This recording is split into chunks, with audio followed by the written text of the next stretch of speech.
What's good, everybody? What's good, everybody? We are back with another one.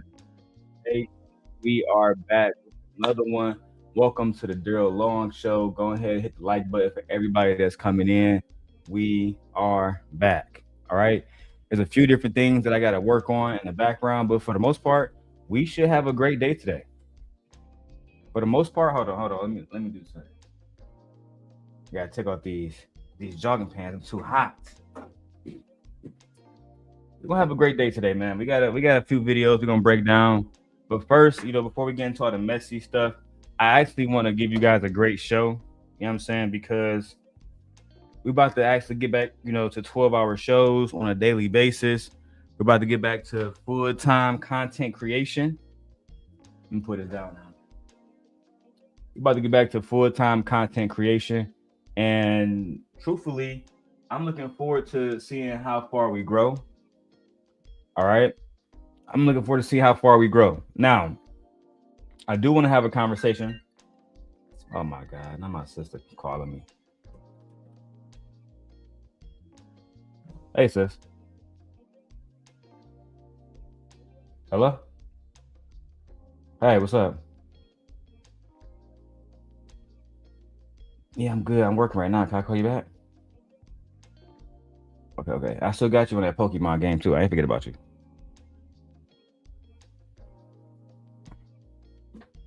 All right, later.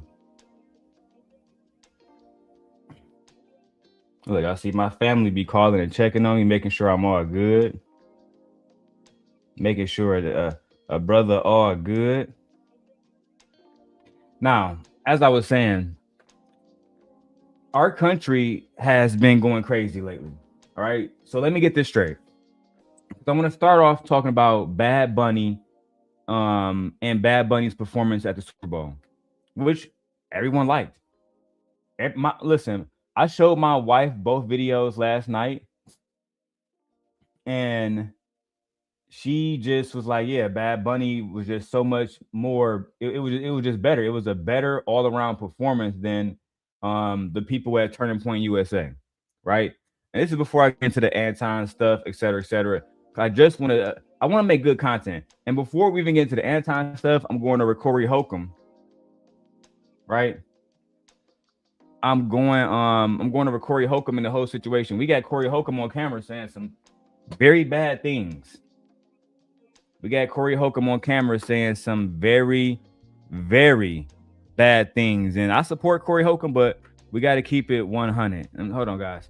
Now, let me get this straight. President Trump called Bad Bunny Super Bowl halftime show one of the worst Super Bowl shows of all time, then got caught playing it at his own Super Bowl party.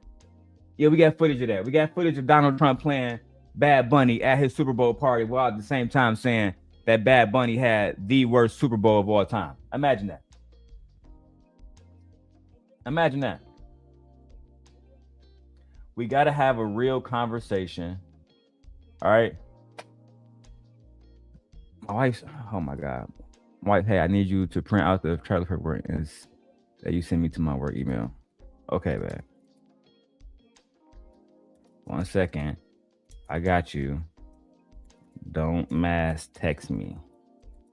It's distracting. Now, what was I saying? My wife over here is distracting the fuck out of me. While Kid Rock was lip syncing to all of his songs for Turning Point USA, we had millions of people watching Bad Bunny. Now we really need to talk about this. We got to talk about the racism. We got to talk about how we had individuals in our own country who want to act like Puerto Rico is not, a part of America. I don't understand why they want to be racist towards Puerto Ricans. I don't understand that. Right? But hey, if you're new to this channel, my name is Darrel Long. All right. This is the Darrel Long channel. This is setting the record straight. This is the Simp God channel.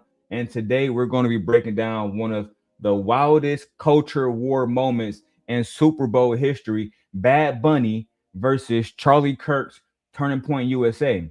Latino representation versus All American countering program and All American, all white people type culture. Two different Americas, like Dr. King would say. The hypocrisy, the hypocrisy in this situation all ties together. Now, let's go ahead and go to the video so I can show you guys exactly what happened. And fair use, before I get into the video, I just want to say this, guys. Disclaimer under Section 107 of the Copyright Act of 1976. We are just using this video for the purposes of commentary, for the purposes of news reporting, for the purposes of research, and we hope that we're using this under the guise of fair use. All right, with that being said, let's go ahead and go directly to the video and figure out why these guys over here at Fox News had all of this bad stuff to say about Bad Bunny. Let's go. Meanwhile, say the Super Bowl culture clash, two halftime shows, two very different visions of America, and one massive audience watching it all play out. The NFL handing its halftime stage to Bad Bunny. We just talked about it. An artist who has repeatedly made anti-ICE remarks and openly criticized U.S. immigration enforcement. So now we can't criticize ICE. Why has it gotten it? Why has MAGA supporters gotten so bad that they will automatically say, well, this guy was talking bad about ICE. He was anti-ICE. Yeah, I'm anti-ICE too, and I was born in Detroit, Michigan. I'm a full-blooded American, and I'm anti-ICE too. What's the problem? I'm against what ICE is doing too. Right? When Obama was getting rid of ICE,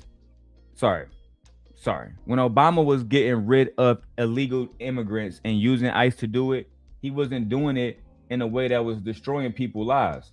He was doing it in a way that made people feel like, you know what, we don't even know what the fuck is happening.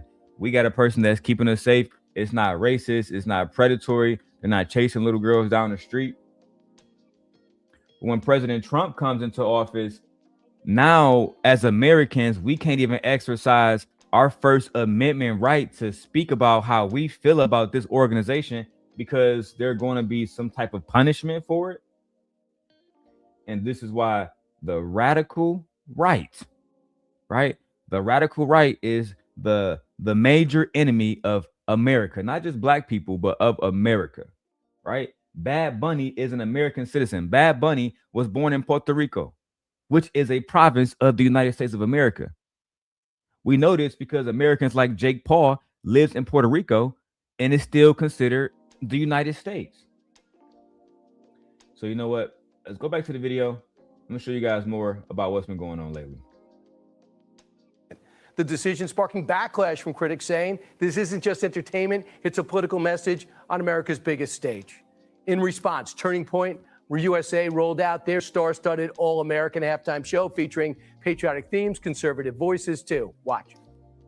The artists that have teamed up with us, I just want to say thank you to them. It's very brave of them to do this. It's powerful because what Charlie always loved and knew is that he wanted to be in the forefront of the culture war. And what better way to honor him than just to get in the middle of this and be able to offer an alternative to families. That's the thing that's so beautiful about Turning Point USA and all of our programs. And joining us. They never wanted to offer that alternative for everybody else in America. It was always just white America. Because that's like, I watched the Turning Point halftime show afterwards, right? I'm getting some editing done. I'm working, et cetera, and I see a video pop up after the Bad Bunny video. I'm watching it, and I see Turning Point USA, Kid Rock, et cetera. I'm a Kid Rock fan, so I go and I click on it. You know, it wasn't bad. The music wasn't bad. What I don't like about it is you claim that the NFL had a political blah blah blah, when it was actually you. You were the one who were actually having conservative people come up and talk about conservative things, talk about ICE. Talk about how you support this, blah, blah, blah, blah, blah. I don't respect that. I don't respect that at all, actually. Right? I think it's cowardly for them to go against the NFL and claim that they're just trying to offer an alternative when y'all have never done that before. Y'all have never had alternative halftime show for a different group of Americans. This is just giving racist, bro. I was trying to dance around it to so I won't get in trouble with YouTube, but I hopefully I don't get flagged for saying that this was a racist moment in America. This was a group of one specific individuals with a certain complexion saying, hey, we don't like what's going on. This is un-American. What is American is country music, fried chicken, and politics. Football is an American game. I mean, that's Megyn Kelly talking about this situation. You know what? One thing at a time, bro. Let's go back to the video. Shout out to you guys for watching, even though a lot of you guys don't like actually leaving comments because people are going to attack you just for being over here. So I appreciate you guys for, joining us. So let's go. This is Turning Point USA spokesperson Andrew Colvett. Andrew, I watched your show. It was great.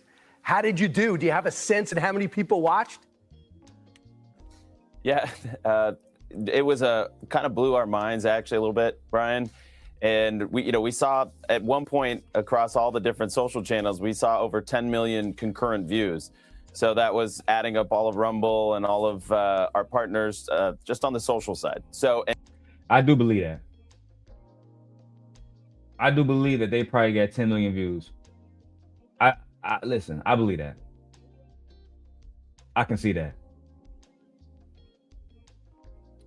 What's going on, Kojak? Hey, Kojak, man. Hit a brother with a super chat or a cash app, my brother.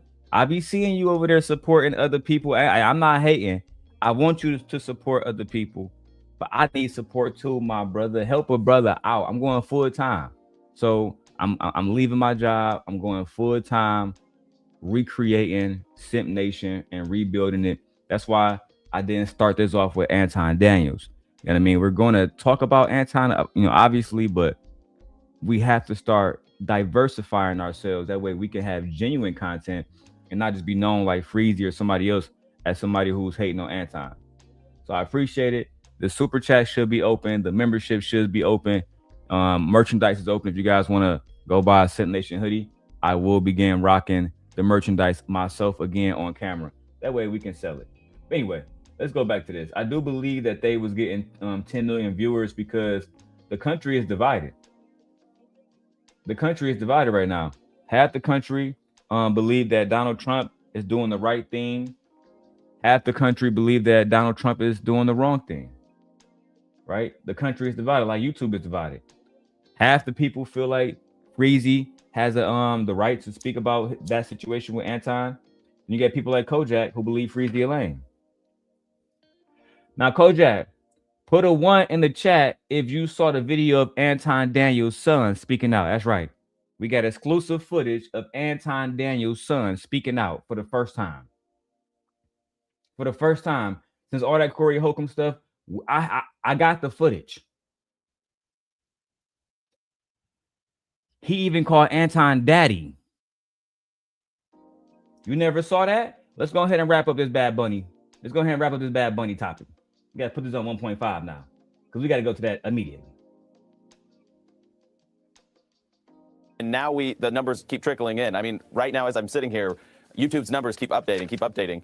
And so we're trying to put it all together. What I can safely say is that we are now over 20 million viewers across just social. So we haven't even gotten our partner broadcasters, their analytics. As you know, sometimes the ratings take a little while, but that's 20 million viewers. And we don't know how many people were gathered together, 3, 4, 10 in a room watching together. So we're going to try and put a final number on that when we can. What we can safely say is over 20 million Americans tuned in to the All-American Halftime Show tonight. Now, let me go ahead and wrap this part up so we can get to Anton Daniels' son. Let me go and wrap this part up. We can get to Anton Daniels' son because I have to talk about this whole Turning Point USA because I love America. Hey, Bridget. Hey, Bridget. We got to get to Anton Daniels' son.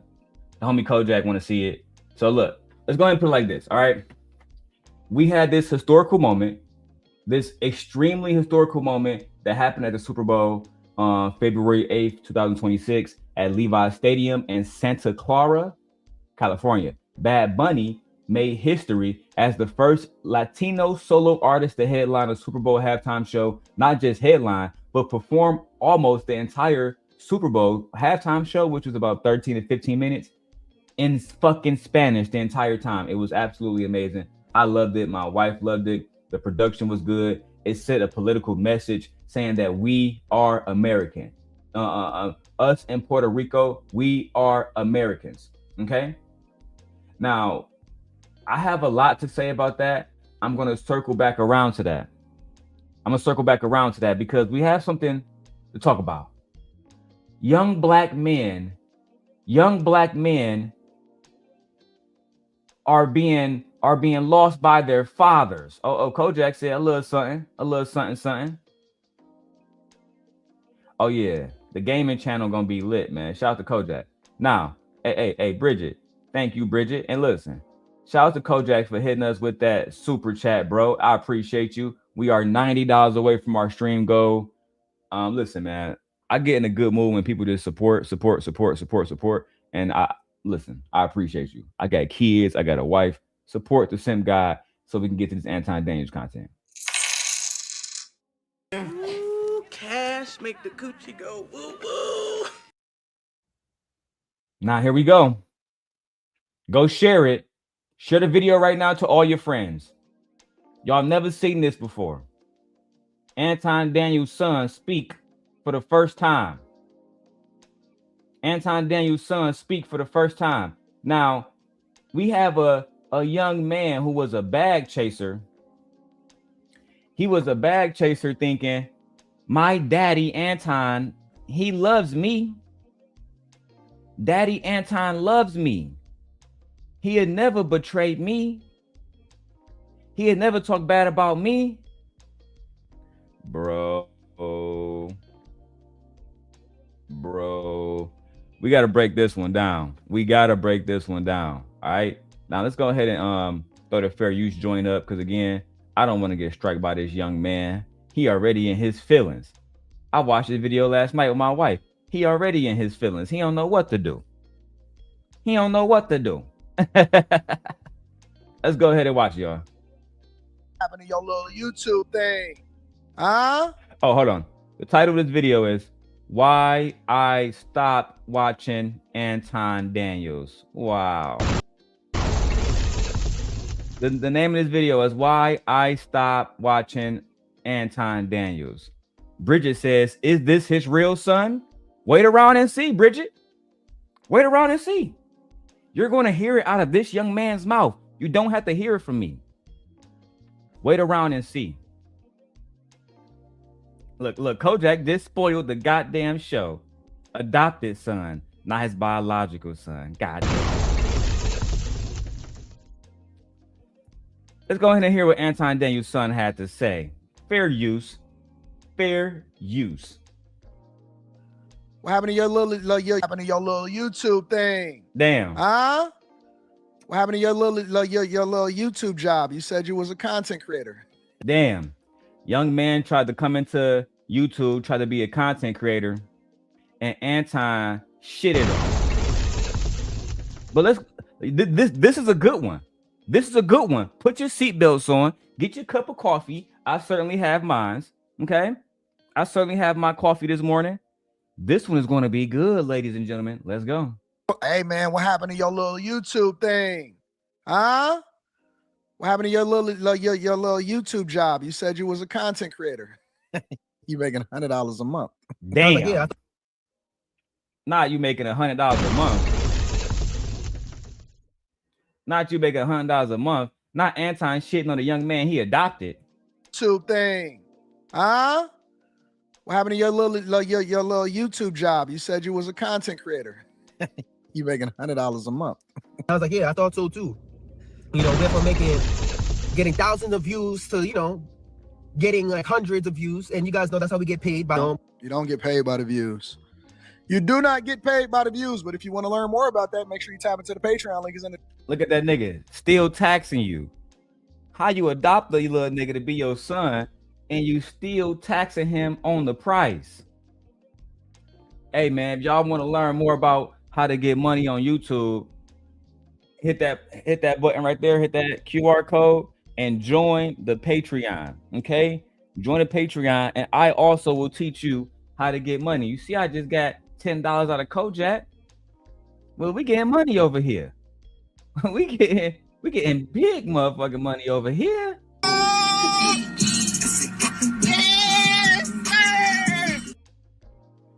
Okay, I can show you how to get my brother Kojak to send you $10 too, but you got to be good with this. You got to be good with this. Bridget says, I can't stand Anton. Oh, you're not gonna like him. You're gonna like him even less after this. Watch how Anton did his son. His non-biological but adopted son, child. Description. I make way more than that. Real talk. Here, I'll show you my last payout. This is my last payout. Oh, I gotta flip that.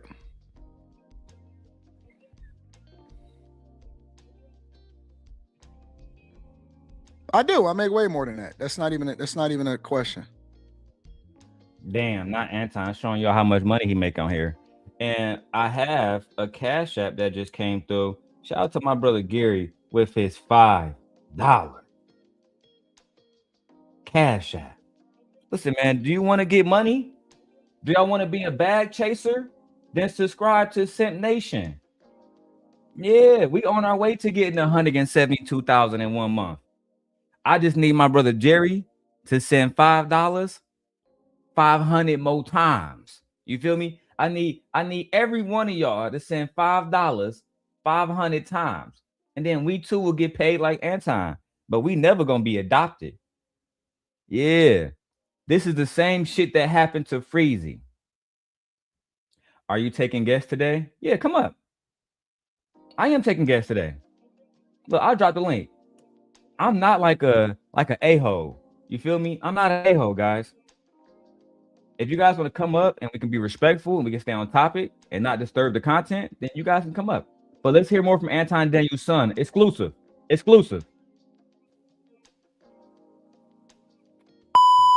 I'm not staying home and changing not a mother effing diaper. So the young man just had a son, and he was saying that he was staying at home to change a diaper, and Anton shamed him for staying at home to change diapers. Let's keep going. Oh, all right, Smooth G. I got you, Smooth. So you don't like your real name being used on here? I got you. I'm just say Smooth. My brother Smooth G with the $5. I'm not staying home and changing not a mother effing diaper. I'm not the type. I'm just gonna be honest with you. I'm not the type of guy to be sitting home with you under the baby. I don't want to kick it with you that much. So check it out. I know everybody right now currently. This is Anton's son, y'all. Let me go to the chat. Let me put myself over to the left a little bit, so y'all can see this man's face a little bit. This man was depressed. This man had a wife, and he got child. Y'all gotta listen to this one. Listen. Is talking bad about Anton Daniels. You know, it's like the downfall of Anton Daniels right now is crazy, right? But I don't really believe in a downfall. He's literally going to call Anton his father. Y'all think I'm lying? Y'all think I'm lying? I do not lie. Because if you're still hustling, if you're still grinding, like, is it truly a downfall? I feel like your downfall is only if you stop. So as long as you don't stop, you're good. But this is what I want to tell you guys, man. I was Anton Daniels' biggest fanboy. I'm talking about. I was Anton Daniels' biggest fanboy. You see, that's how the relationship started. I was Anton Daniels' biggest fanboy. That's how the relationship started. Listen. This is what I want to tell you guys, man. I was Anton Daniels' biggest fanboy. I'm talking about season 1 when he had like the Jordans, you know, the sneaker background he had behind him. I've been watching Anton for years. Then he had the graffiti background, season 2, season 3. Guys, I've been watching this man's journey. Uh-oh. He a fan. Freaky ass. He a fan. He telling y'all, I was Anton #1 fan since day one. I've been Anton #1 fan since day one, daddy. But it don't stop there, y'all. You would think that it stopped there, but it don't stop there. The young man was heartbroken. He was led astray. He was bamboozled. Oh, Kojak, this just the beginning. Kojak says, damn, an even bigger groupie than the moderator, Yakar. Kojak. It's, think about it like this. Yakar, if this is the NBA, Yakar would be, let's say, Jason Kidd. This young man is the Michael Jordan of bag chasers. This young man is the Michael Jordan of Anton Daniels fanboys. Listen. In my mind, I viewed him as the Black Dave Ramsey, man. What? I watched Anton for years. Then he had the graffiti background season 2, season 3. Guys, I've been watching this man's journey. In my mind, I viewed him as the Black Dave Ramsey, man. That nigga said he viewed Anton as the Black Dave Ramsey. Gemini check real quick, because this is crazy. Dave Ramsey versus Anton. Let's see. I was listening to Anton Daniels' son, and he mentioned Dave Ramsey. He said that Anton Daniels and Dave Ramsey are one and the same. Does Anton Daniels and Dave Ramsey have the same background, education, etc., etc.? What can you tell me?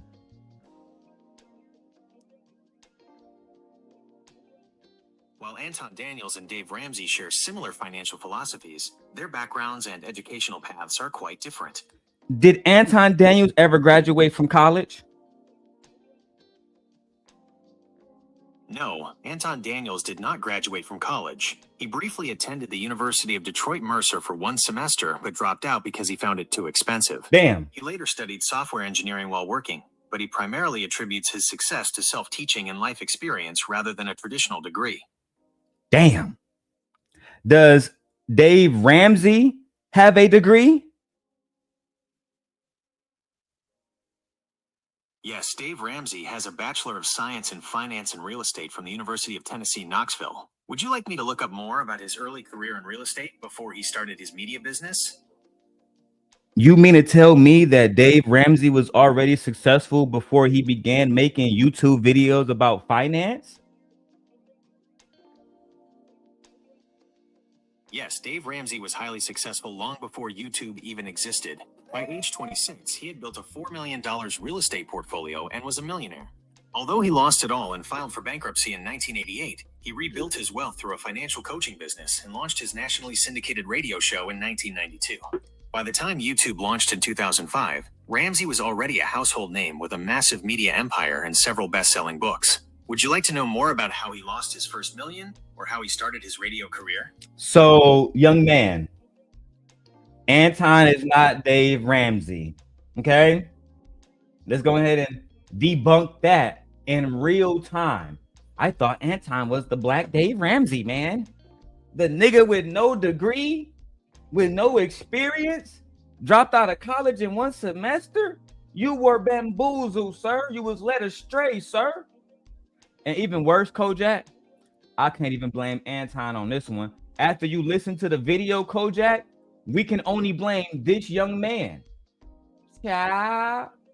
I like his style, like his graffiti background season 2, season 3. Guys, I've been watching this man's journey. In my mind, I viewed him as the Black Dave Ramsey, man.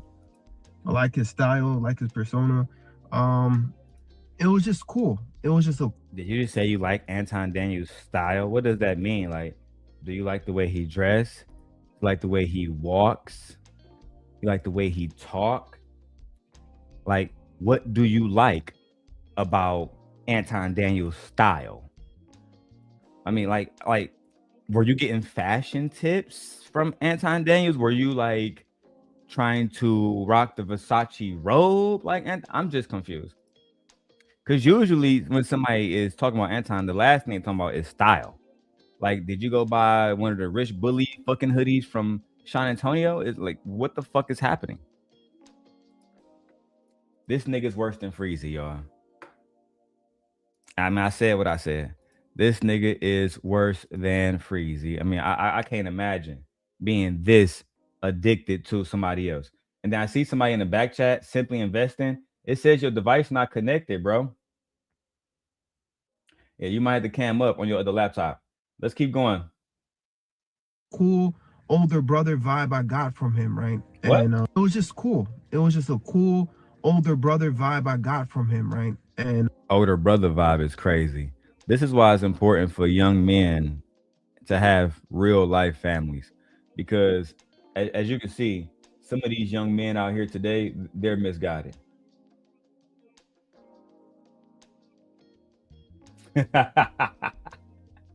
Hey, Ghetto Stowe, you funny as hell. He said, I genuinely like this channel, but you will never hear me speak like this about you, D. Hey, I hope not, my brother, because it's only going to get worse. Let's keep going.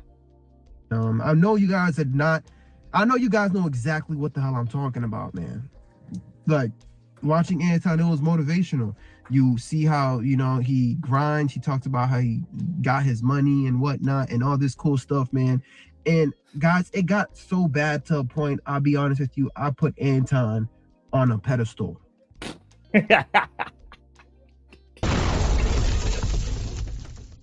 Guys, it got so bad, and it got so bad. It got so bad. And nigga said I put Anton on a pedestal. Keep in mind, this is a married man, graduated from college, registered nurse. He said I put Anton on a pedestal. Sound just like Freezy, bitch ass. I put Anton on a pedestal. Made the motherfucking super chat and cash app, bro. Because this is the only place you're going to see this content, right? You might see it eventually at Freezy channel. You know, Freezy be doing it. He copied me. He copied my style. Hey, Kojak, this nigga say he put Anton on a pedestal. Listen. He got his money and whatnot and all this cool stuff, man. And guys, it got so bad to a point, I'll be honest with you, I put Anton on a pedestal. I'm just keeping it a buck with y'all. I put him on a pedestal. I don't know if that was his goal. I don't know, man. But he, as a black... The fuck? How you gonna say that it was Anton goal that you put him on a pedestal? Now you want some victim Olympic shit. I don't know if that was Anton goal, you know what I'm saying, to you know what I'm saying, to get me to worship him, but shit, it happened. I love that nigga Anton. Oh, Stoic going there. Stoic says, I can tell this dude came from a single mother home. Unfortunately, I would usually push back against that and say, no, black women raise kings. But unfortunately, he does go on to confirm that he came to YouTube looking for a father. And he found a father in Anton Daniels. If I'm lying, I'm dying, nigga. Let's go back and watch it. Black man, pedestal. On a pedestal. So bad to a point, I'll be honest with you, I put Anton on a pedestal. I'm just keeping it a buck with y'all. I put him on a pedestal. I don't know if that was his goal. I don't know, man. But he, as a black man, touched my heart. And I'm like, yo, look at what's possible if you do this, X, Y, and Z. You feel me? And guys, you know what? Like, they always say this, man, never meet your heroes. And I didn't even necessarily meet Anton, but what happened was last year around this time. This nigga said, never meet your heroes. Never meet your heroes. Why is y'all coming online to have Anton Daniels be your hero in the first place? Why is Anton Daniels your hero? Why don't you have males in your actual life, in your city, in your county, somewhere that you can genuinely bond with? You know what I'm saying? Why is it there's no lawyers, doctors, teachers in your actual city that you can make a relationship with? I don't understand it. Let me see who I got up here, man. Simply Investing. What's going on, my brother? See, I got no audio from you, no audio. All right, put a 1 in the back chat when you're ready, all right? because I can't hear you. I see you, but I can't hear you. All right, let me know. Let me know when you're ready. Guys, you know what? Like, they always say this, man, never meet your heroes. And I didn't even necessarily meet Anton, but what happened was last year around this time, I wanted to quit YouTube. Damn. What's up, my brother? Is your mic working now? Okay. Up there it goes. I see it now. Yeah. All right. So before I let you go, the young man was saying that he wanted to quit YouTube. He was going through a lot of depression. So, you know, he came to YouTube and he found Anton Daniels, and you know, Anton became his father. What are your thoughts? Okay, yeah. Well, first I want to say congrats. I subscribed to you at like 300, and to see you blow up to 833, it's really impressive. So I hope you keep going, Thank you, sir. buddy. So, and I definitely like listening to you because I own a moving company, and how I found Anton is just through the algorithm and just listening while I'm driving hours on the road.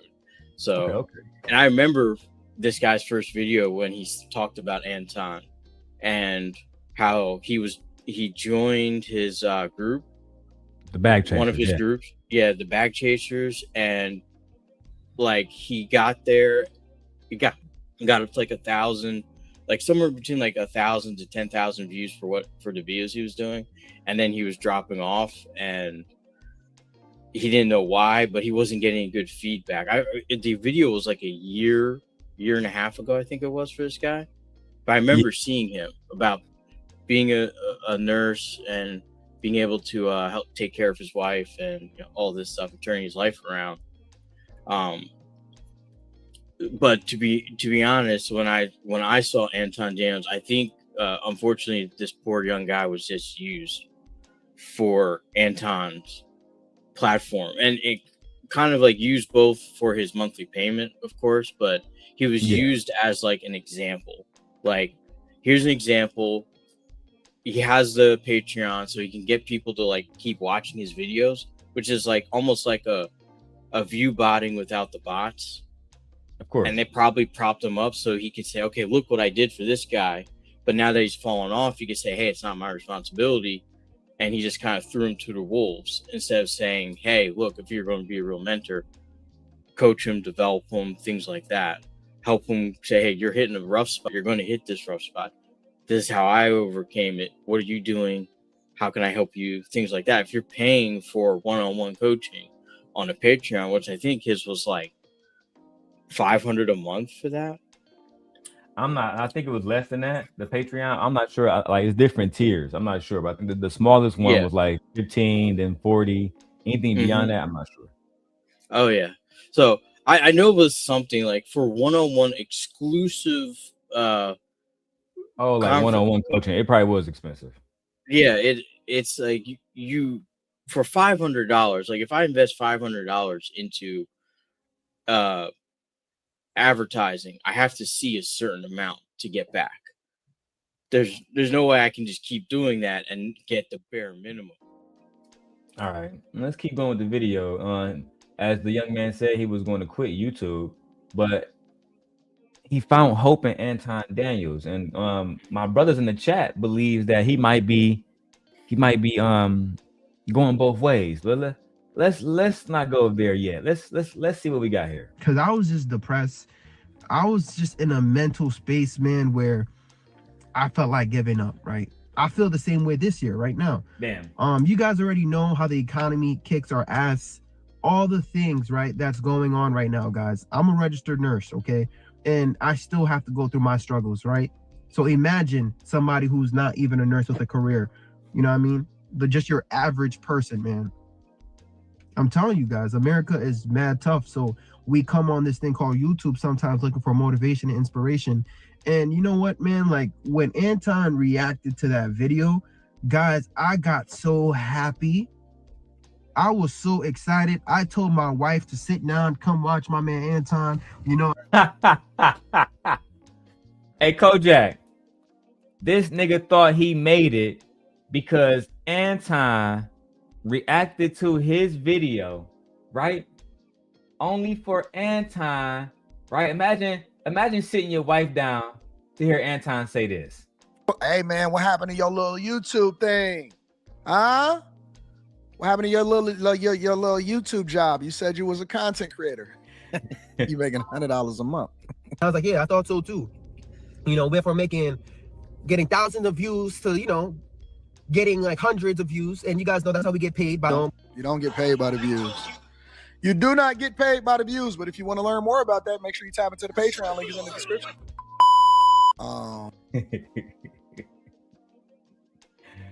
So Anton basically was shitting on a young man. I remember where I was at, 3 minutes, 34 seconds. So let's go back there.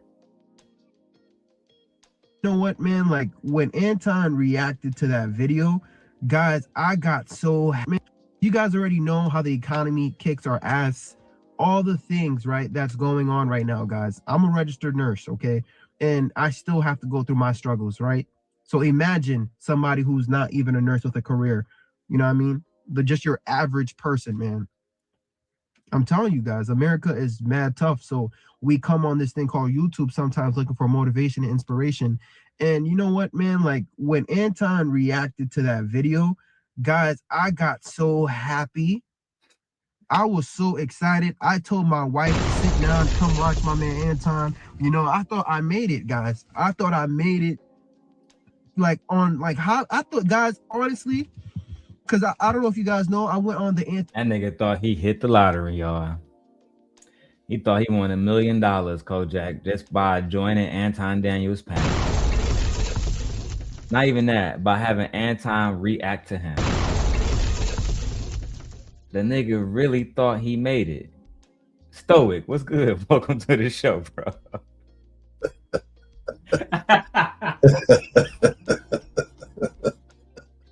Hey, Ray. Oh man, my bad. Do y'all want to be on camera, man? I know some of y'all might not want to. Y'all cool? Nah, I gotta be on camera to just to make sure bro got a face to me calling him effeminate. That real quick. Let me switch bro with this one. Hold on. That way we all in here. Yeah, bro. I don't care nobody. that nigga different, man. I ain't never in my life looked at any man beside my father, like Kojak said, as listen, I don't mean to be harsh, right? In some ways I am sympathetic, but this is an adult male who's married to a woman who has, and wait till later on we get to the interview, lights are night to the interview, where he starts talking about more of his life. He gets to a point, Stoic, where he says he met a girl when he was working at the kitchen, and she told him he wasn't gonna be shit, and she at the time was the president or whatever. This nigga said that motivated him to work hard as fuck for years, 10 fucking years, just to come back and get her specific job. That's how, you know what? Let me just keep going, because I believe this man low-key needs some serious help, bro. Let's watch it. The O'Neal show, I was excited, very respectful guy, man. And you know, he showed bad love, nothing but love, and I just appreciated being on his platform. But then I'm like, oh snap, I'm about to go on the snap, Anton. Yo, I was about to sign up for his Patreon, be a bag chaser and all that, guys. Look how excited this nigga was just now. Being on his platform, but then I'm like, oh snap, I'm about to go on the snap, Anton. Yo, I was about to sign up for his Patreon, be a bag chaser and all that, guys. But after I watched that video, man, that nigga said I was about to sign up to be a bag chaser. I was about to sign up to do everything. Fanning out. This is a problem that I've always had with the manosphere. Is they used to tell me when I was going against them, it's just the internet, Darrel. It's not that serious. Is it? You know, is it not impacting real people?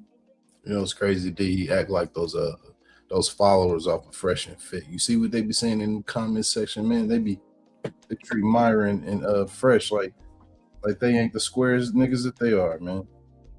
Bro, them niggas literally came online in a fucking Clans hoodie to talk shit about ABBA and preach. I was done after that, bro. Damn. And I got the receipts. Yeah, they talk bad about sisters, man. I stopped messing with them some years, actually a year ago, some change. But for some men, them talking bad about the sisters is okay. But nah. And, it's not okay for me either.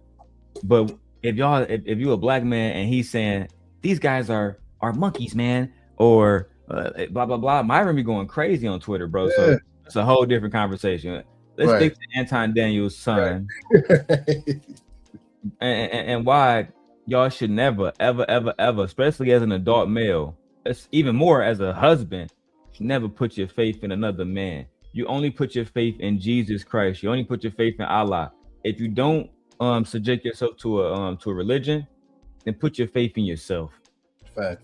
Believe that God put you here for a reason. Never put it in another man. That's a fact. That thing just like it pissed me off because I didn't get, you know, like what I was expecting. I was just expecting advice to how to pivot and where I'm at right now in my situation. Now, he did say some things, you know what I mean? He did say like, yeah, man, you got to grind, find some time to do what you got to do, which I respect. And I know that generic answer, I understand that. But what he mainly did, guys, on that episode was flex on me. That's it. My face was just paused on one side. Nobody knew who I was. But you know what? In front of thousands of people, he was just flexing on me, showing me, you know, hey, look at this, look at this. And he didn't really sit down, break down a game plan for me, help me out. And in my mind, guys, I put him on the pedestal so much, I took that as motivation anyways. What, nigga?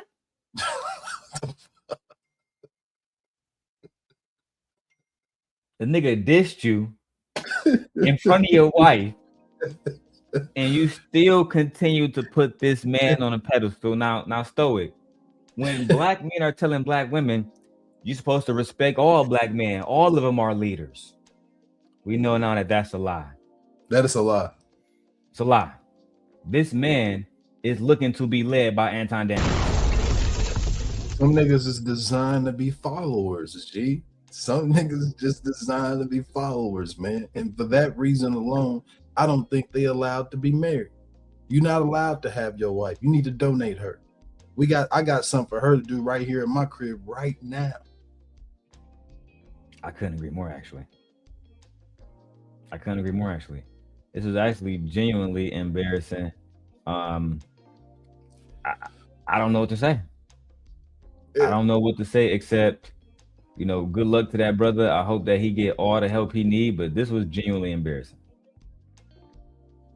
Let's go. I even inserted my voice in another video, like, you know, adding my voice, acting like I was asking him how much he made. He ain't, nah, guys, he ain't, I didn't. Did you hear that, Stoic? Did you hear that, Iran? This nigga said he inserted his voice into a video with Anton to make it seem like he was asking Anton a question, but he really wasn't. Let's watch it again, bro. And in my mind, guys, I put him on the pedestal so much, I took that as motivation anyways. I even inserted my voice in another video, like, you know, adding my voice, acting like I was asking him how much he made. He ain't, nah, guys, he ain't, I didn't ask him that. He just decided to show me for no reason, man.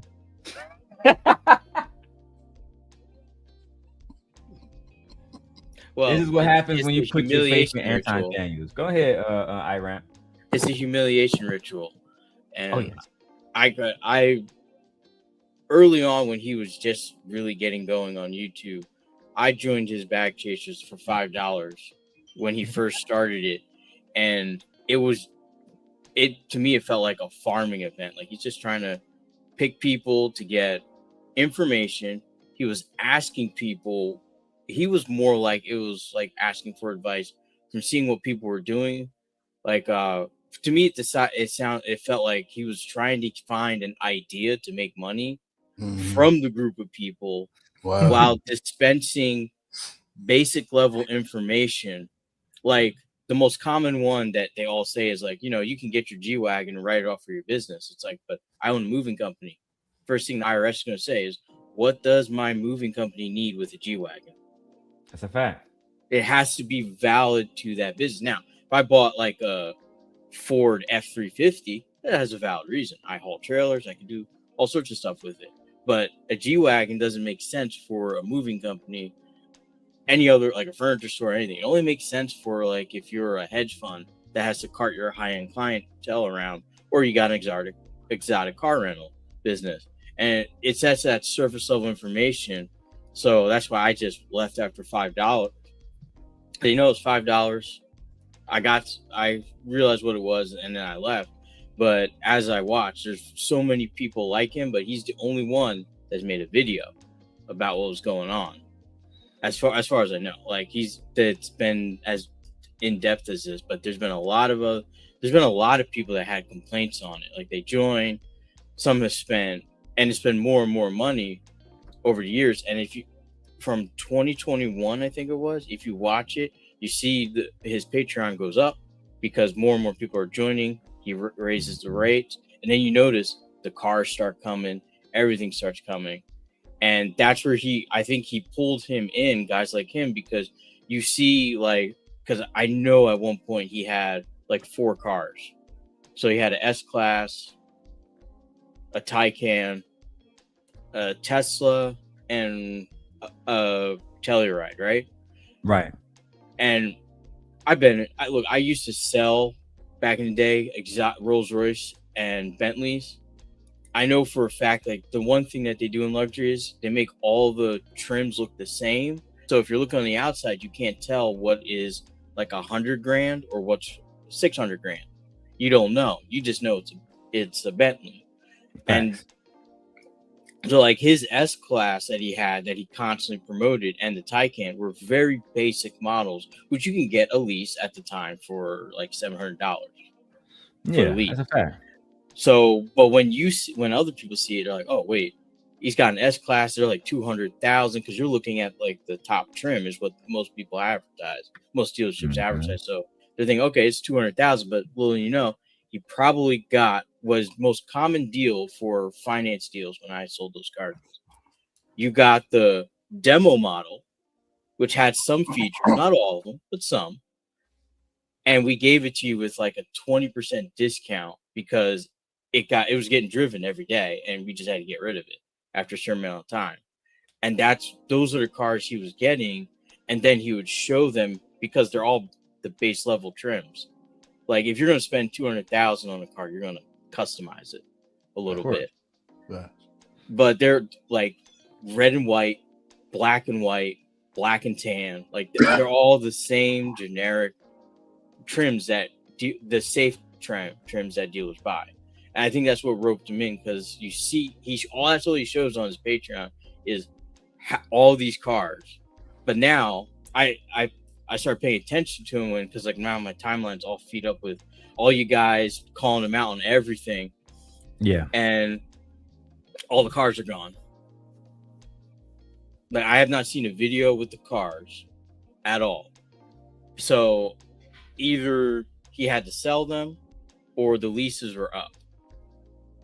And given how there was one guy that actually knew, and I reached out to him, this was maybe about last year, he said that Anton Daniels has no credit whatsoever. So selling those cars, I'm going to tell you right now, if you don't walk in with a top tier credit score, I can't get you anything. I'll just escort you out the door politely. Say, hey, thanks for coming in. Can I get you a cup of coffee? And just shut the door behind you as you go out.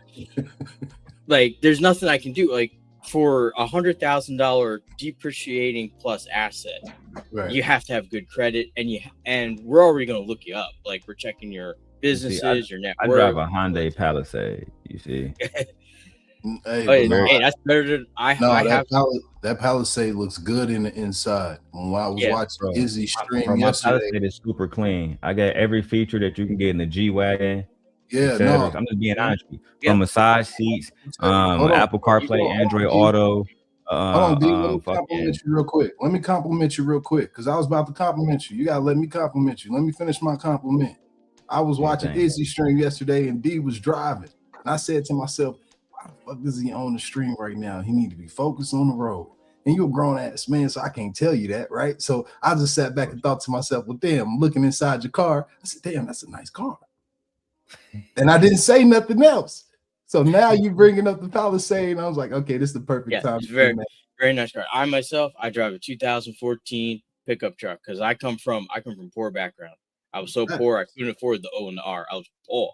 Nah, dog. Yeah, we got two vehicles here. We got the 2024 Palisade fully loaded, and then we got 2019 Mazda that we about to replace soon.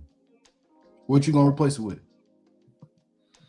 I want to get an Escalade, but because we got the Palisade, we already got a 3-row vehicle. It's we might not get it, and then I'm literally buying this house, in Vegas basically. So I'm trying to wrap that shit up before we make any other big purchases. But I don't know, bro. I want another big truck. I want a big ass Navigator or Escalade, maybe even an Expedition Max, but. Murdered when I out. was in Vegas, I had test drive the little my bad, not test drive. I had rented a Mustang fully loaded. That bitch was so sick, bro. But got too many kids for that. I'm an old man now, so it's over. Yeah, chill out on the Mustang. We don't need no Ford, bro. Just wait till they get a little older. Yeah, bro, that Ford shit played out, dog. You go get that big body though. Go get that big body and murder it out. Man, this is the best vehicle I bought to date. Hyundai Palisade, I'm trying to tell you. And the new 2026 one's even better. It looked like a damn Range Rover. How much you put in the gas tank? To fill up, about 65. But I get about 30. I get about 30 miles a gallon, bro. It's a fact. No, I mean, I ain't gonna lie to you. I ain't gonna even hurt your feelings, but I put $30 in my tank and I'm good for 2 weeks. Oh nah. I ain't getting nowhere. Bro, I'm in Chicago, so between traffic, how far shit is over, bro. Let's get back to bro, I thought you was in the D. Nah, I moved, bro. I'm from Detroit, but I've been in Chicago for like 2 years now. Whoa. Yeah, bro. But like for the last 6 months, I was working in Milwaukee, so I'll just drive an hour north to Milwaukee, and then just come back down here and just do my thing. I like Chicago, but like I said, let's get back to the video. And I'm not like, I understand that's some people's personality, man, but at that moment, it motivated me, guys, to literally bust my butt. 1 and 2, never put somebody on a pedestal again, right?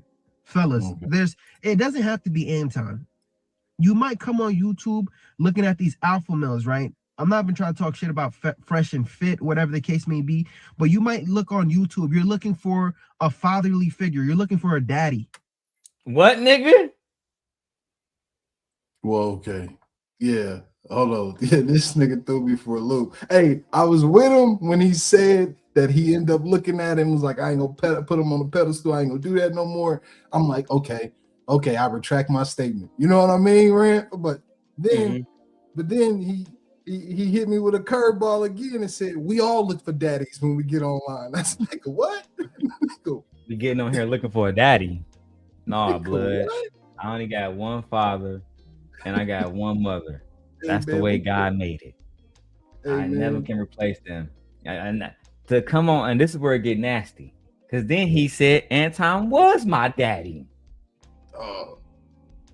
And then he blamed Anton for not wanting to be his father no more. Listen, guys, Anton only has one child, a daughter. She's underage. She'll be of age soon. I haven't talked to Anton in years personally, but I'm almost sure it's the only child he has biologically. He don't give a fuck about you, sir. That's just the facts. It's crazy that Iramp is here and he was going over the Patreon stuff because I used to date one of Anton Patreon members. We can call her Not So Lucky. And she we used to go to war, right? And she was my little what's the right word? Concubine. She gave me all the intel on Anton. Anton knows this now. It's all good. There's no beef now. But she said the same thing that bro said. He said, I was getting basic information. Don't worry about that. I went over that video the other day. If you guys want, I'll go over it again today, man. I'm back to this shit full of time. Let's get it.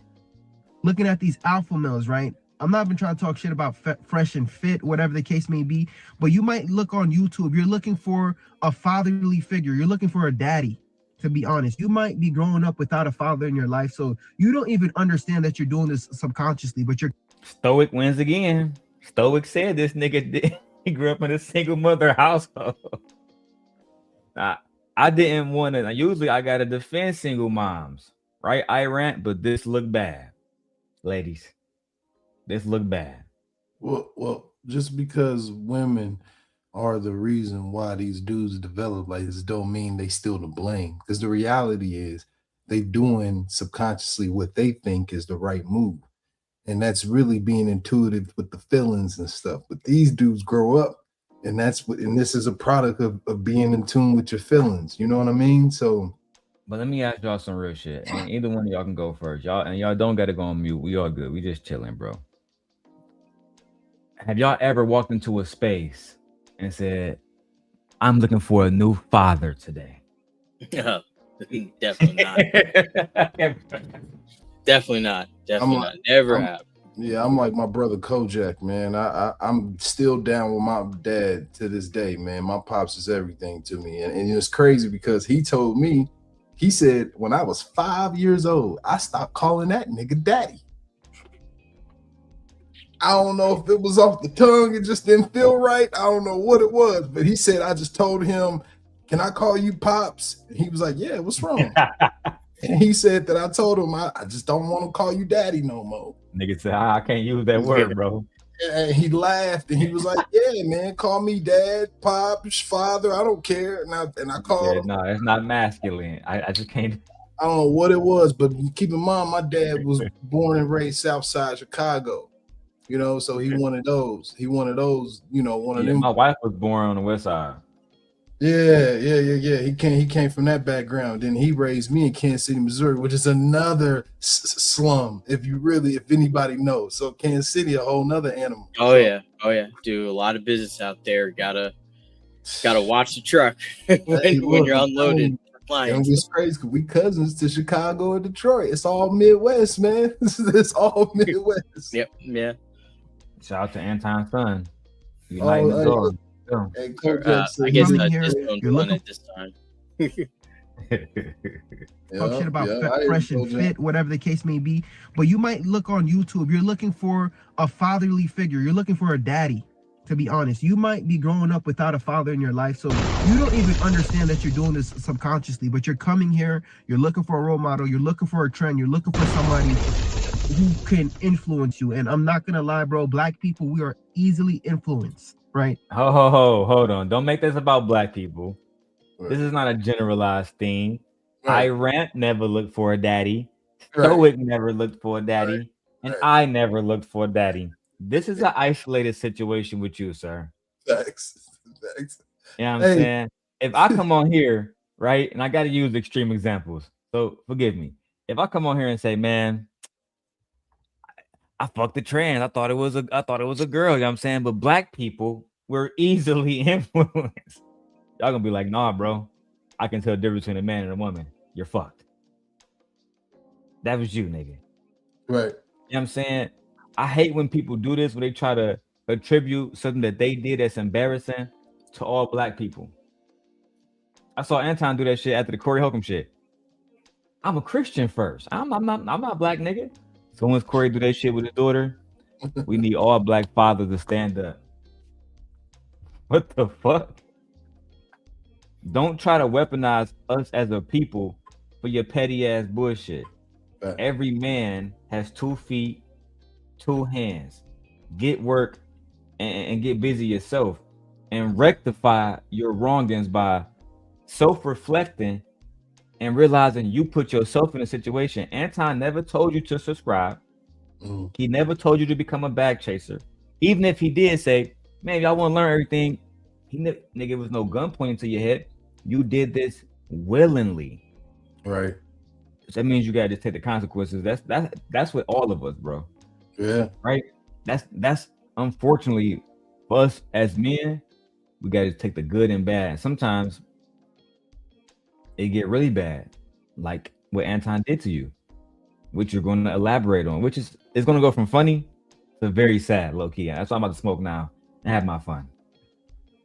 So, like, I had to really sit back and evaluate, you know, myself. And yo, I was just upset at myself, man, because I was like, man, I'm never gonna put somebody on a pedestal. The only person you should be putting on a pedestal is Jesus. That's it. Not your wife that you mentioned earlier, that you may sit down and watch you the Anton video. Don't put her on the pedestal at all. Put Anton on the pedestal first. And then once that don't work out, fuck her still, and you put Jesus on a pedestal next. But when black women are out here saying some of you men are weak, some of y'all are easily influenced by men who are also weak. And see, he haven't gotten to his misogynistic ideology, but I was thinking, this man is a registered nurse with a degree in nursing. What would bring you to Anton Daniels? I'm a Virgo. I can't help but to just think about everything. I analyze one thing, then I analyze both of those things, and I lead to a million different other things. So into finding out that this man is a misogynist. This man harbors feelings from years ago and internalizes them and wait till it blows up on a bitch. And you're going to hear him break this story down, which if I was you, Mr. Gabriel, I would take the video down. That's just me. I would not let this shit get out of hand. Well, right now, it's being freezing. Eventually, everybody's going to react to this shit. Take it down. Hey, Rant right though. It's a little. It's too late. It's on there. I can pull it. It's already been uploaded. I can find it, pull it, forensic IT. We can find it all over the place now. There's no point. Once you hit that upload button, it's done.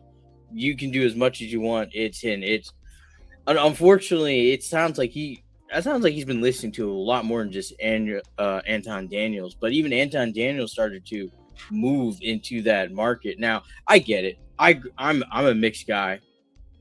My mom is as black as midnight. My dad's as white as snow, and I grew up in an all-white neighborhood. Okay. Am I going to be upset forever that I went to high school and none of the white girls really wanted to be bothered with me? I mean, this was we're talking 90s, and you just got to say, hey, whatever. And when I got to college, and I found out, okay, well, my first girlfriend was a Haitian girl, so, and then after that, it was just. Hey, down that road. So it's so many beautiful women. You gotta let it go. You gotta let that. I think he might be stemming from it. You get rebuffed by the women you want, but not by the women that actually like you. Right. And even my dad said that you don't have to be liked by everyone. You just find someone that understands you and likes you for what you're doing. That's and go get a hobby and find someone in that hobby. And you'll be all right. Yeah.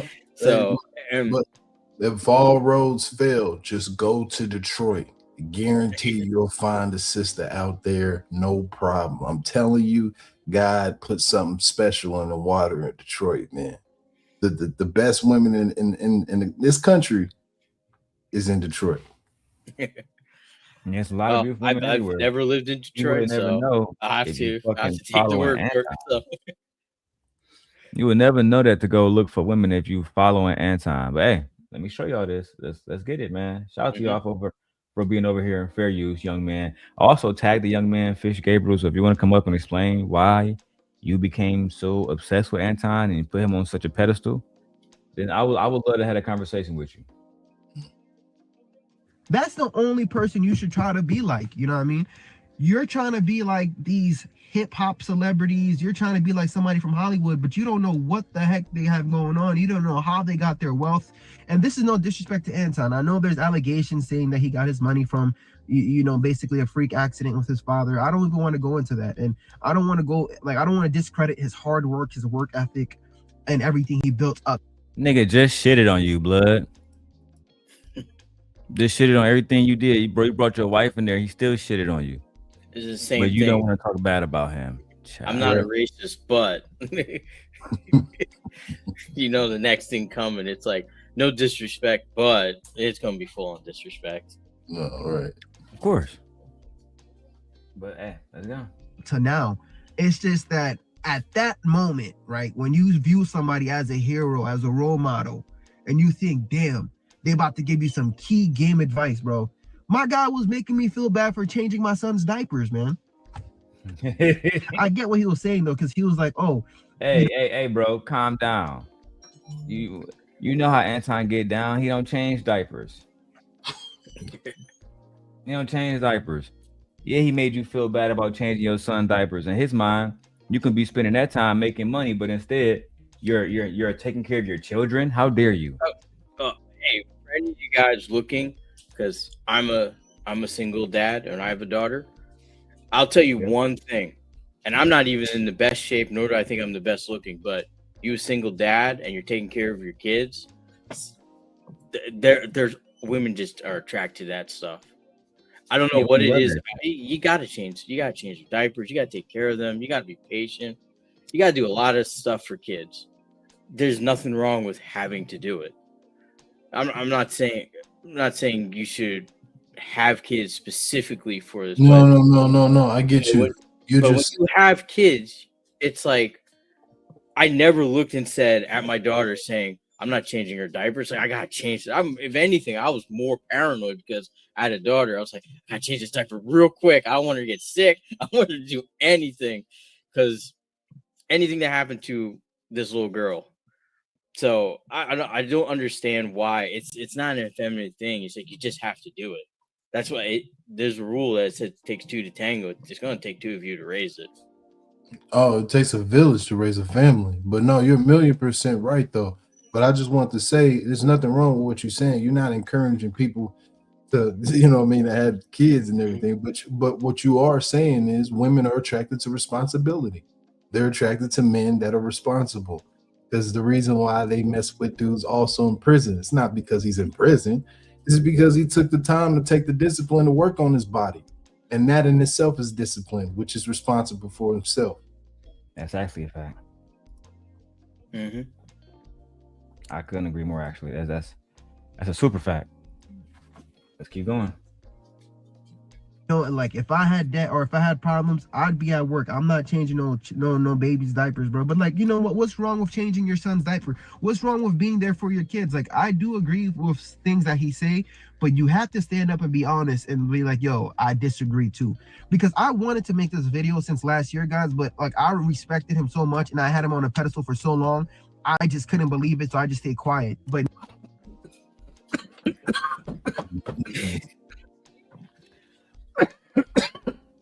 This nigga waited like for a year, bro. With this shit on his mind. With this shit in his heart. Bro, imagine being heartbroken so long for a year about some shit Anton did or didn't do to you online, bro. Yeah, that's me. Y'all go follow. Oh yeah. I dropped the link in the chat. I think it's absolutely crazy that he held on that for a year. Now, let's break down together, gentlemen, the psychological things that's happening here. Imagine if a woman tells you, I saw my husband cheating. I kept quiet for a whole year. What is normally happening in her mind on a daily basis? We're talking about real psychological damage. Now, facts. I did this last night with my wife. I'm going to show you guys tonight. Oh, sorry, this morning. Because I don't know everything, IRAMP, but I do know how to use technology. And I will show you guys right here. So I was listening to Anton Daniels' son, and he said that Anton made him mad. And for over a year, he stayed silent until it all bubbled up and then he blew up. Now, which form of trauma does this fall under? This pattern of suppressing emotions until they erupt is often referred to as emotional bottling or gunny sacking. While it isn't a standalone medical diagnosis, it is a common symptom of complex PTSD, CPTSD, or developmental trauma. Which of the three forms of trauma would this fall under? This specifically aligns with complex trauma, type 2. Unlike acute trauma from a single event, complex trauma results from repeated, prolonged exposure to emotional stress within a specific relationship or environment. The bottling and blowing cycle typically stems from a long-term power imbalance or an environment where it felt unsafe to speak up in the moment. Over time, this erodes the person's ability to regulate emotions, leading to the delayed, explosive reactions you described. Would you like to? Do you guys know how dangerous that shit is? Mm-hmm. You guys know how dangerous that shit is, bro? When we have black men internalizing dark emotions, did you guys know that 80% of the self-deletions in the black community are black males? That's why I said the more we listen to this, it's going to go from, man, this nigga's funny to completely sad, low-key. This is a young man that was genuinely lost and had a wife. And this is the part that fucked me up, Stoic. You got a wife and kids. Who leading them if you're not led? Fact. This is why, and I don't talk about this all the time. This is why the only person that should be leading you outside of your parents, maybe your auntie or something like that, grandparents. But if it's not an elder, it got to be God himself. You have to listen to God himself. Otherwise, you will be led astray. That's a fact. It's easy to. I mean, we're just kind of dancing around the point. He was already targeted by Anton for this specific reason because he already had a predisposition to be taken advantage of, and given the false image of success that Anton has put out, I don't even know. Like, this guy is more than successful in life at what he was doing. He was headed in the right direction. The problem is that he wanted so desperately to be what is culturally considered to be wealthy, right, and to be successful. And that is he didn't fucking Versace robes. Sorry. Yep. I mean, what, a $400 Versace robe? Like, but anyway, that's not shit, man. That is the stuff they give to the regular people to make everyone think they're wealthy. The real wealth is they take you behind the store in like 5,000. That's like 600 on this motherfucking Nintendo Switch too.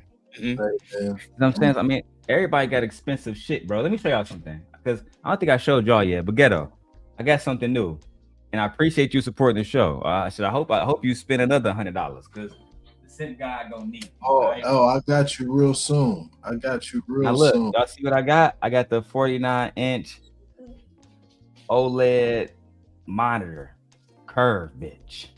I ain't gonna lie, that motherfucker sweet though. It's so clean, bro. It's so clean. Man, that looks good. Monitor $2,000, guys. Hey, I wonder if you're able to have like a split function inside the screen where you're able to use multiple windows inside the screen.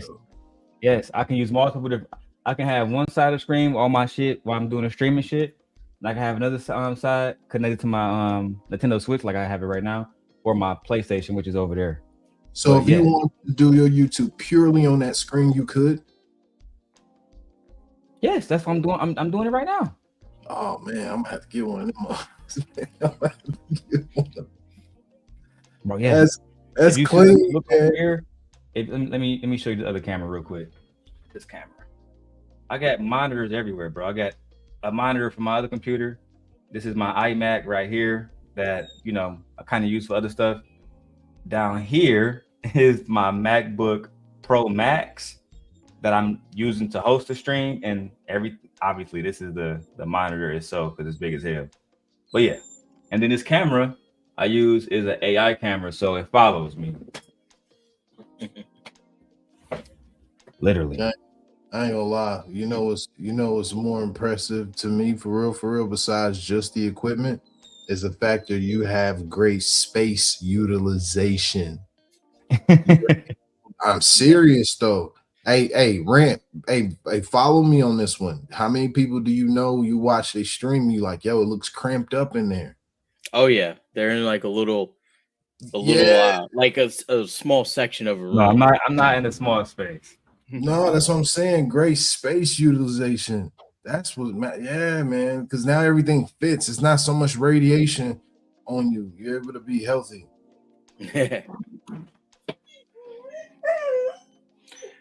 Anyway, like I was saying, he targets men like this, and unfortunately, there's a lot of them, and enough for him to make a lifestyle off of it.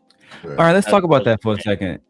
You think that Anton targeted him? I don't think that Anton targeted him, but I could be wrong. And I'm like Anton would say, I'm open to the possibility that I'm wrong, right? But I think that these young men aren't targeted. I think that they purposely make themselves available to Anton. Now, maybe at that point, he started to say, yeah, that 1 week and that 1 week and that 1 week. But I do believe they make the initial response to jump over there to become a bag chaser. He said as soon as he saw Anton, he wanted to become a bag chaser. That's something he did himself. He did make the conscious decision, and anyone who is being scammed has to want to be scammed. That's the number one rule about finding these guys. So like I used to do a little bit of fraud auditing.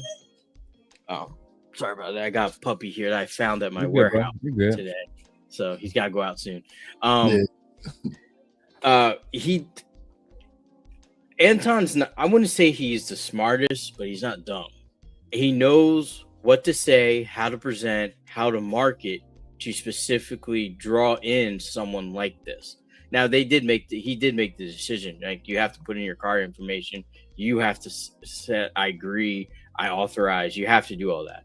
But he put the markers in to make this guy want to join, which is what he wanted to do, which is how he makes his money. This is his business. I was successful. Now I've been digging in on him. Like I said, I've done fraud auditing.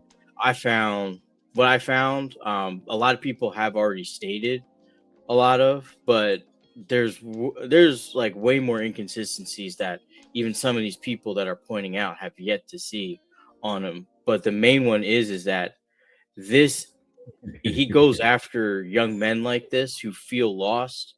Maybe they didn't have a father or great father figure in the house. Maybe, they feel life hasn't gone in just the right way, and they feel like they've been left behind. And it's hard, you're young, you see social media, you see a lot of people saying, I'm doing this, I'm making it. You're a loser for not having this wealth at this age. It's hard because you want to keep up. And to see that every day, nonstop on every platform, you're going to see some video on it. It eventually wears you down if you don't have a strong mental constitution. And if you don't understand how, I won't say but like as someone who did financial auditing, there's a lot of discrepancies that make me want to raise my eyebrow. And we would have a very long disposition if I had to go to court. No, I don't blame you though. So, but it's like the same thing. If you watched his channel in like 2021, like early 2021, the guy said he was going to have apps by the summer. It's like, this guy has only gotten bigger. Like, I'm a big guy, but you are definitely getting way bigger, which is one of the signs when you're making a lot of money. You spend it. Most people who make it quick spend a lot of it on. If one of y'all send me $50, I'll knock out 50 push-ups right now. Or I'll give y'all at least, you know what I'm saying? Because listen, I got weights.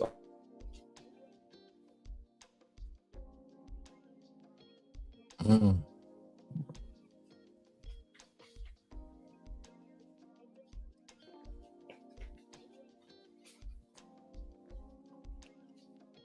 I fuck up? Can y'all hear me now? Yeah, I can hear you now. Oh, goddamn Wi-Fi. Switch to the other Wi-Fi. I hate when I got like 4 different Wi-Fi routers here, bro. That's another problem. Look. I I got the 25 right here. You feel me? 25. Let me throw these right back.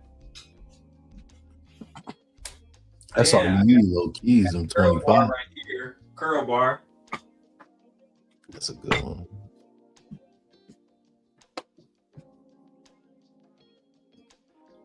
This motherfucker be fucking up sometimes. Can y'all see me still? Nope. Yeah, we can see you, just not the neck up, the shoulders up. Oh yeah, that's bullshit. See, I'm gonna have to fix that. Yeah, Fix that. and then the camera. Oh, I'm on bullshit. I was supposed to look, bro. I'm so high. I'm like, bro, this bitch supposed to be looking right at me. All right, look, let's get back to this shit. Look, I got the pull-up bar right here too. You feel me? Hey, is that solid? Yeah, 25 right here. Curl bar. God damn it. I got the curl bar on the floor. Then over here, bro, I got a treadmill in my studio. Can y'all see that motherfucker? Yeah, I can see it. Yeah. It's over there. Got the treadmill. I got, bro, I be so active in this bitch, bro. You feel me? It's all about really just not being out of shape at a old ass age. I just don't want to be one of them fucking guys. No, I'm not gonna lie. You got the right setup with that pull-up bar and them 25s. That's the curl bar is just to be a little, you know what I mean? That's the definition. But them 25s and pull-up bar, that's all you need. I got 35 in here too. Yeah, I mean, I feel you. 35, cool. But that 25, that's a good number, That's the good balance. I got two of those. Yep. Lala says you gotta, hey. He's good, bro. He's good. I'm gonna throw the background sound on your mic. That way we don't even hear him. I just threw that on your mic. Lala says you got the whole setup. Yeah, Lala. I'm trying to get bigger. You feel me? Just look at my forearm. I'm trying to get bigger. Let's go. Now, guys, like finally for once, I just have to say that wasn't cool, man.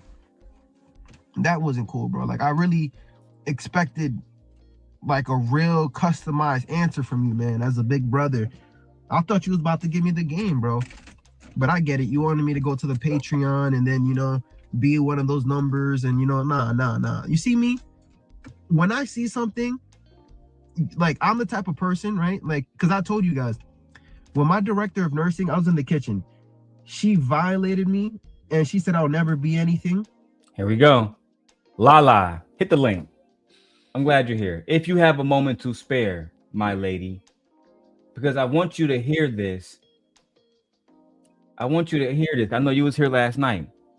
Listen to how this man talks about how this woman violated him and she told him he would never be anything. And listen to how he responded.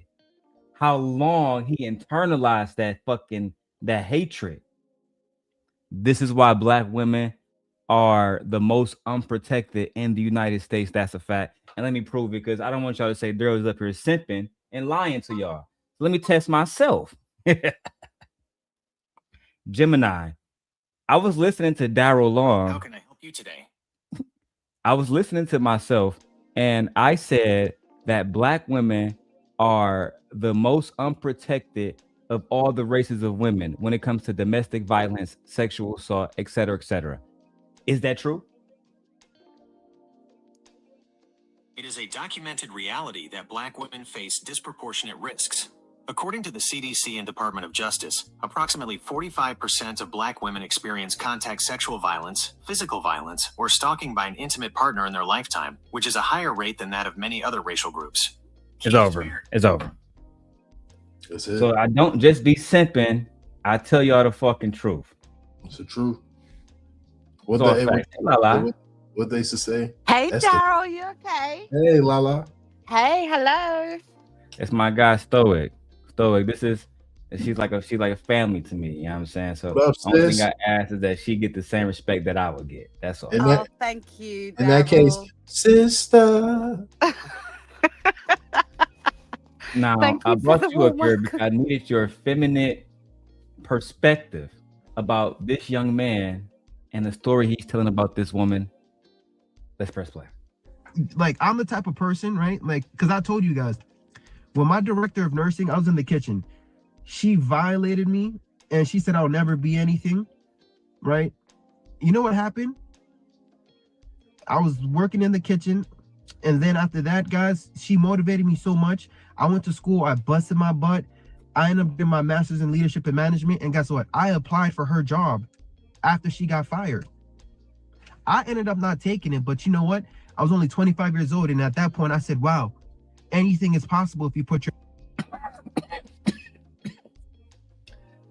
So this is my perspective of what I've just heard as a Virgo. A woman who already was in a position that you wanted while you was in the kitchen, working, basically as a stable boy, and she told you was never going to be anything. That hurt your feelings so much that you internalized that. And that hatred motivated you. You wasn't motivated before. You wasn't in school before. But that statement motivated you. And so much so that he went and got his degree. But he didn't go out and apply to any other job. He said, bitch, I'm coming back for yours. That is the type of mentality that leads to women being assaulted. And this is why, in my opinion, his wife needs to watch the fuck out. Because if she do anything wrong, I fear for her life. This is a red flag. Lala, what's your thoughts? I agree with you. It's giving deranged. I'll be honest, Darrell. It's giving deranged. It's giving weird. It's giving I need therapy and some medication. Yes, it's wrong. Don't get me wrong. I think it's rude to tell anybody you're not going to make it. You're not going to be anybody. But that put like gas on him. You know what I mean? That gassed him up to be like, hey, I'm going to prove this chick wrong and I'm going to be somebody. And that he went out and done that. Kudos to him. But to come back for her job just showed you he wasn't motivated to correct the path of his life and get somewhere that, you know, that will help him and further him from being in the kitchen. It only to get back at her because he knew he could not challenge her in any other way other than trying to take her job. And notice how he said a job that she got fired from. Mm-hmm. You know what I mean? That you can tell the hostility is still there. You can tell that his motivation was only her and getting her away from that job. Not to uplift his life, not to do anything better for himself, not to do anything but her. And that just shows you he hates women. And he especially hates women in power. I agree. I actually couldn't agree more. Nice. I couldn't agree more. Bridget agrees too. This Anton Daniels adopted son. Let's go. Your mind into it. And the reason why I wanted to take her job was because she was really an evil person. She wasn't leading as like the leader that I would want. So I'm just like, nah. What? Hold on, nigga. The reason why I wanted to take her job was because she was really an evil person. She wasn't leading as like the leader that I would want. Sound very emotional, sir. Only thing she told you that you wasn't gonna be shit. How does that make her evil? And that made you want to take her livelihood?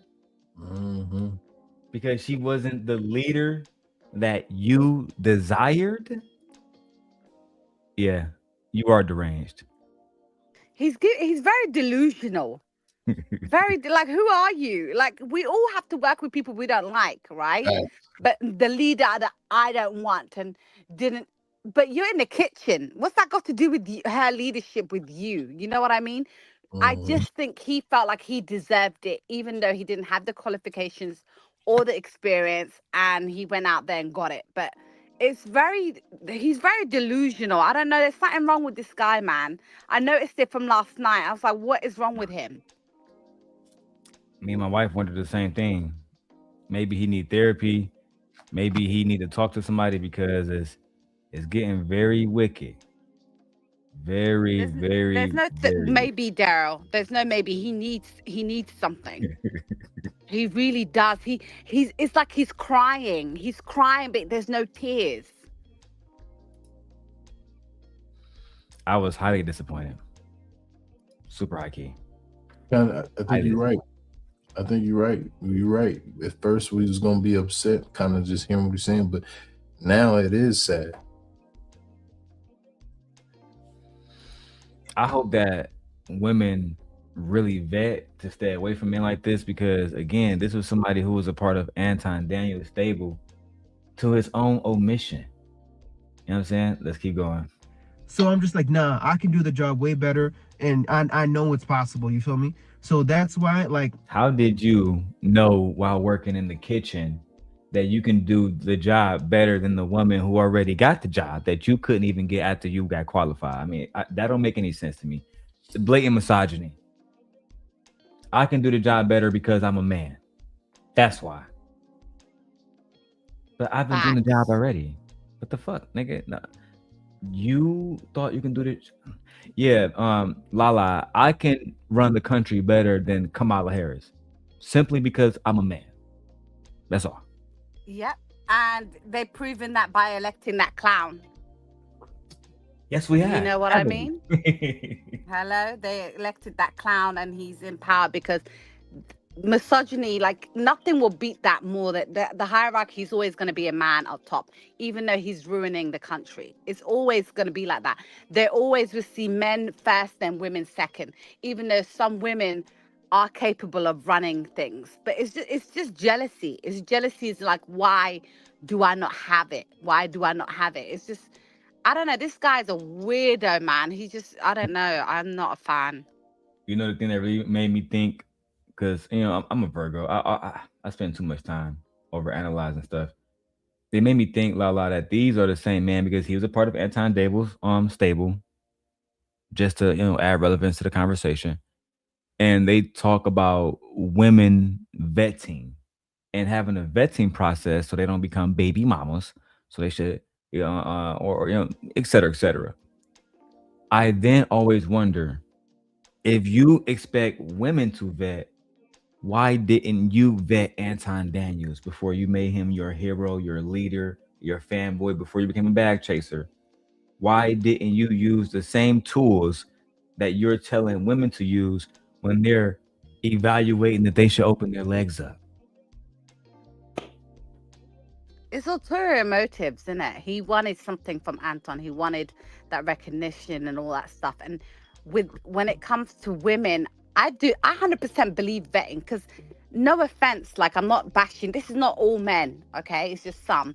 Men are not normal these days. They're not emotionally regulated. They are not raised the way they used to be back in the day.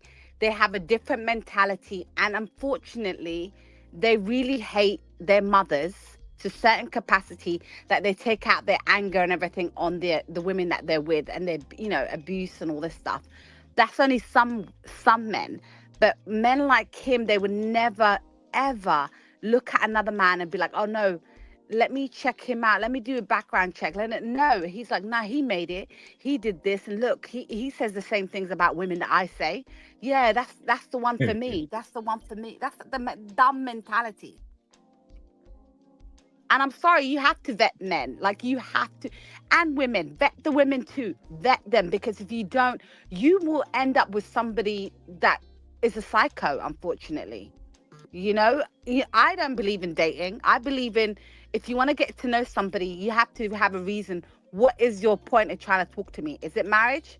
If it's not marriage, goodbye. And if it is, you speak to my brother and tell him what you want from me. And then we can go process that together. But if you're going to be on some line about wasting time business, nah, you have to vet them. And also mentally check them out, and physically have them a health check out as well. Because you can't be safe in these days. You really can't. Especially if you're planning to be influenced by this person.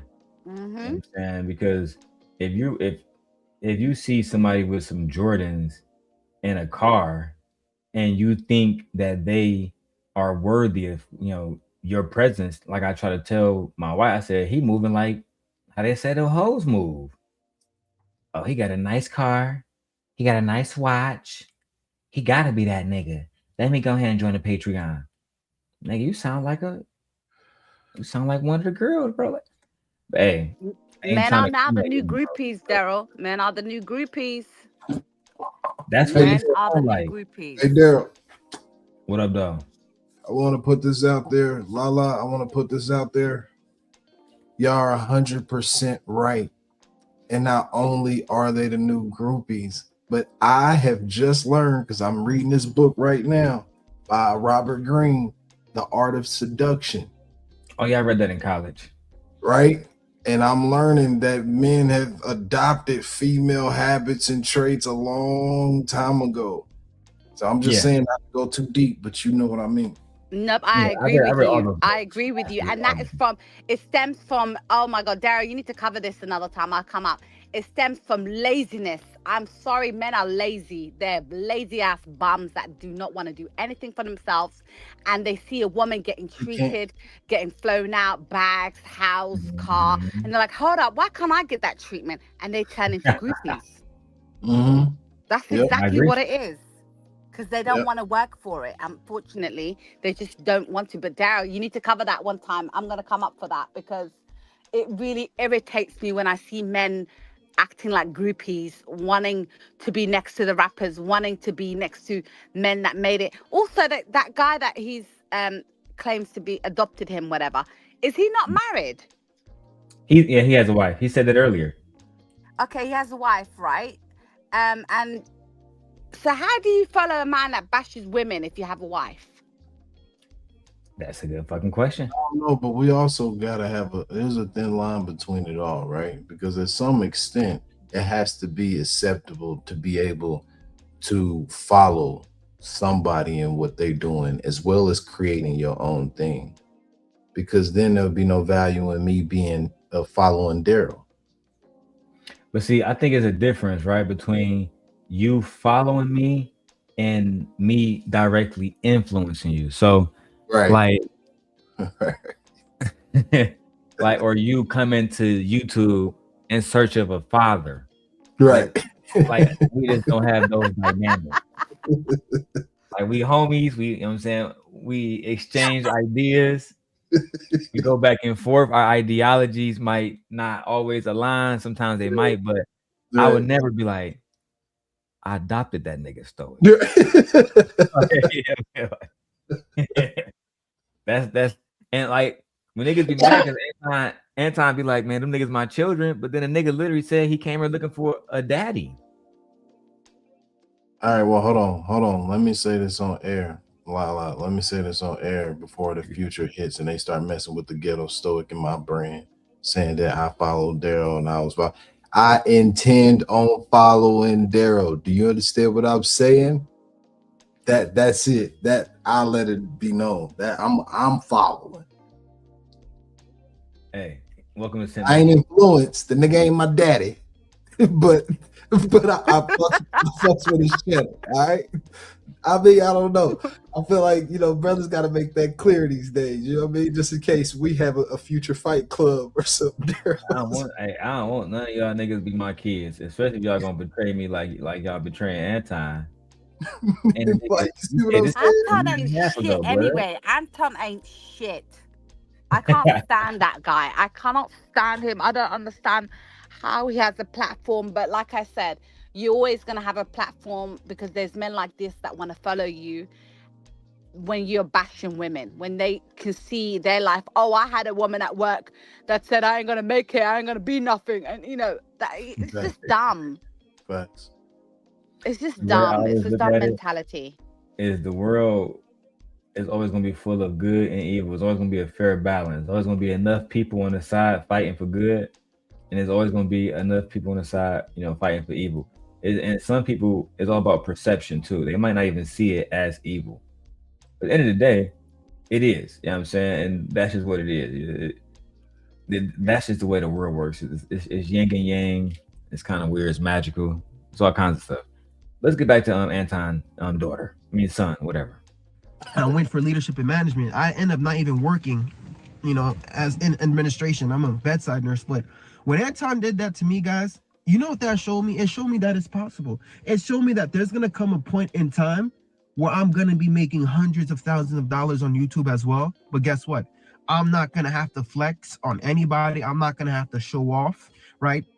I don't have to put on a facade of being a tough guy, right? Because I know who I am. I know my hands are lethal. I don't have to prove to people, tell people, oh, I've trained for this long and I've did this for this.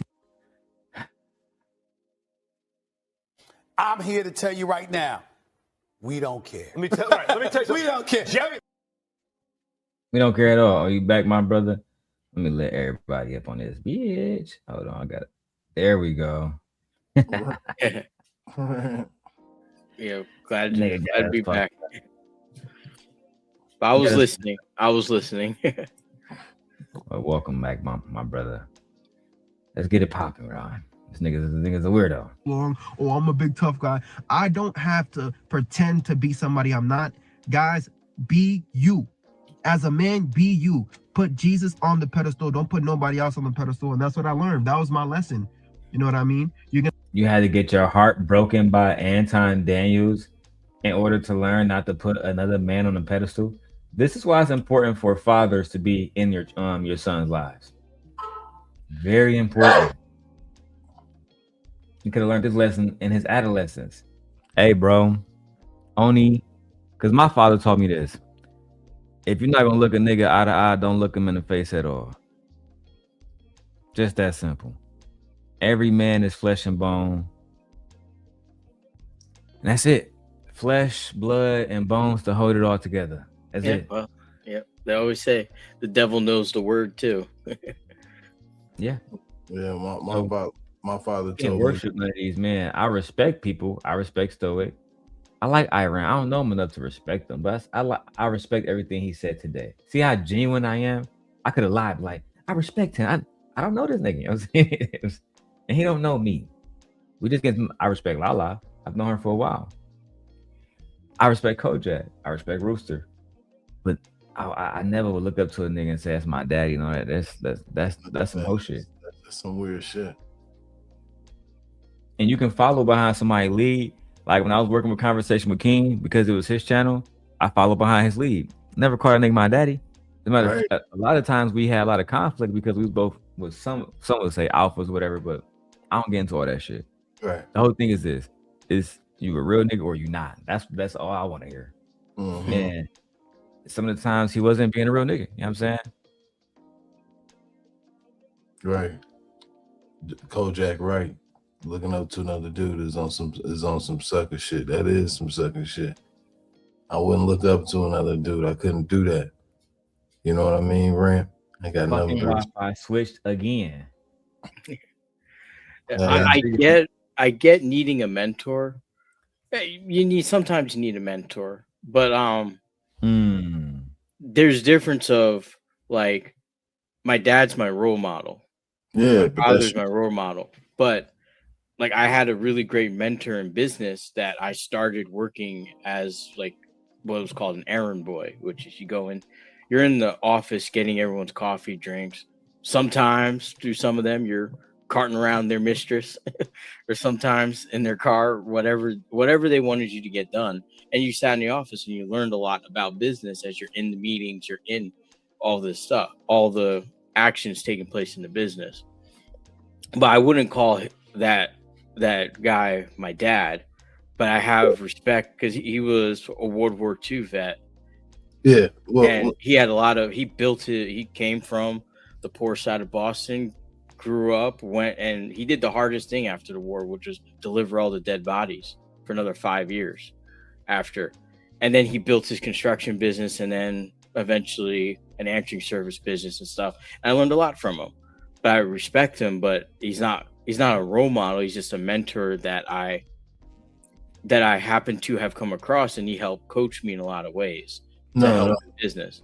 No, so, shout out to him. But no, I think because what you did, the errand boy thing was niche specific. So it was in a business field. You know what I mean? It's kind of like my very favorite show, Suits. I love Suits. Suits is my favorite. And the reality of it is you can't really put that in the concept of what he was trying to do. No. He is full on. It's kind of like the Andrew Tate symptom. A lot of guys said this is like my father figure, and it's okay to have a role model, but he is not a father figure. But you know what, dude? you know what? It's Why deep. would you want to come online and make a man your father figure? That's wicked, nasty work, bro. For the highest accord. Hey, Darrell, man, Like, this that's is a lot of responsibility, bro. hey, For Darrell, this somebody is to be called like your father figure, that's a lot of responsibility. That's not even a little bit. That's a lot of come on, parenthood, nigga. bro. This is a Okay. topic of the time, bro. But I want us to really think about why were there so many successful cults, even though they were unsuccessful in its outcome. Why were there so many established successful cults in our historical, you know what I mean, in history? Because that really plays into the subconscious as to why people are so easily influenced. Yeah. That's a good question. I just don't know the It's answer. hopium. It's hopium. Yeah. Hey, You're hoping for something. I love that. Hey, Darrell, you should low key clip that one though. Like, do something with that. Hopium. That's hard. Hopium. Hopium is crazy. Yeah, I hate to say it, like I had a young guy that worked for me that had this same mindset when he was 20. He's now 25. And thank God he listened to myself and my mother does my accounting for my business. Right. She sat down and told him like what you really need to do. But he was doing a lot of things, saying a lot of concepts. I would say probably even a step higher than this, like kind of like the F all women type of mentality. And it's like, hey, look, you're 20, Right. you ain't got nothing. The only thing you got right now is that you're 6'3" and you're pretty good looking, but you got nothing. You have to build. Unfortunately, reality is Those us guys have circumstances, to I'm not build. going to Anton looking for a daddy. Yeah, That shit lame. so and he was one of those guys that had Andrew Tate in that role because he had a father, but he had like his father was he didn't want to be in that marriage, and he said constantly, unfortunately, I heard it over the phone to his poor son, like I never wanted to have kids, like stuff like that. And that's a hard thing. So he's now saying, well, my dad's weak. And this is kind of an important thing if you are a young father, how important it is for you to be the steadfast pillar. Because his father was weak, he became this. So it's not the solely single mothers that create this. It's really the lack of the father being the pillar. And it's like I've been there. I have a young daughter, and it's in the black community, in the rap game, they say if your daddy was a rat, the son is a mice. So no, we well up on that too. Yeah, we use that lingo just for those suckers, them sucker duckers too. But I ain't gonna go too into it. Darrell, man, my bad, man. You know what I mean? Yeah. Me and Rap will rap about that too. But so, but yeah, there's a lot of guys like his mentality. It's just that he's older, and I would never have thought that it would manifest this way in this guy. But it is kind of weird that you're in your 30s looking for a father figure. I get 20, I get 19, I get 21, but it don't matter. This late in the age game, you're almost to middle age. Like, I don't know. We're going to have to look into those cults, man. We're going to have to look into those cults because I'm really thinking about the subconscious. Why so many people just jump to 900 people drink Kool-Aid? Like, come on, yo. Like, bro, let's have a real conversation, right? Because we taking it off everything else, right? Not perfectly. I ain't going to.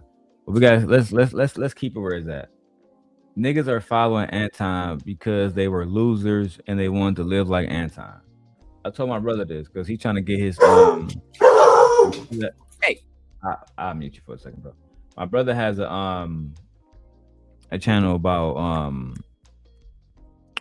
crypto, and I told him people watch Anton because they don't really want to learn about crypto. They don't really want to learn about it. Have to sit there, look at charts all fucking day, make money and shit.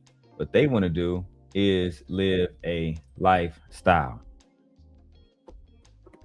And let me explain that to you, right? I got a fleet of hoes. I'm that nigga. You feel me? My wife do what the fuck I say, and everywhere I go, I fly with a baddie. Versace, nigga. Porsche, nigga. I guess I got more money than your favorite rapper, nigga. I got more money than Corey Holcomb and Kwame Brown. Like that type of shit, buddy say.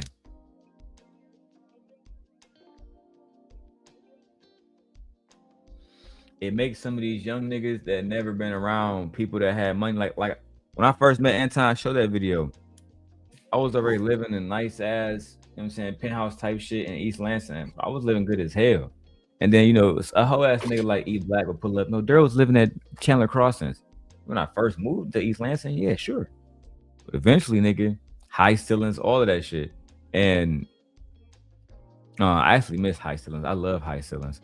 Anyway, I've been around money my whole life. When my father passed away, he left like 4 cars. One of them was his red Range Rover. I gave that truck to my sister. I didn't even drive that truck. I gave it to her. She just had got married. I think it was like a 15 or 16, some shit like that. Older, obviously. But the whole point is niggas been had those cars. Niggas, I've never really looked to another man online, you know, for advice necessarily. Jason Wilson, it's specific people that I would listen to. Dr. Mark Lamont Hill.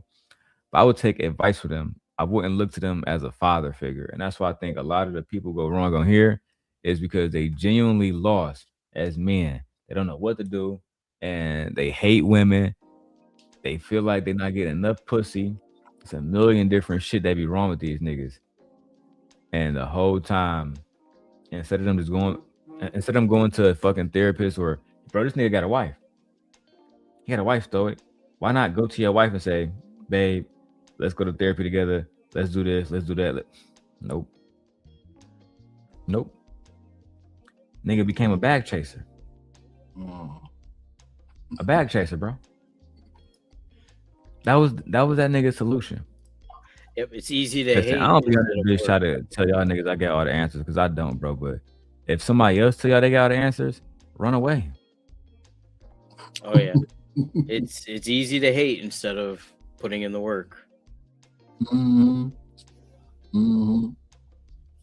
Bro, it's I was low-key disappointed because I watched, listen, I ain't gonna lie, I got this from that nigga Freezy, right?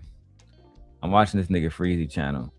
He posted this video, he told me something, Anton, he played this young man, and this young man, he was a victim, man. I'm thinking, how? Anton didn't put a pew pew to his head and made him become a fucking member, bro. You're not a victim. You was on there purposely yourself. And then you kept coming back, right? Sorry, I was sending a shipping label to somebody. Let's keep going. Can't believe this nigga. Gonna get disappointed.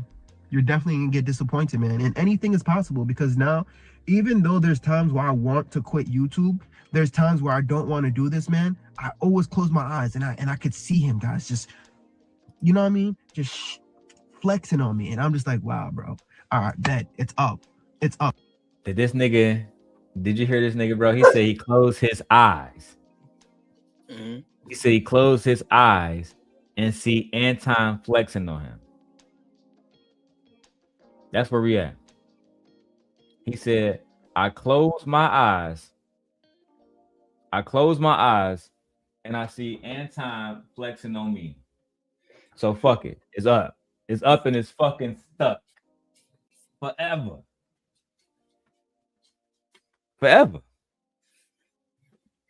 Look at what we dealing with these days.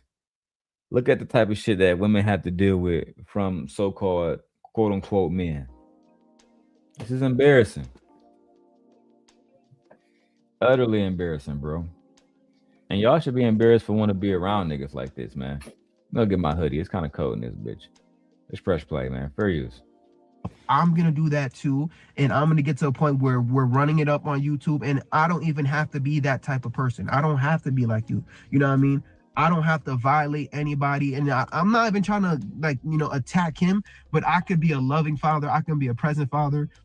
That I can be who I gotta be. And honestly, Anton, if you happen to see this video, my nigga, on God, bro, we can fight, bro.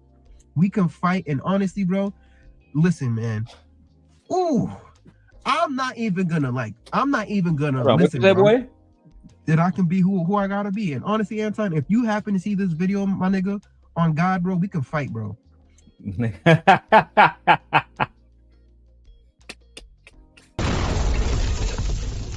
Hey, bro said, if you happen to see this video, Anton, we can fight, nigga. Oh, nigga, that's on my mama. That's on my mama, nigga. Hey, if you see this, Anton, we can throw them hands, cuz.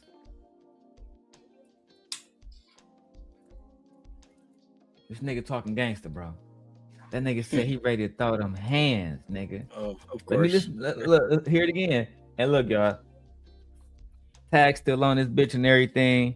You feel me? Green Bay Packers joint. I gotta throw this joint on real quick. Hard. You feel me? People think I'm a Chiefs fan because I got the Kansas City on, but I'm a Kansas City person thing. I'm a Kansas City fan. I ain't no Chiefs fan for real. I'm not a fan. You know, I work in Milwaukee a lot. I mean, I be out there a lot. So, you know, them niggas out there, they fuck with that shit heavy. You got to get along to play. You know what I'm saying? Yeah, It's right. I guess they would say I'm manipulative too. But I'm not telling y'all niggas doing the Packers. That's hard though. I appreciate you, man. You know what I'm saying? Just a little bit, you know, a better aesthetic. You feel me? It seemed like it low key seemed like it fit good on you, but looked like it's better on me. You know what I'm talking about? You're gonna have to fight me like this nigga trying to do Anton. Hell no, I ain't gonna do it. You got it. Hey, see that stamp right there, Rent? That's real right there. That's authentic. Hey, we used to judge you back in high school with the remember the throwback jerseys back in the day?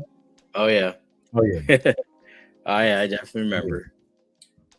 Hey, let's get to it. The nigga said he gonna beat up Anton, y'all. Let's go. I don't have to violate anybody, and I'm not even trying to attack him, but I could be a loving father. I can be. He said he's not trying to attack him. 20 seconds later. Be a present father. That I can be who I gotta be. And honestly, Anton, if you happen to see this video, my nigga, on God, bro, we can fight, bro.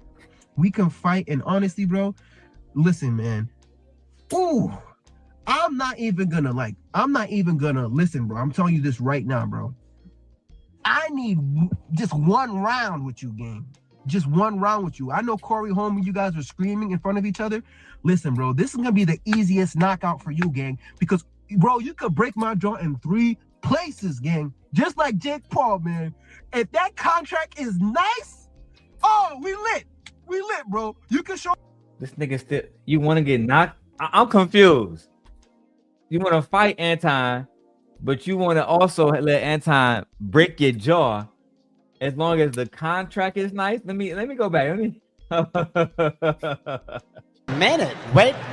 a minute. Wait, first of all, you're not gonna speed past that like you didn't just say what you just said. I'm not gonna attack Anton. Goes directly into a physical altercation situation.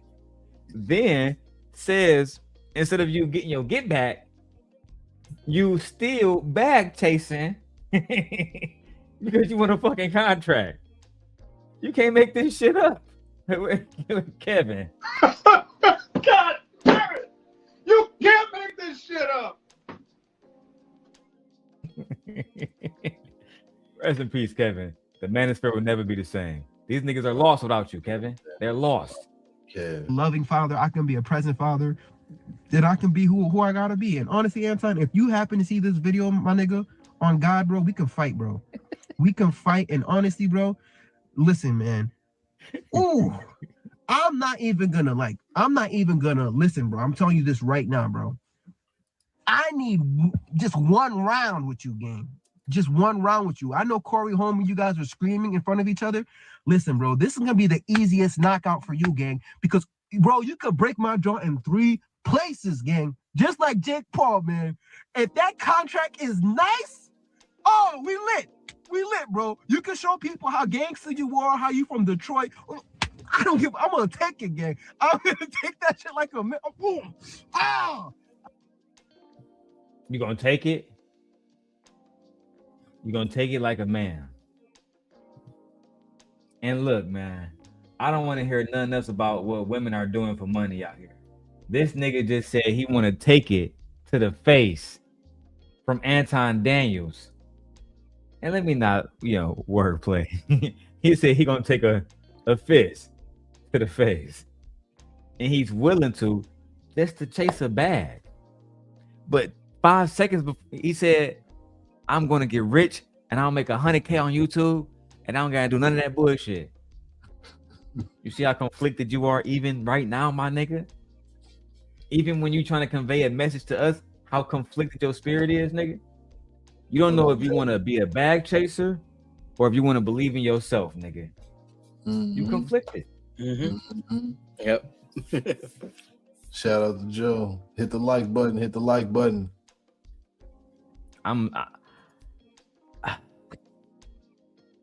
Let's go, man. I don't care, bro. Jake Paul made 96 million. Let's get the pay-per-view. Let's get the contract going, gang. It's all love. It's all love, gang. It's all love, man. I don't mean to violate you, man, but that's how I truly feel. I'm not expecting an apology out of you, but like, damn, bro, like I wanted to be a bag chaser. I wanted to be, somebody, you know what I mean? And I don't know if anybody else feels this way. If you ever had a fallout with Anton, like you used to watch him all the time, and now all of a sudden, he did something or said something that's like, you don't really rock with him as much anymore. But I say this, but I still watch him, right? I still watch him. The nigga's still on the TV. He's still hustling. He's still posting 3 times a day, 4 or 5 times a day. His work ethic, you guys can't be upset at his work ethic, honestly. So like, I'm not. It really don't take that much to post 4 or 5 videos a day. I'm telling y'all as a full-time content creator. Like, and this is me still working, right? I'm kind of shifting out of working. You know what I'm saying? But that's a whole different conversation, right? And that all depends on, how much donations and stuff like that we get. So far, I think we got like $25 in donations in 2 hours, which that basically add up to like $12 an hour, right? Which is not enough to sustain a channel or a lifestyle. So that leads to me having to spend time doing other stuff, which is not your responsibility, right? I don't put that responsibility on the consumer. That's up to the leader to find that out. I don't need Anton Daniels to tell me that. You know what I mean? Didn't buy a Hyundai Palisade just by sitting on my ass. Now I'm driving nothing but foreign trucks. Listen, it doesn't, young man, if you want to, you can post 5 videos every day. I would actually tell people who want to come into Simp Nation and who want, like, somebody asked me the other day, can you help me monetize your, I said, yeah, I can help you. Only thing I need is complete cooperation. So if I tell you to post 3 reactions, 2 head talking videos, and 3 TikToks, and then just post those same TikToks to Instagram, I expect to see that every day. Just like Ghetto Stoic said, the girls like the niggas in jail because they get up every day, they're doing push-ups, they're doing sit-ups, they're doing burpees, and eventually niggas strong as hell, body tone, reading, looking at shit and say, oh, I'm not eating that pork, it's not good for my body. I'm not drinking that soda. It's not. We're talking about niggas who become disciplined. If you become disciplined in this, you will see success. I believe that discipline and patience genuinely get you everything you want. Like Iraq was saying, a lot of y'all niggas was following Anton because he was selling that lifestyle. Hey, you want to be like me? You want to drive a Lambo, bitch? Come join the bag chasers, man. Me and Iraq, we're going to teach you niggas how to own 1,000 houses in 2 days. But first, you got to give us $15,000 to join. It's, bro, the courses method of making money on YouTube, I can't tell you how many content creators and scam niggas off the course game. Buy this course. Let me tell you a fact. I'm not going to say this person's name. But a few years ago, I bought a course for $500. It was a computer science course. The person revamped the whole course and started charging people $100 a month. It was a $500 lifetime fucking thing.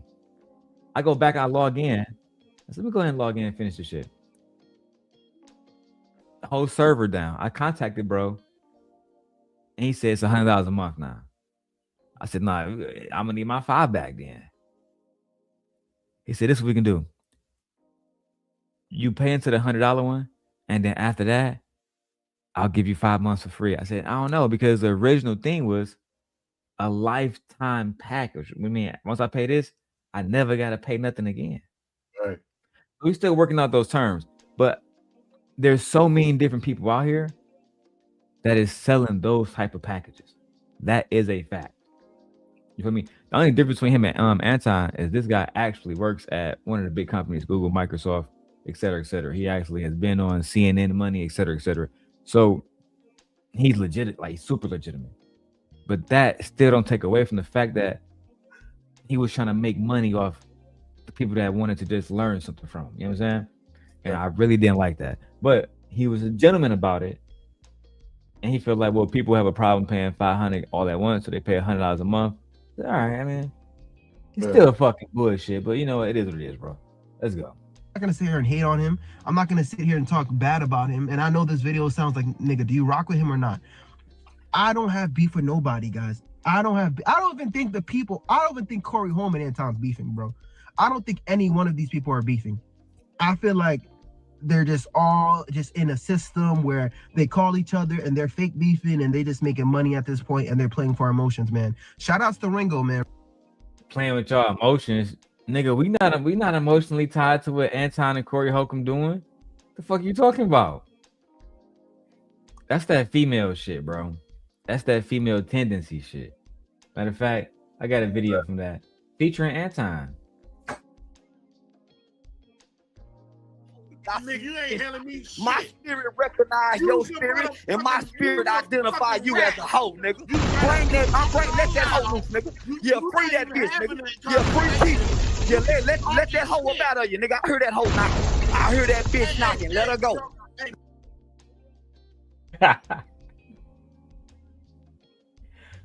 I was on that episode. Me, Anton, Charleston White, and Jay Prince. A long time ago when me and Anton was friends. But nevertheless, let's go.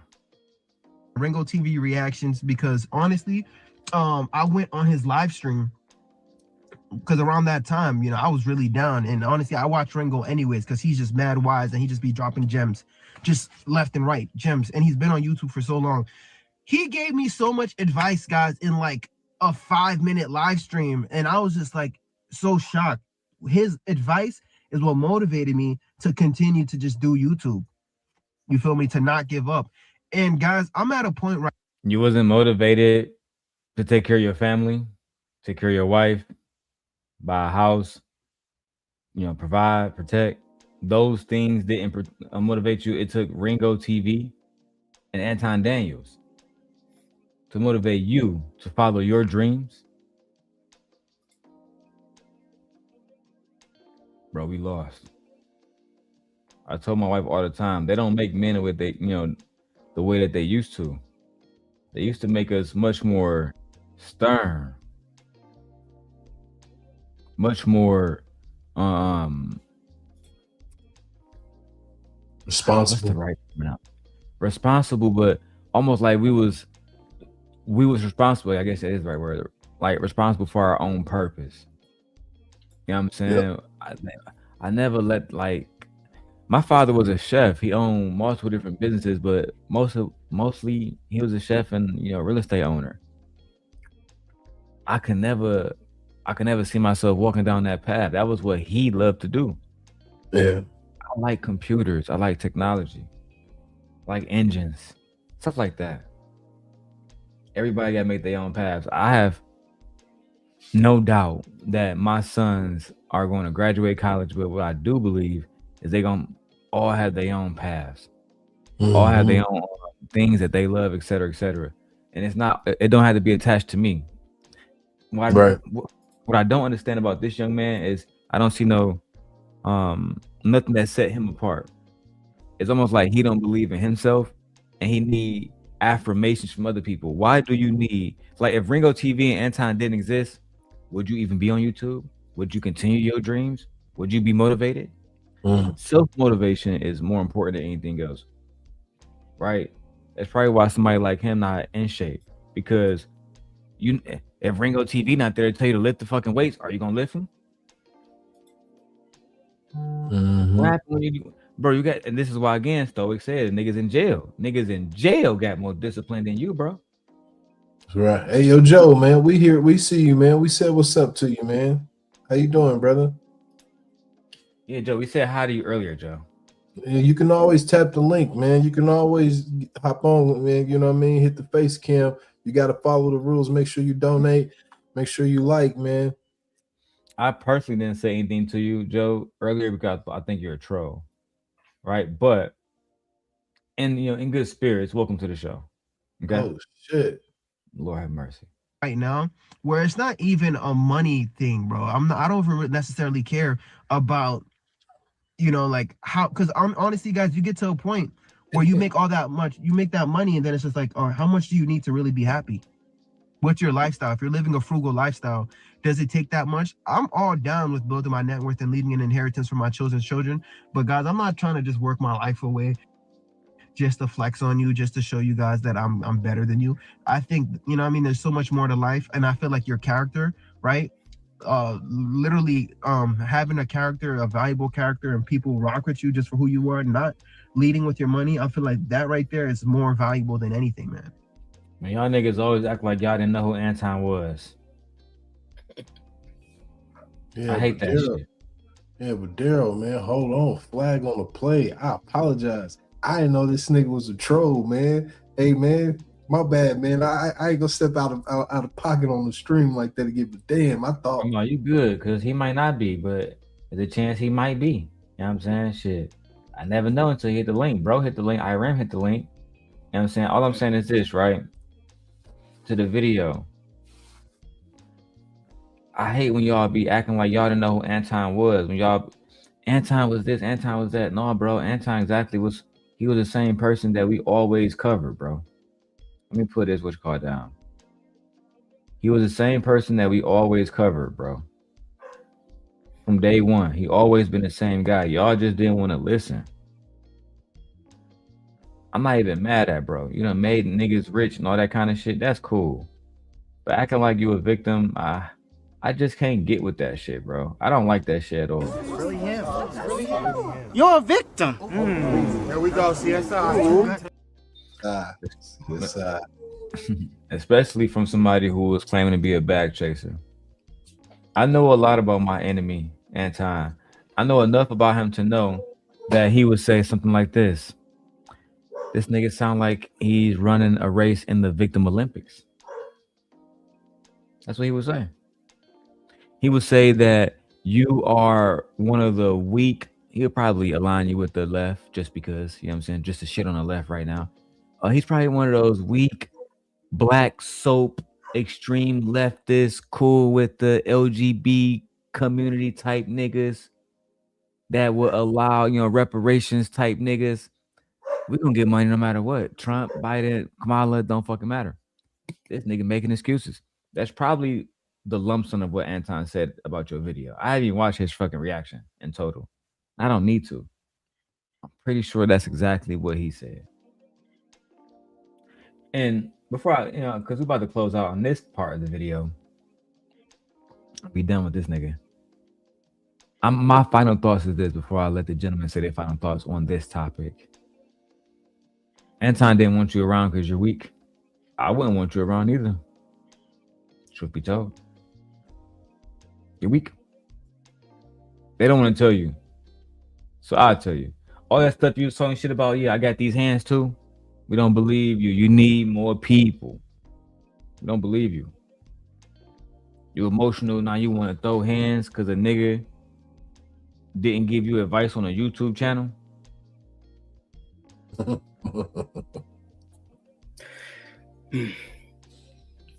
That's emotional, bro. If you had said that shit with me, because I'm in Chicago now, but I can hop in the Palisade, take a little 4-hour little drive, press a little auto cruise, take me there by his fucking self. I'll be virtually sleeping, nigga, on my way to beat your ass. That's a fact. You feel me? So I think you really, because I know he gonna watch this video. I think you need to self-evaluate, bro. Talk to God, go to the gym, work out, fuck your wife. Do that. And spend more time taking her out and stuff like that. Spend less time investing into, Anton Daniels and the bag chasers. Trust me, he got enough niggas over there spending money. He don't need your $40 every month. And you're not gonna get shit out of it. Clearly, nigga. Y'all got it, fellas. Final thoughts on this one. What he said, and you need to find something bigger than man on earth. That's it. Yeah, I think he really just needs to have a chat with his wife, figure out their game plan for something, because there's a lot of misdirected anger and probably some other things going on that he just is not acknowledging, because it sounds like he's angry with everything, but he doesn't want to be excommunicated just yet from the cult, from the Anton Daniels cult. But he has to find something else to do. I mean, he is a nurse, and it takes a lot to be a licensed nurse. So I mean, hone your craft, spend more time with your family, pull back, cut off social media altogether, just unplug altogether and try to find out what is important to you for life and go from there, because not all of us are going to make the amount of money that we would love to make, but to discredit his success to now, to say that I'm failing at YouTube, so I'm failing at everything. But you got to get out of your head that what these guys are saying that they never do and that their wives do, it's like their wives aren't doing that for them. I guarantee you. And for some reason, I guarantee you that Anton's wife is definitely not doing anything that he says that she is doing. I just have a feeling. There's just no way. There's no way. You just need to go back, touch grass, go take a walk in a park, spend time with the family, deplug from all this. That's something. Oh shit, my bad. That's something interesting to fucking speculate about, man. Very, very, very interesting. Hold on, my wife just got home, so gentlemen, just say hello to the wife. You feel me? How's it going? Hello, wife. Hi, guys. Hey, this iPhone 17 Pro Max you putting in work, don't it? Listen, y'all don't need to go, babe. Where the camera at? Hand me that black bag. Careful. Careful. You don't need to go get one of these, fellas. Even though Big Daddy Sim Guy got one. This is an Alpha A6700. Y'all see that? You can go ahead and Google how much one of these costs. I'm not going to tell you. And I'm not flexing. I'm telling you this. Do not buy a camera if one of these YouTube niggas tell you that you need a YouTube camera. This nigga Lead Attorney got a motherfucking program. Something you got to buy a Sony camera to get on YouTube. Nigga, you can get an iPhone from AT&T for $100 on a contract and be looking good. Fuck you gonna go to? I got that camera, like I told my wife because she's pregnant, to film, like actual film shit. That fun fact, before we go to the next topic, that camera, that A6700 is Netflix approved. It shoots 10-bit. If you know that, if you know what that means. But babe, we were talking about the Anton son, young man. We about to wrap that segment up. It's all over it. That's you about to go back to work? Yeah. I All got right. my periods and then I'm gonna pick the kids up. All right, we got to wrap up our so our next segment is Six the Goddess. And I saw my brother Freezy did a video about this. Oh, babe, come here. Bring a chair and sit it right here. Go get your food. Do what you gotta do, but then, yeah. Yo, I'm telling you, man. I'm telling you now, this is my last time I'm gonna compliment that damn hoodie, man. But that Packers is hard, bro. Bro, I got another Packers joint. And that bitch Hey, crispy. but you know what? What you said you wasn't trying to flex with the camera, but I don't know. I think you flexing with that watch, man. What's up with that watch you got? What's that right there? I don't even know how to use one of them motherfuckers. I never had one. The Apple Watch, bro. It's the Apple Watch Ultra. Yeah. I'm about to get rid of these Ray-Ban Metas, and I'm about to get the new ones. I had to go. He's actually broken. I actually broke him. So, is what it is. Hey. Now, were you able to get those size, or are they one size fit all? Because I wasn't able to get the Metas because at Lens Crafters they told me they one size fit all at Lens Crafters though. Nah, bro. So I actually went to Lens Crafters too. Actually, I still got my receipt and everything, but like they have different. For one, they have different like models and shit. And I think these are the Wayfarers. I forgot, bro. But they do size some bitches. Like they had like a little thing for my nose and my like the one like they had all that shit, bro. I had tested them and shit. And then it took like 2 weeks for them to put the lenses in and shit. You know what I'm saying? The transition bitches. Outside of that, bro, them bitches running. Hey, Darrel, look, check this out. I want to use this as an example of ramp of why brothers got to show each other more love, because we low-key the exact same way. I tried to get the ones he got, but my Lens Crafters didn't have them. Look, bro, I got Ray-Bans too, but I use them on my wife's insurance, man. I didn't have to pay for them. I paid like $80 for mine.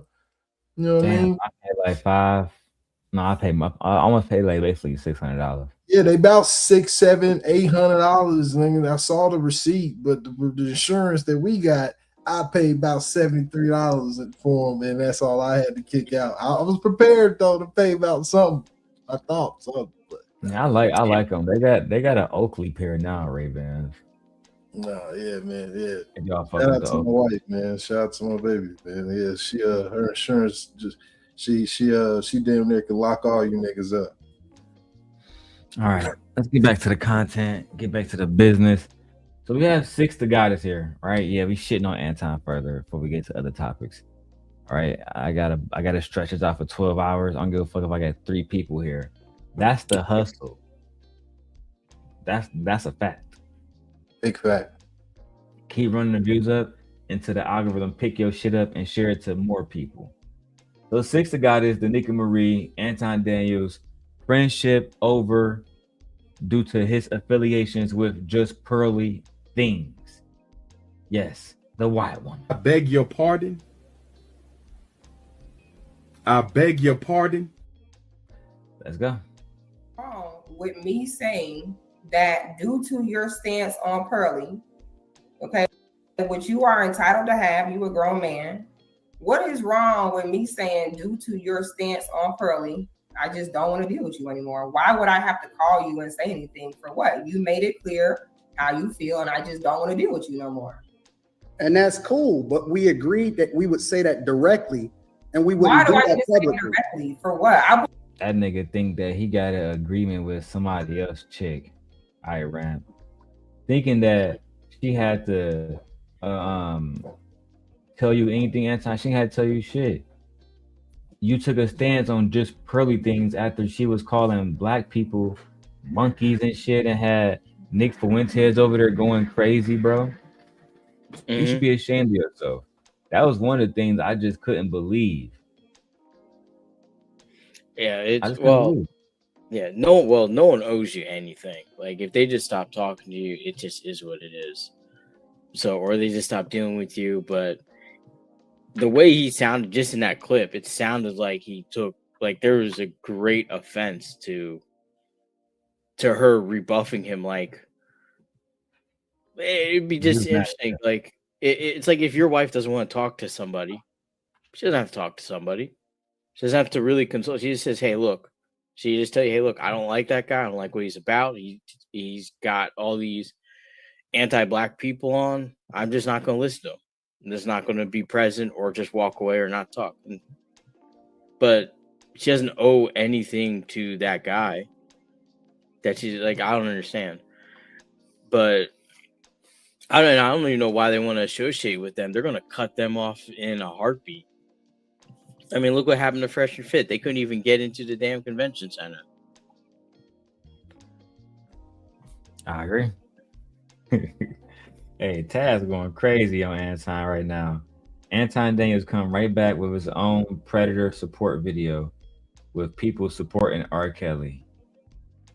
Anton, you did an R. Kelly response. We'll be reacting to that one today as well. Listen, we need at least $50 more to the Cash App or to the Super Chat. Either way, I'm fine. You know what I'm saying? But we need at least $50 to the Cash App. Who's gonna sponsor the show? All right, let's go. What is wrong with me saying that due to your stance on Pearly, okay, which you are entitled to have, you a grown man. What is wrong with me saying due to your stance on Pearly, I just don't want to deal with you anymore? Why would I have to call you and say anything for what? You made it clear how you feel, and I just don't want to deal with you no more. And that's cool, but we agreed that we would say that directly, and we wouldn't do that publicly. Directly for what? I'm supposed to go to your. Because that's what we agreed to. No, I didn't agree to that. You agreed to that. Anton always believes that he has some type of influence amongst other people. And I tried to tell him years ago, Iran, you know what I'm saying, if you wish, I can show you a video.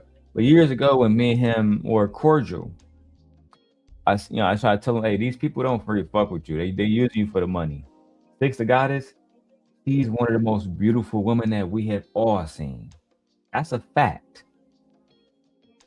She's only around you, short little chubby nigga, because of the money that you provide and the opportunity and visibility. Yeah, and I'm the only person that's gonna put it out there like that. I gotta say it to make it offensive because it is offensive. How you think they talk about you behind your back? Right? Now we get to see how she really talk, because after this, Anton go live with Island Girl Q. And then that brought out the demon and Six the Goddess. One step at a time, guys. Go ahead, Anton. Why do you do that? Like, why do you create the narrative before we even had a conversation? I don't need to have a conversation with you, Anton, because you lie. What did I lie about? Damn. Not you a liar. So again, Anton's son comes out and say it. Anton, former apprentice, not so lucky, comes out and say it. Freezy, Anton's stepchild, comes out and say it. How many more people got to call Anton a liar for y'all to believe it? I'm sorry for that. I keep looking at him. I think he's a Kirkland Rick Ross. Bro, that nigga said, I think about Anton as the Black Dave Ramsey. Child, niggas is lost. Niggas is lost. Yo. I don't want to go back and forth with you. You always say you never saw the video. You always say you never saw the video. You always say you don't know what someone is talking about. What did I lie about? You always say you didn't see the video. You always say you don't know what somebody's talking about. That's called passive aggression, fellas. I didn't see it. I didn't see when that nigga Stoic was dissing me. I just happened to say, fuck that nigga. I made a diss song and response. And then, but you happened to respond to everything he said. Right. Now, I remember, babe. Remember when Anton came to our panel? I showed it. Yeah. With me, Anton, Tawana, and King 4 or 5 years ago, I ran. Right? When Tawana first left the Peep, she came to my show. Right, let me be more consistent. Conversations with King show where I was a co-host. And the title literally was Anton Daniels versus Tawana. When this nigga got there, bro, he said, bro, I didn't even know she was here. I didn't know what y'all was talking about. Nigga, the name of the show to this day still says Anton Daniels versus Tawana. And the nigga literally looked at us in the face and said, hey, bro, I didn't know what y'all talking about. I just popped up. That's indirect. So, yeah, if that was the case, why not pop up any other time? That's being indirect. But when we happen to put your name in the title, and we got Tawana here saying that you tried to fuck her, now you pop up. Yeah, I don't understand that. If you didn't want to talk to her, you shouldn't have made a video. But they're so desperate. Well, I think this is my opinion that he's desperate for the attention he perceived he never got, and the money to maintain the lifestyle right now. That's just my opinion right now. I actually agree with that one. I do. Like there was like he did a video recently saying he got 20 properties. I'm not sure about that. Cause he only showed one property.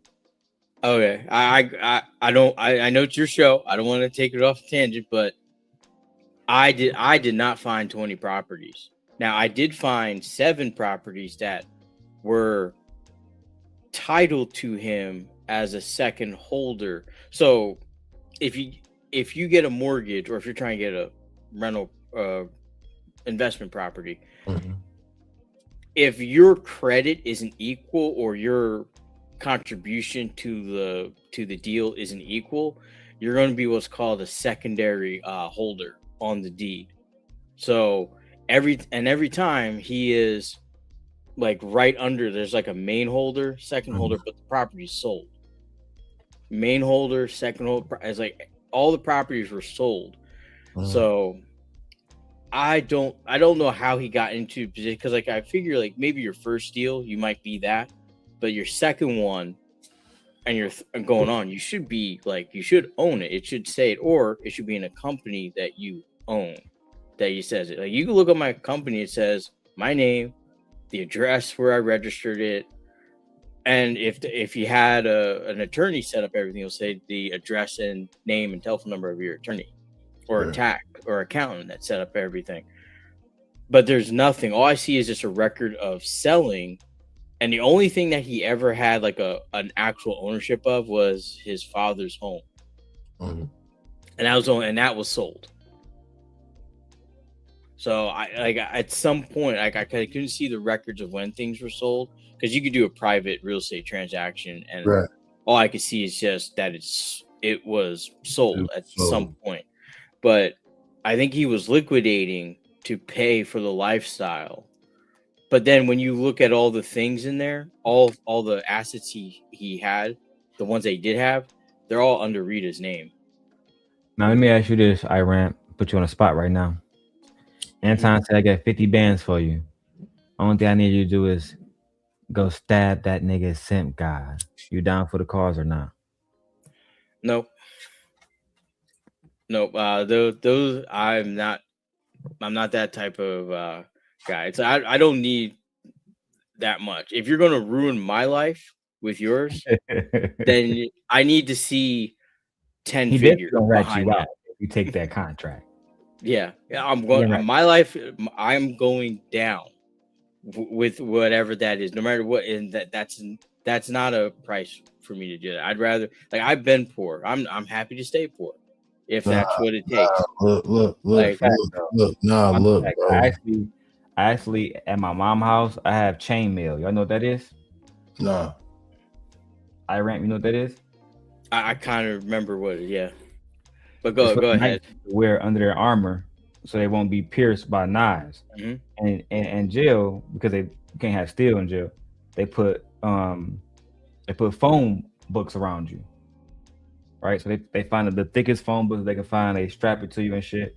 So in a situation where somebody tried to stab you, it hit the books first. The chainmail the same way. So a long time ago I used to be into whatever. And I have a katana here, but that's not actually mine. I do have other stuff here that is actually mine. But the chainmail is at my mother's house, and you can wear it like a shirt.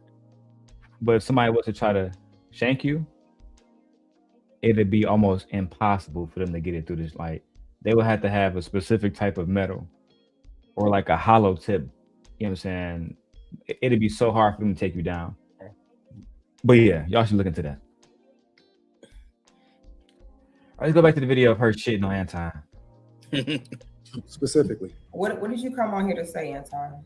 I came to say that this is some fake shit, Six, because you know you got my number in real life. What and do I need to say? Anytime, no, if you're gonna let me speak, let me speak. Anytime that anybody has ever had a question, you know we didn't always reached out to each other.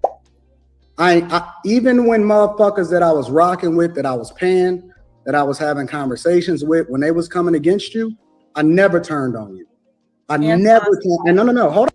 It's not exactly true. Oh, you could tell by his eyes. By the way his eyes are, he's always looking away from the camera when he's speaking about. Not just his eyes, though, Iran.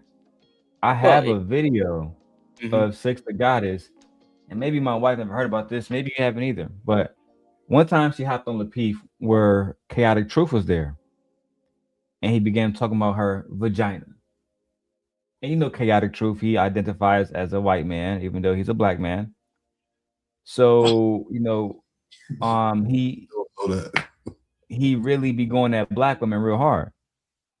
She was invited there by Anton Lapeef. When they got into the back and forth, guess what Anton Lapeef both did? Dropped off the panel and let them fight. Then after the fight, she did a reaction video. Anton came up there to something. Me and JR, we had to go somewhere. Like, she said, "But so you left me in your house basically with a nigga attacking me, talking about my vagina, talking about my saying my mom, my dead mom, all kind of shit. And your only excuse is you had something to do." Imagine if that was the other way around. Anton, because she lived in Atlanta. Imagine Anton fly to Atlanta. She lived him in the studio with some Atlanta niggas. I'll be right back. They beating the shit out of Anton. She get back. Hey, I had to go to Wingstop real quick with the homies. You good? I have no accountability over this at all. Like Anton, you was on some hoe shit, bro. Then you set B Taylor up, knowing all these girls are cool with B Taylor. Even though B Taylor can be a fucking dingbat sometimes, people love her. I got a great deal of respect for her. So that Pearl shit after Nick Fuentes, bro, it was just too much to deal with. And only people like that fucking young dude, Mr. Gabriel, was still influenced by you. Losers. And it's crazy because he has more intelligence than Anton, but not at the same time. Oh, hold on. You know this because we had real conversations in person. You sat in my crib and we had these conversations. You know I defended you. You know I never mentioned your name one time. We didn't always disagree on almost everything that we stood on. Me and you had a conversation about how much we disagreed in my motherfucking kitchen. And I told you specifically, I said, yo, if you ever got a problem with me, if you ever have any disagreement. Hold on, Anton, because you kind of skating over that. And I had that video too. They had a conversation, Stoic, inside Anton's kitchen. Now, maybe Stoic, you haven't seen the video, but Anton was in Miami and he got into it with this white man, right? Anton had his bagel shop. You can let me know if you ever saw the video. If you need to, I'll pull it up so you can see with your own eyes. You feel me, on some real nigga shit, so you don't believe I'm just making this shit up to disparage Anton's name. That's not the case. Anton at the bagel shop. He filming like he usually do, talking that, that bag chaser shit. White man, to credit this shit 100%. White man was visibly drunk as fuck. He didn't like being on camera. Till Anton don't film, Anton start talking shit. White boy wasn't having it. He get to the point where he didn't even let Anton order his food. You can't order shit here. Fuck it. Do something about it. Then Anton kept filming him. So he started breaking shit down. He said, bro, I got a Porsche. I'm Anton. He said, a Porsche? He said, nigga, I own this fucking block. My family been on this fucking block for years. Why you think none of these people calling the police on me in here? You can't order nothing. You can't get a bagel. You can't do shit.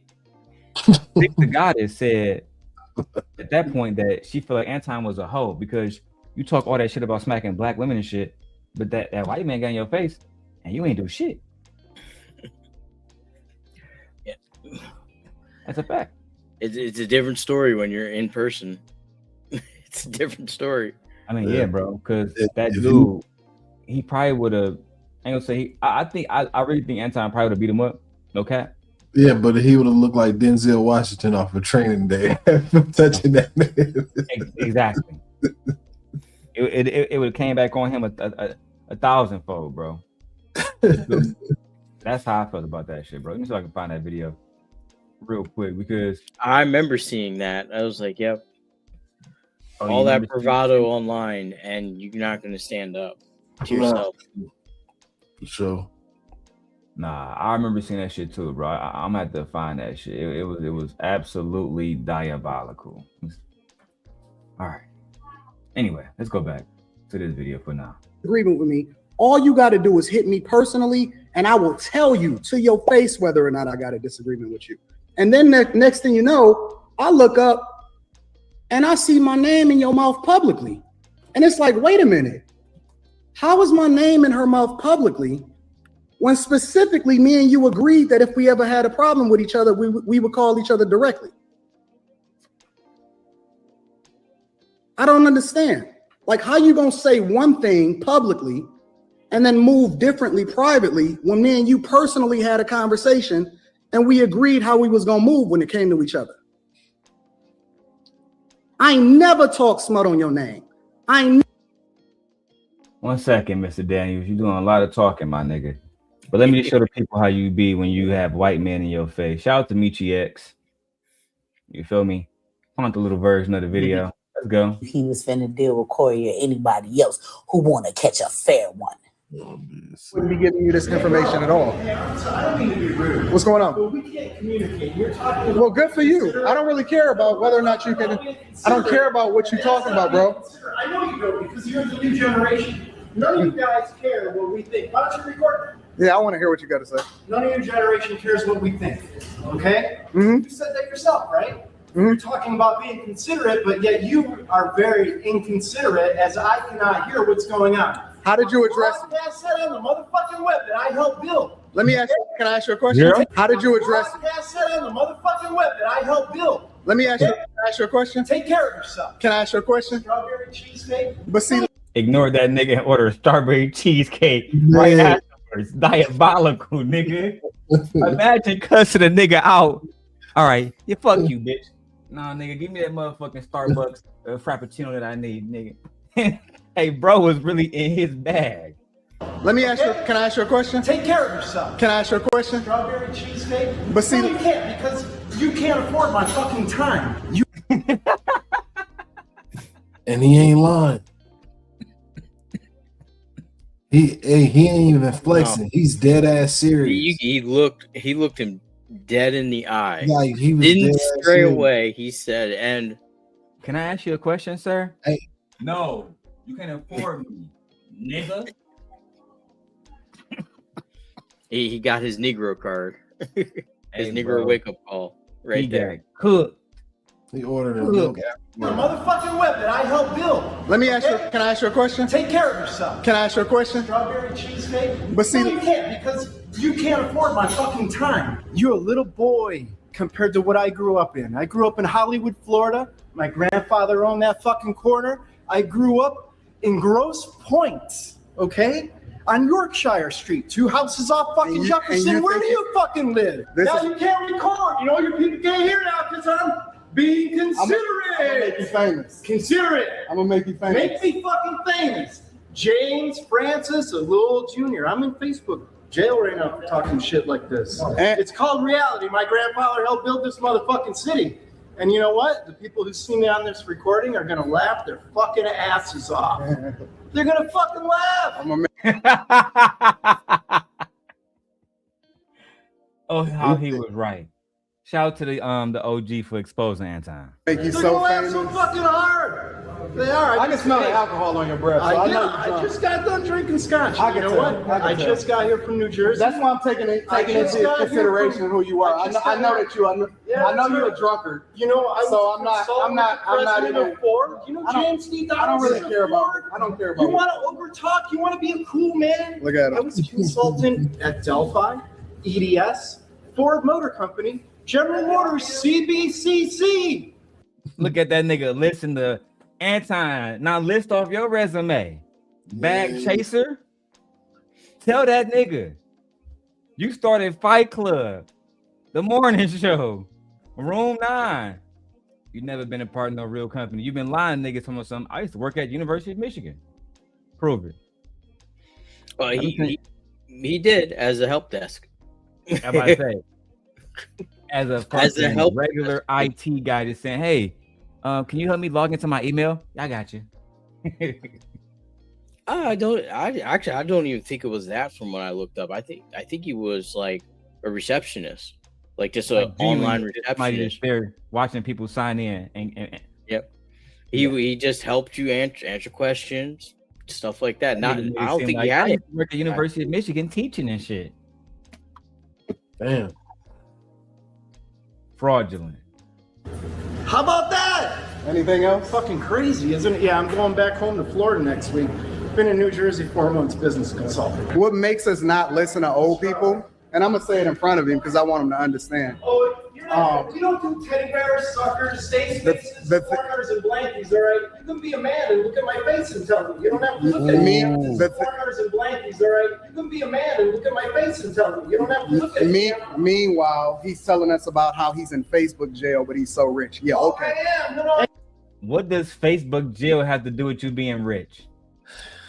The problem is that he's conflating his world with that guy's world.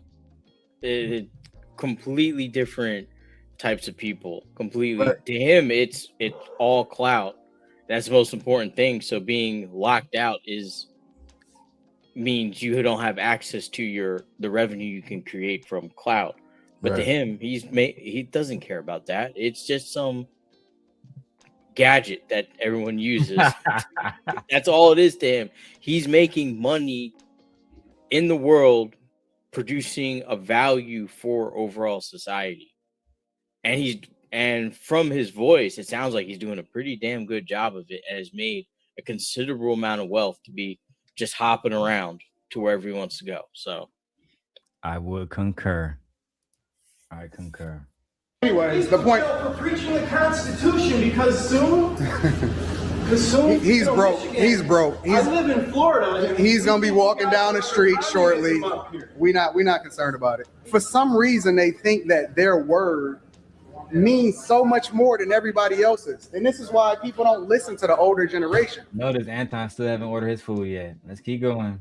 Real talk. Can you please back up? Have you ever been in the Porsche back up? Have you ever been in the penthouse back up? Real talk. Can you please back up? Have you ever been in the Porsche back up? Where's all that Corey Holcomb energy? Yep. Notice how, but he didn't. Not only did he not order, but did you notice how not even the staff is asking him, like, "Hey, are you going to make an order? Are you?" The staff don't give a fuck. He might not even be able to slide his card at that place. Yo, he's killing me with what he's correlating with being broke is, though. He's saying, like, you about to go walk. Like, what does that have to do with anything? Hey, I wasn't gonna bring it up, Ghetto. I'm glad you brought it up. That nigga about to go walk down the street. That means he's poor. What? My wife's uncle's a heart surgeon. Literally. So he understands that walking is one of the most healthiest things you can do to help your heart. You know what I mean? So that's what he does. So off rip, that dude got paper, like paper. Heart surgeon, man. Fact, bro. When I was working in Milwaukee at the Amazon factory up there in Wauwatosa specifically, because every one of those factories, even though it's overall owned by the Amazon owner, I think that's Bezos or whatever, but every factory had their own owner. The owner, bro, this nigga used to walk every day. Right? I be getting the Rivian shit all set up and shit. And at first I say, who the fuck is this old man? He be walking the factory big as hell.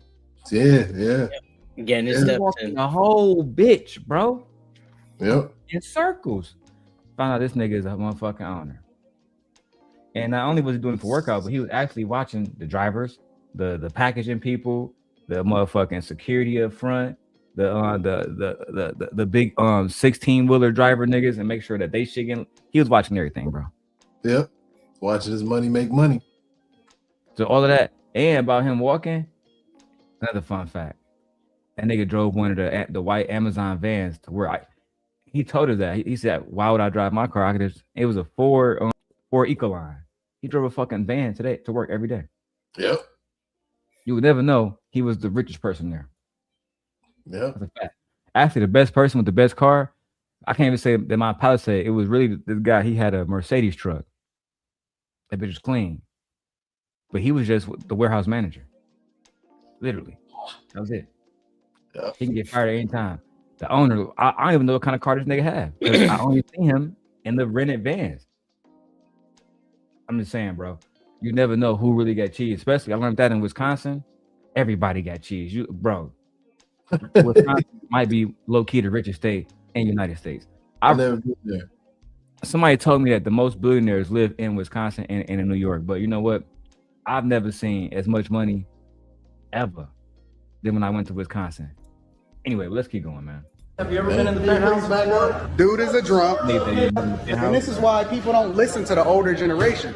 Real talk. Can you please back up? Have you ever been in the porch back up? Have you ever been in the penthouse back up? Dude is a drunk. Okay with it too. Dude is a drunk. And as a result, he thinks we care about his fake stories about who he is and where he come from, when the reality is that we don't care about any of it.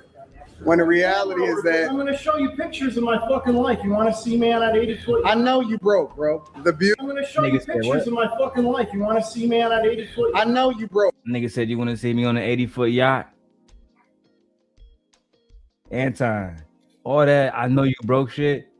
A nigga just said I can show you a picture of me on an 80-foot yacht.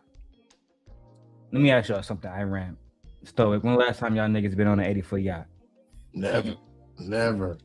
Never. Most of us, even if you don't own that, just to be on that motherfucker, you want a whole nother level in society. This is something that I often don't speak about too, but I did in college a lot. Because this disproportionately affects people by race and gender. Classes. Classism. People like Anton and other people, they act like we live in a classless society, but that's not true at all. Our society has classes. Like I told Anton when I first met him, there is a place for you, but you are a C student that never graduated from college, that predominantly has made most of your money talking about black women. That place is not to give us financial advice no longer. Now, if you're going to teach us how to get rich on YouTube, how to scam, how to run Patreon, how to get people, to support you, I think you are qualified more than most. It's a fact.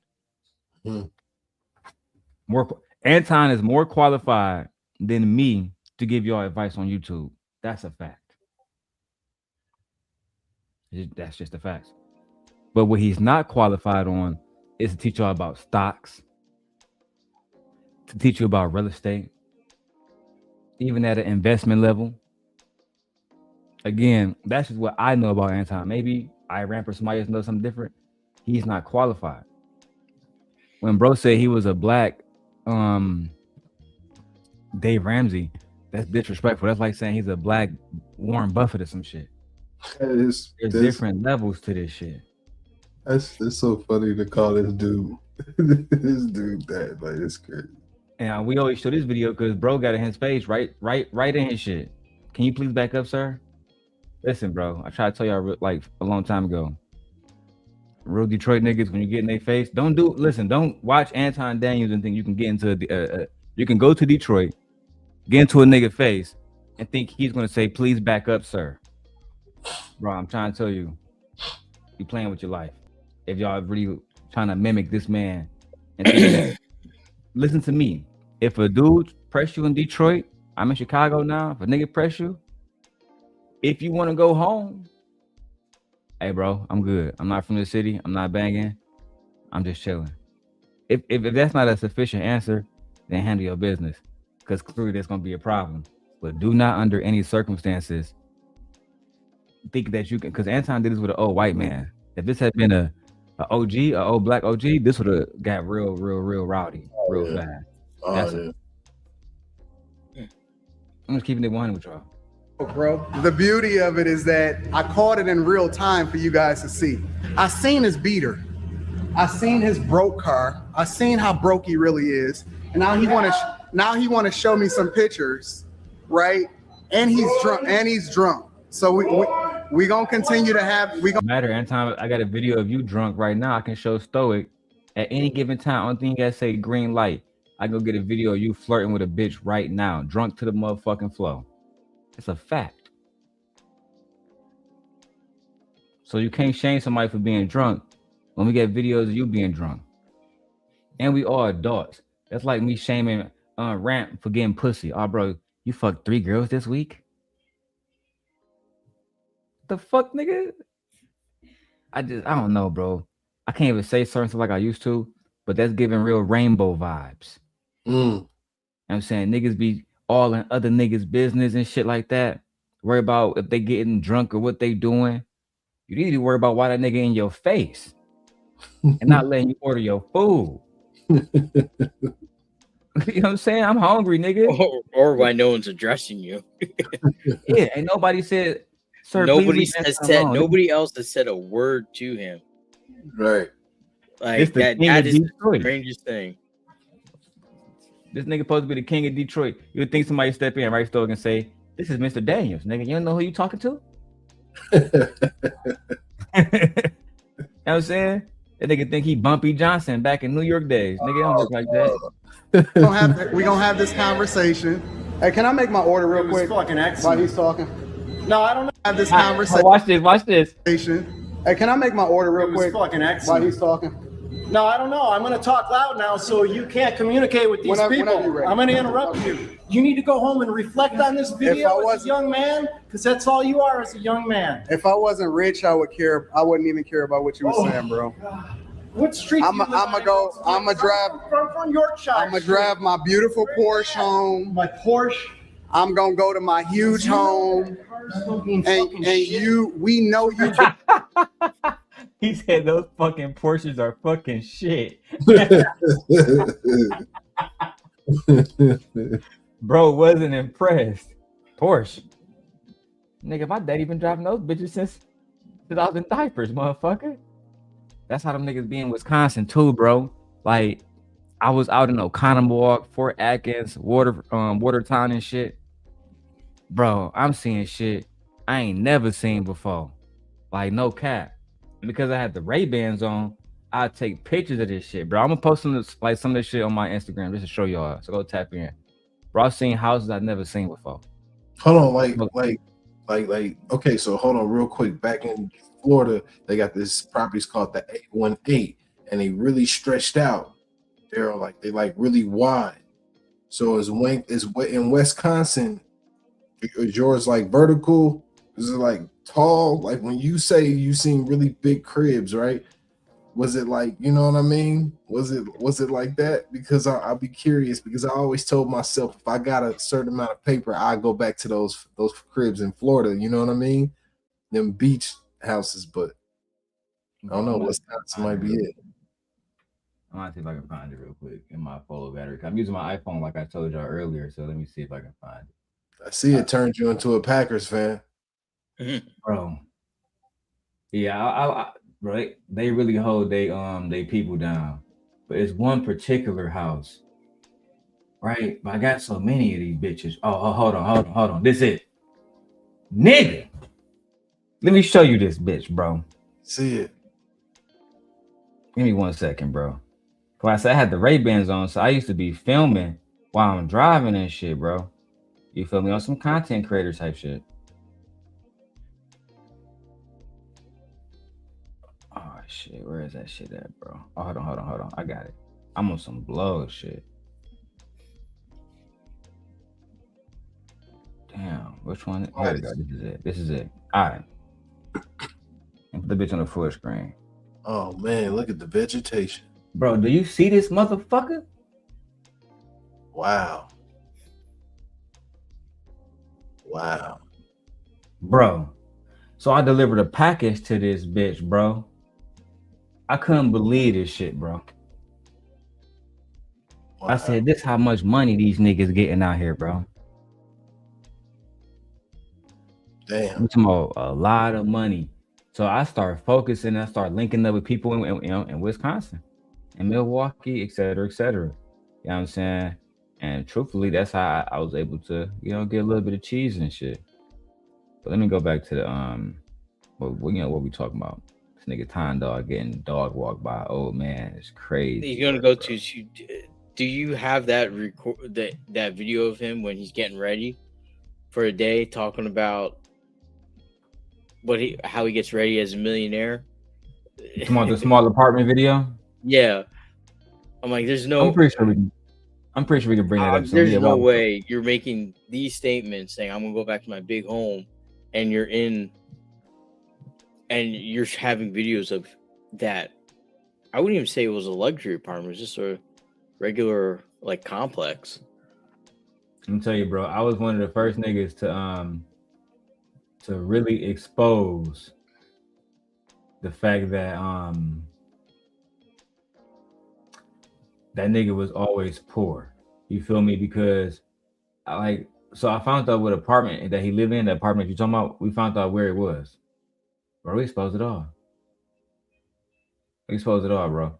So, and like I said, I had been around a lot of money my whole life. And I seen other people with money like that shit I just showed y'all. Anton didn't have money. I can tell he was scamming niggas and trying to come up, which is, do you, but just keep it G. Don't say that you this big dude, or otherwise you give people the opportunity to expose you, man. Anyway, man, I'm done with this white man shit. Let me go back to the fucking six to goddess shit. She was actually going crazy. The white man just kind of put him in his place, like the hoe that he is. Never said nothing negative to you. I defended you against the very people that had their name in your mouth when it was against my own best interests. I held you down. I always held you down. And even when I thought that you had a problem, you said you had a problem with one of my homeboys. And I specifically called you when I said, yo, that ain't even the case. I remember specifically when you told me, yo, I unfollowed you because you was aligned with this person that I thought I had beef with. And I said, that ain't got nothing to do with me and you. I got a direct line to you. I hit you up if I need you. I hit you up if I have a disagreement with you. You ain't never got to worry about nothing, regardless of whether or not me and you disagree on this issue or that issue. And you told me to my face, Anton, I know you.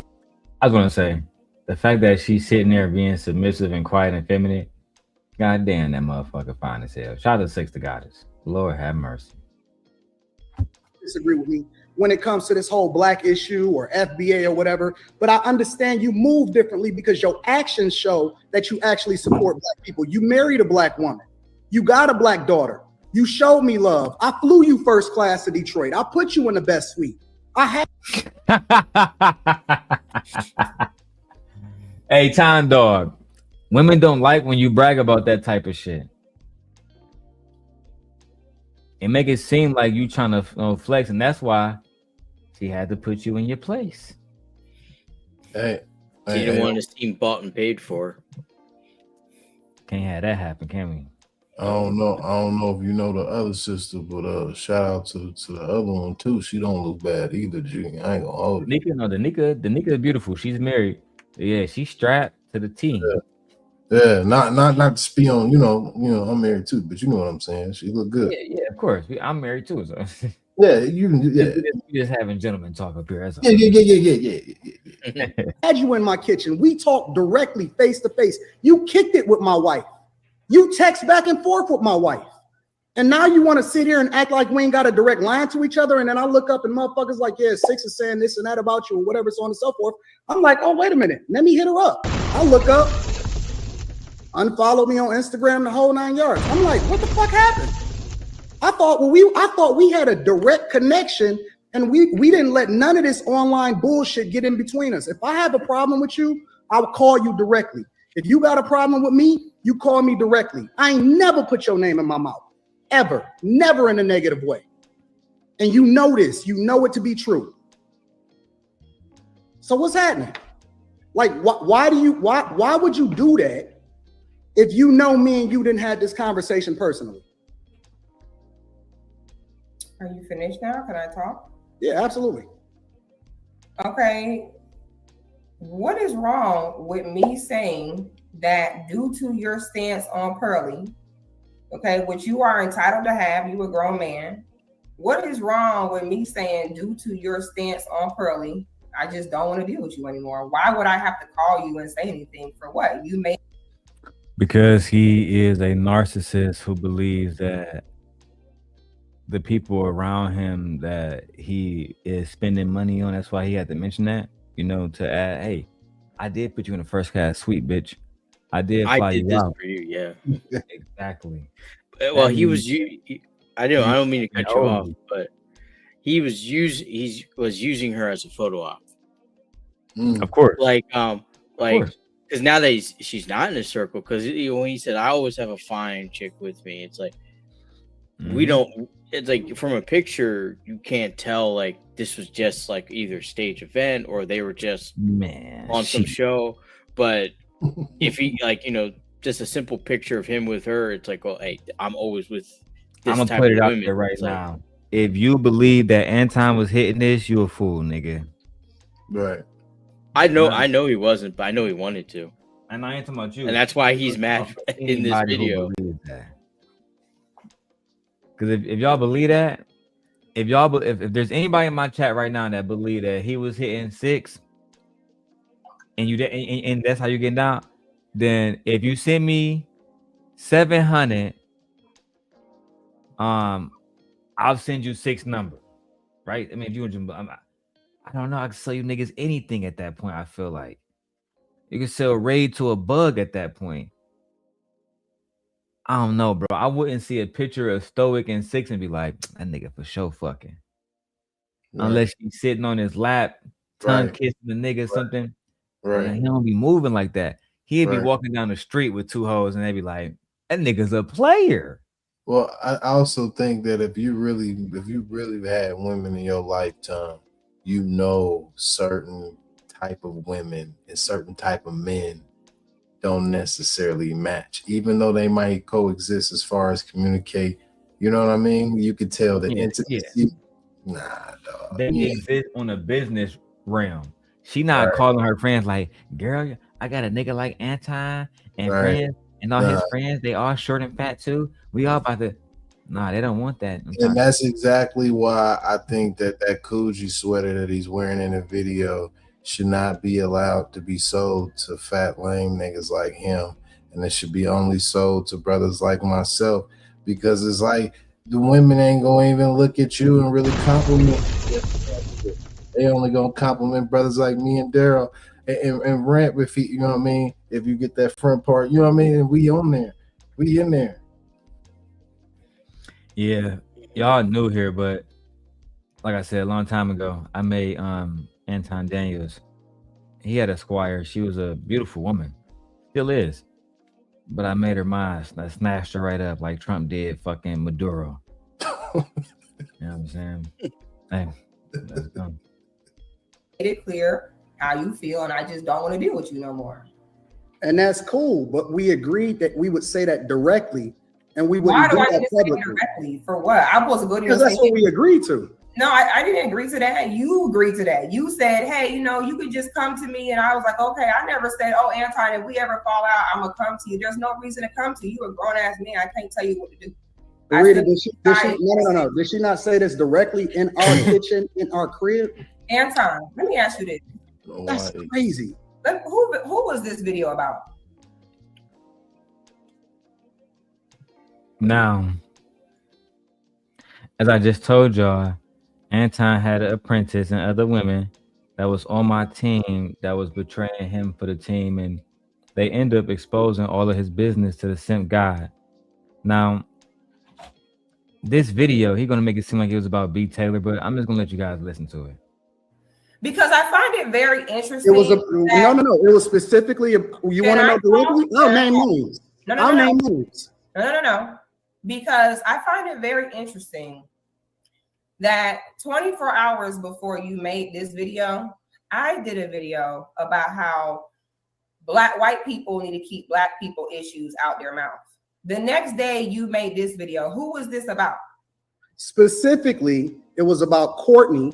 And the reason that I went into detail about it, because I said that specifically it was women that was working behind the scenes trying to destroy us and had different people working. And it was more than just Courtney, but it wasn't just Courtney by herself, but it was people behind the scenes when we had got into it, because when she left the Peace Network the first time, she was working with my enemies. It was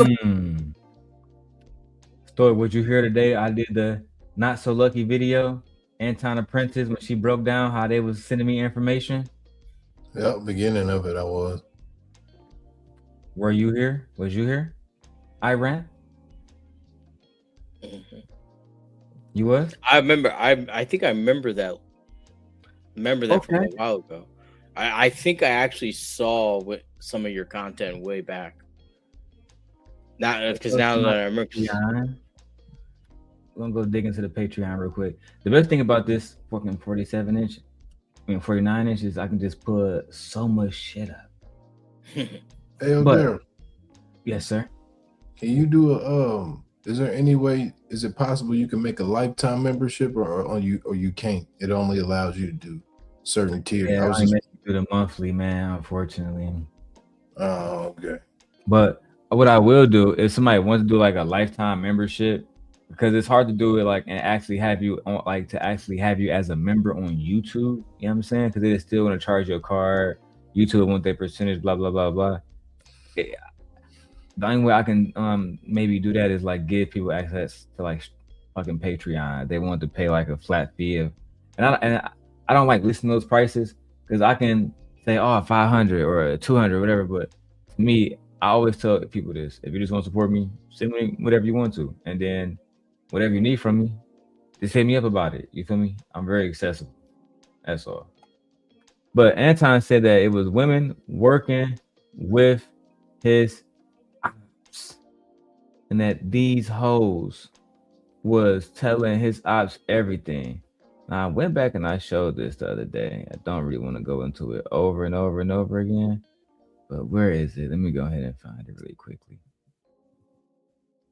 1 second. About more, it was about perfectly. It was women that was working behind the scenes, trying to destroy us, and had different people working.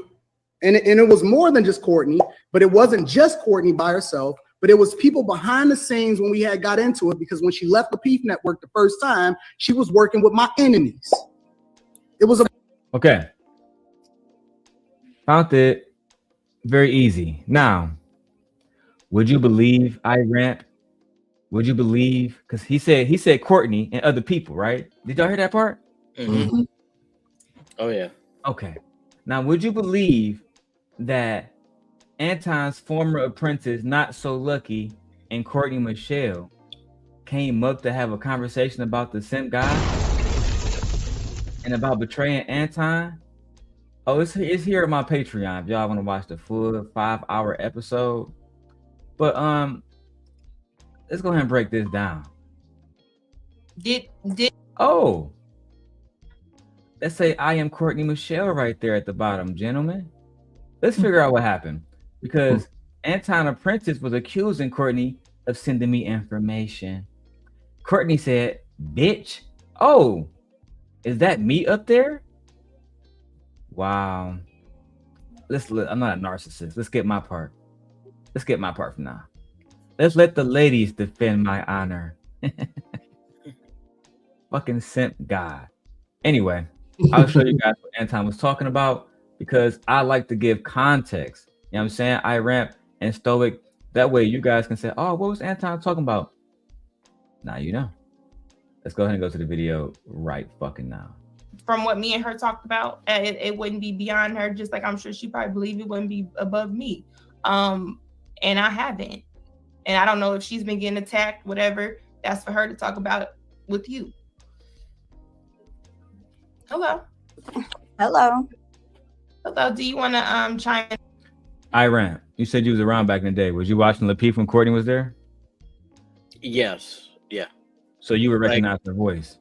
I do recognize her voice. Okay, let's go. Okay. So I'm listening, and you know, it's a lot of stuff that is being said and it's not being said. And even at the beginning, I think when it comes to me and you, and we had this conversation, like we've like, I don't like you, you don't like me, for whatever reason. And TJ did try to be like, she's in the middle now. It's like, I think you guys have a lot in common. And come to find out, we did. Come to find out, we had a lot of conversations, even just between me and you. And it was, some of the stuff wasn't even personal. Like we would talk about Tasha K, and we would talk about love and hip hop and all that kind of stuff. And we did say personal stuff to each other, because even when TJ said that she could relate to a lot of stuff that has happened to you, I told you that I could relate to a lot of stuff as well. And that was genuine.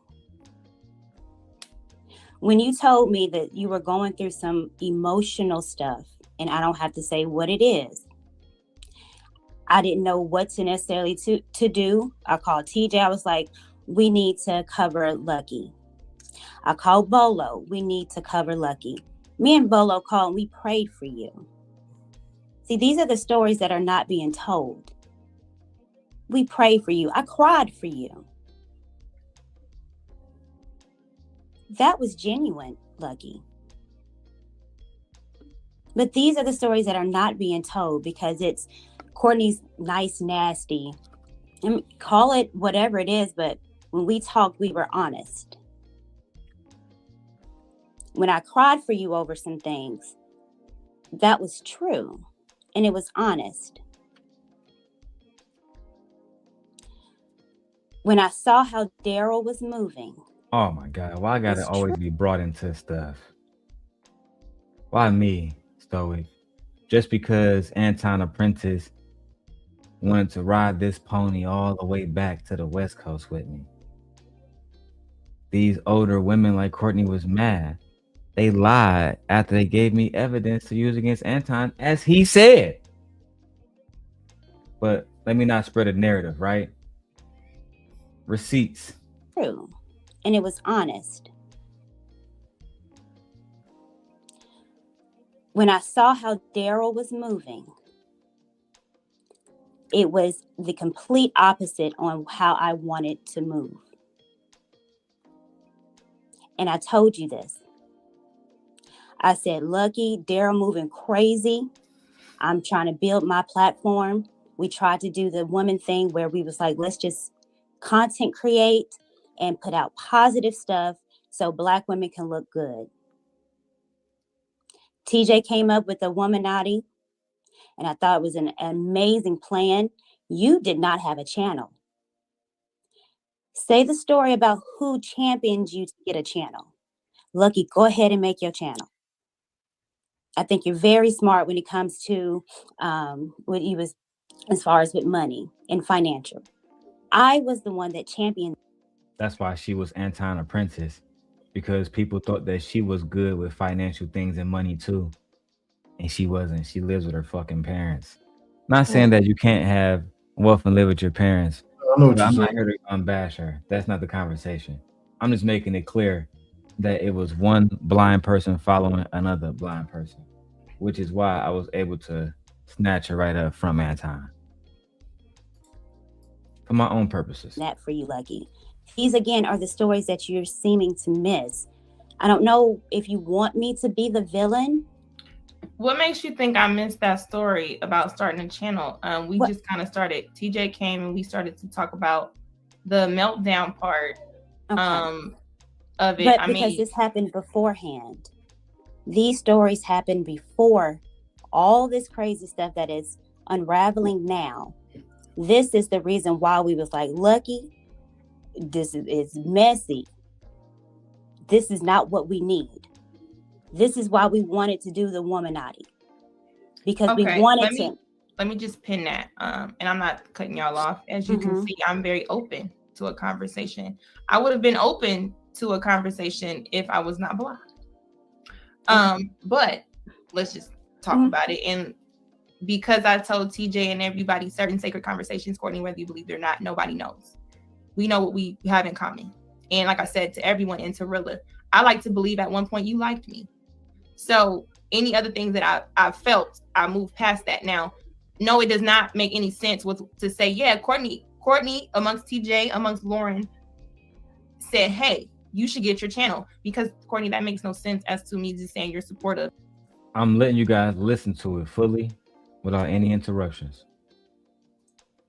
Nothing there makes sense to me to say if the moment you feel away, you didn't say, hey, Lucky, look, this is how I feel. I'm not really fucking with you. However, we talk at that point. I'm not really fucking with you. This is how I'm feeling. Move around and I'm going to do that. The move you made, Courtney, was have me express and tell you everything that you did not know, for you to feel some sort of way, for you to make a decision among the ways you were already feeling them, everything. That was just adding what they call it, like the cherry on top. That was just adding insult to injuries of bullshit that I did not know. It was to do that, say everything, then have the Tawana three-way situation, right? Where I'm thinking, yeah, I think I'm doing the right thing supportive to you because, hey, I fuck with you. Is this what happened? Just to get on a call and it wasn't the same. So I'm like, okay, even after the fact, having a conversation with you, look, that's what it is. It's cool. I thought I was doing the right thing by having everybody there say what you said, whatever. That did not happen. I got considered messy. I was the one, we can't trust her. She's this and that and the other. Oh, there was a recording. Okay, let's talk about it. Oh, no, don't tell this person. I'm willing to talk about anything.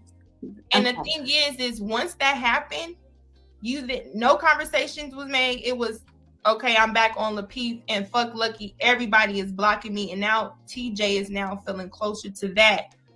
Our relationship started to be strained.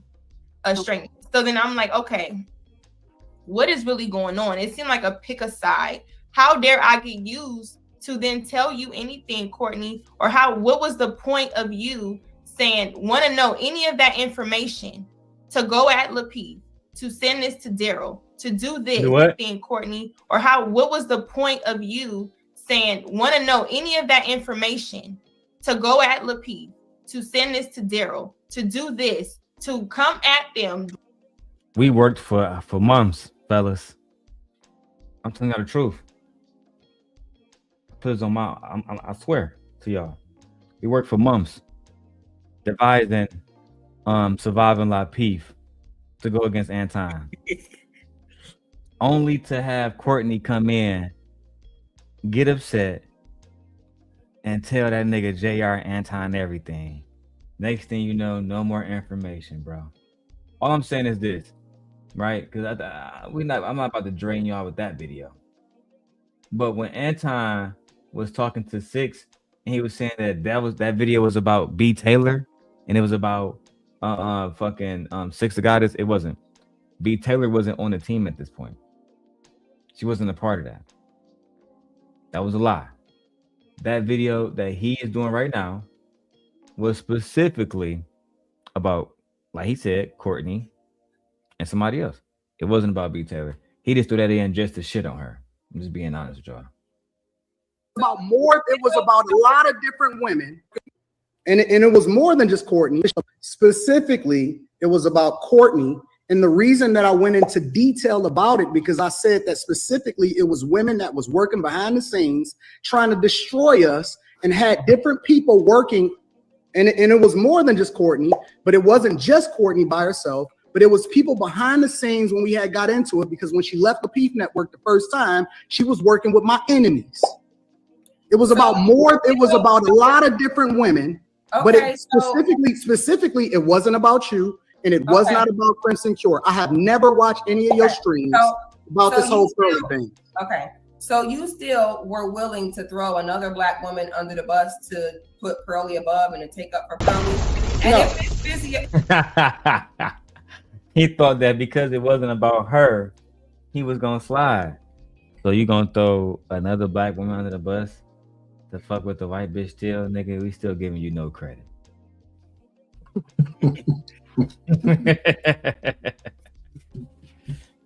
What a fucking goofy. To think that these black women was gonna give you a pass. And this is why I think, fellas, we gotta just get our shit together, man.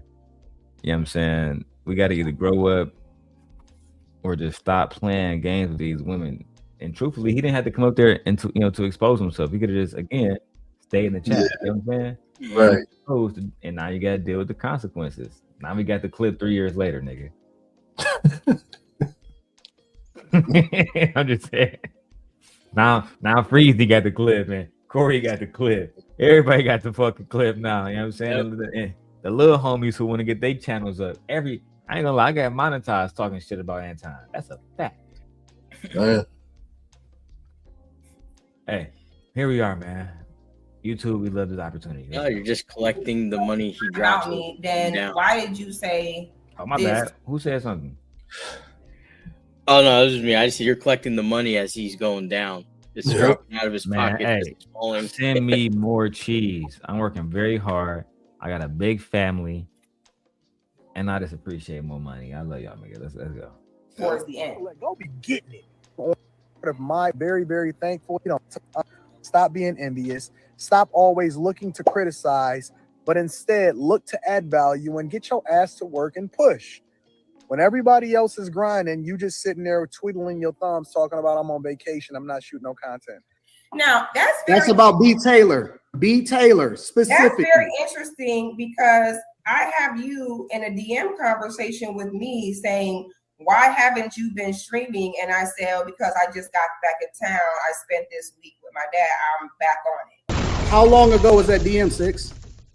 It was only a few months before that. So what the hell are you talking about? I just had a conversation in the stream with B. Taylor, and I told B. Taylor, get your ass off your ass, stop taking vacations, and start streaming. No. And it's literally on the internet right now. Do I need to rewind your words? You specifically said, stop talking about how you're not posting because you're on vacation. Not months ago. And you specifically said, keep on talking about how you're not posting because you're on vacation. Months ago. And then I just talked to B. Taylor and we did a live stream together. So you're saying I that told if her, contact B. Taylor, B. Taylor will say that. Nah, B. Taylor reconfirmed you was. Why the fuck you lying? Why you always lying? Oh my God! Stop your fucking lying.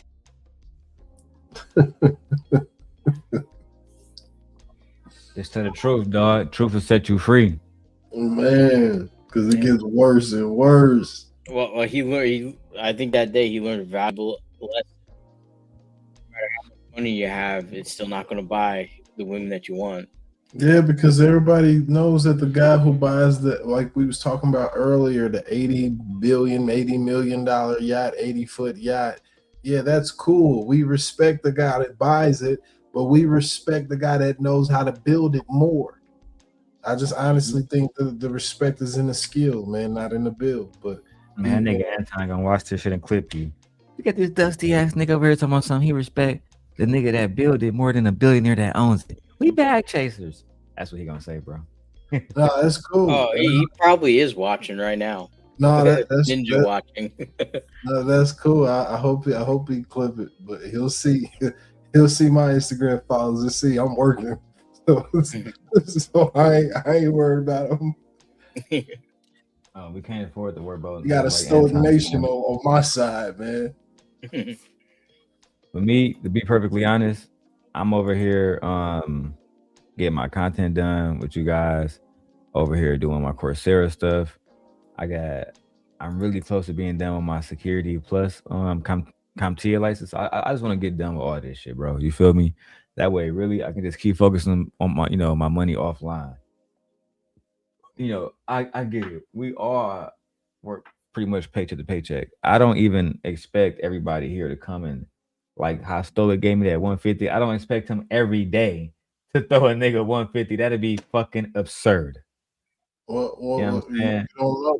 You may never know. All I'm saying is, right, that's what Anton would do.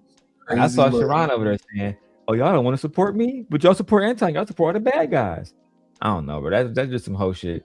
If I gotta, all right, man, shut the stream down because we've been here for 3-4 hours. I don't give a fuck, bro. I'm about to keep fucking going, nigga. Let's get it, bro. Fuck this nigga Anton. And then I'm going back to some actual content. Like I got the Jeffrey Epstein interview. Truthfully, to be perfectly honest with my audience, we are clout chasing that nigga Anton. It is what it is, bro. It's clout chasing. You're running the numbers up, getting views up, collecting the audience, seeing who got a good, like Iran. He reached us because probably the algorithm. We want to keep going. We want to keep fucking algorithm. Let's go. She had a conversation with you where she said that she's not posting because she's on vacation. Let's call her. I'll pull her up right now. I don't need you to call. I need you to answer the question. So she's literally, it was about B. Taylor that I was talking about with regard to. Specifically asking you. What I'm specifically asking Why you quest with there's people in the chat that was in the live stream, they will tell you that it's true. No. I'm not saying that you told B. Taylor you on vacation. No, I'm saying did B. Taylor, because in your video, your word said, keep talking about how you're not posting because you're on vacation. So you're saying that you had a conversation with B. Taylor and she said, I'm not posting because I'm on vacation. No, she didn't say I'm not posting because okay, I'm so on then vacation. who were you talking about? This video was not about you. You see how he, boy, you can't run from logic. Did B. Taylor tell you that she was not posting because she wasn't on vacation? No. So when you said keep twiddling your fucking fingers and not posting because you're on vacation, who you talking about? Not you. Right. Gaslighting at its finest. Right. I mean, bro, you can't make this shit up, man. After this, I'm going to the next topic. I'm done with Anton for the day after this. Specifically. Why are you not answering my question? Who were you talking about when you said keep talking about how you're not posting because you're on vacation? Who were you B. talking Taylor about? specifically. But B. Taylor did not say that. What you said was very specific. You She said didn't say those specific words. No, she didn't say those. Hold on. The fact of the matter is, the first time that I collabed with you, and you brought me on your channel, and you were like, "Hey, sis, welcome. You dope. You super dope. I read your book." Then later on the stream, you were like, "Yeah." I mean, I didn't read your book, but like you're a smooth talker, Anton. I know how you move. Okay, you tried to convince me that you collab with Nathan because you hadn't saw the 7-hour live stream, but I knew you did. So I already see the way you move. I don't need to come to you and say, Anton, I just want to let you know that you're over here degrading Black women to defend Pearl. And I don't agree with it. So I'm not going to be your friend no more. I don't need to do that. I'm allowed to say, hey, I see the way he moving. I don't think it's healthy. I'm not rocking with it. I'm just going to fall back. The only reason why I brought your name up in this stream is because somebody super chatted and specifically asked. Other than that, people was walking around saying, damn, how come Six ain't talking about Anton? I had no desire to say nothing about you. So I don't know why you up here trying to check me like I owed you a phone call to tell you I don't fuck with you, and I don't. all right, that's cool. I just wanted to make sure that we was on the same page. I'm with that. Same page.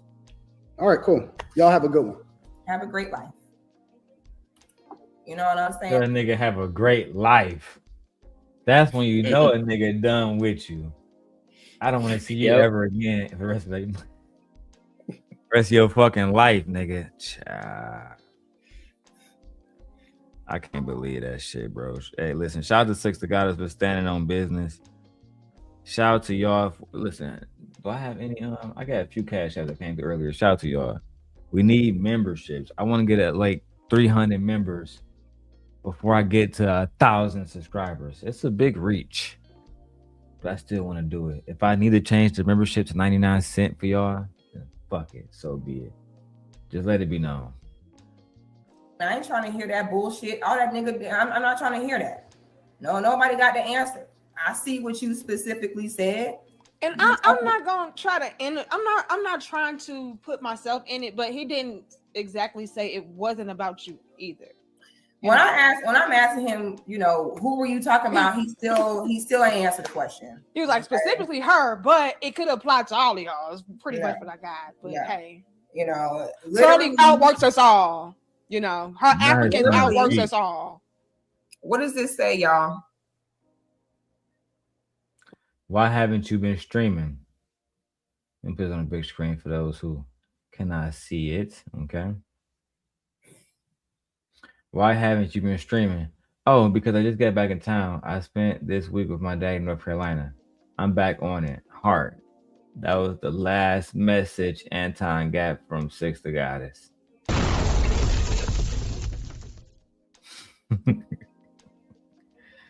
It's funny, Ramp, how these guys move out here. Why haven't you been streaming? Oh, because I just got back in town. I spent the week with my dad in NC. I'm back on it.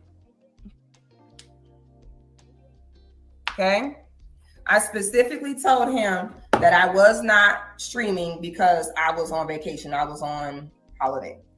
So he want to say it's not me. He was talking about, is it a coincidence? So I made a video saying, you know, non-Black people need to stop speaking on Black people. And the next day you make that video. I mean, call it coincidence if you want to, but you know, for me, it's not. So. And Pearly does not outwork us. She does not. Her Africans do. Can y'all stop? Yeah, we gotta If stop. we had Africans, we would outwork her too. Yeah, we gotta stop with that narrative. Yeah, that whole narrative that Pearl was more successful than Black women on YouTube because she was a much harder worker was a diabolical take, Anton. I ain't gonna lie. Shit, I'm surprised Black women still support you after that shit. What's your thoughts, man? I know we over here chilling and shit. Rant, what's your thoughts, man? Well, I could tell right away he was mainly upset that she's no longer going and be involved with him in any way. That was what I took from it. But yeah, major blow. But I don't understand why, as a guy, you come on there. They're going to talk about whatever they're going to talk about. But why are you going to make a whole video about calling her out than to say to her, to purposely go and gaslight her to call her out? It's just crazy. See, that's how you act when you haven't hit yet. Yeah, it's like I don't think they ever had anything more than a professional relationship, but I do believe he was definitely chasing her. And that's where it was like, all this I did for you. That sounds like kind of like what you'd say to like your wife, like, you gonna do this after all I've done for you? It's like, but she's not your wife. Like, right. It's like they're gonna say, well, you chose to do that. Can't get mad. I just think it's just he don't understand that though. No, he doesn't. But this is probably the first time in a long time, well, probably ever, that he's really been around enough good-looking women to now he has to. What's going on, friends? My bad. I thought it. No worries. I didn't. But it's just. I don't think he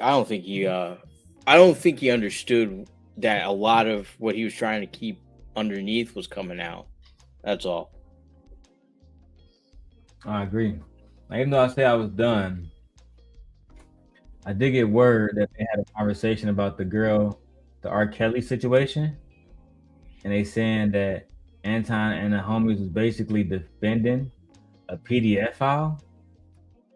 So I'm gonna ask you guys this: have you guys saw the new R. Kelly situation where the young girl who got peed on? She came out and spoke and shit. I did not hear that. No, I didn't hear about that. Damn, I did a reaction to that. All right, give me 1 second. I'll be right back. You know what I'm saying? I'd be having to take a break, bro. Let me see. What video do I want to play? Oh, I'm gonna play the theme song. Hit the Cash App.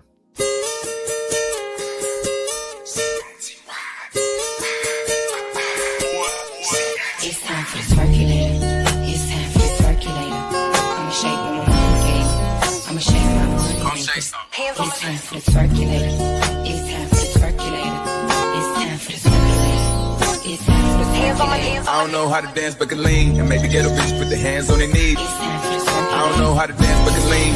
I don't know how to dance but can lean. I don't know how to dance but can lean and maybe get a bitch put their hands on their knees. Maybe get a bitch put their hands on their knees. Maybe get a bitch put their hands on my hands on my JT, I'm fly with it. CIT, with it. Right cheek, left cheek with it. Fun size on fleek with it. Slim, thick, petite with it. She wet, we keep missing. One time for my freak bitches. After hour, no sleep bitches. When I get my freak on, they throwing money like me chong. When I do my 10, money fight, these niggas throwing pins. JT, I ain't playing. Back. Right on time, dog. All right. So this read the last one for real talk. But from my understanding, I saw the interview she did with baby girl already, Jerica Duncan. I have not seen this at all. I have not vetted this content at all, but I do trust my sources, and they said that they was, for the most part, defending R. Kelly against the young lady when she was 14. I'm not going to put that on their head right now, but we must examine the footage. Do I have a green light from my two gentlemen up here with me? Green light. Yeah. All right. Cool.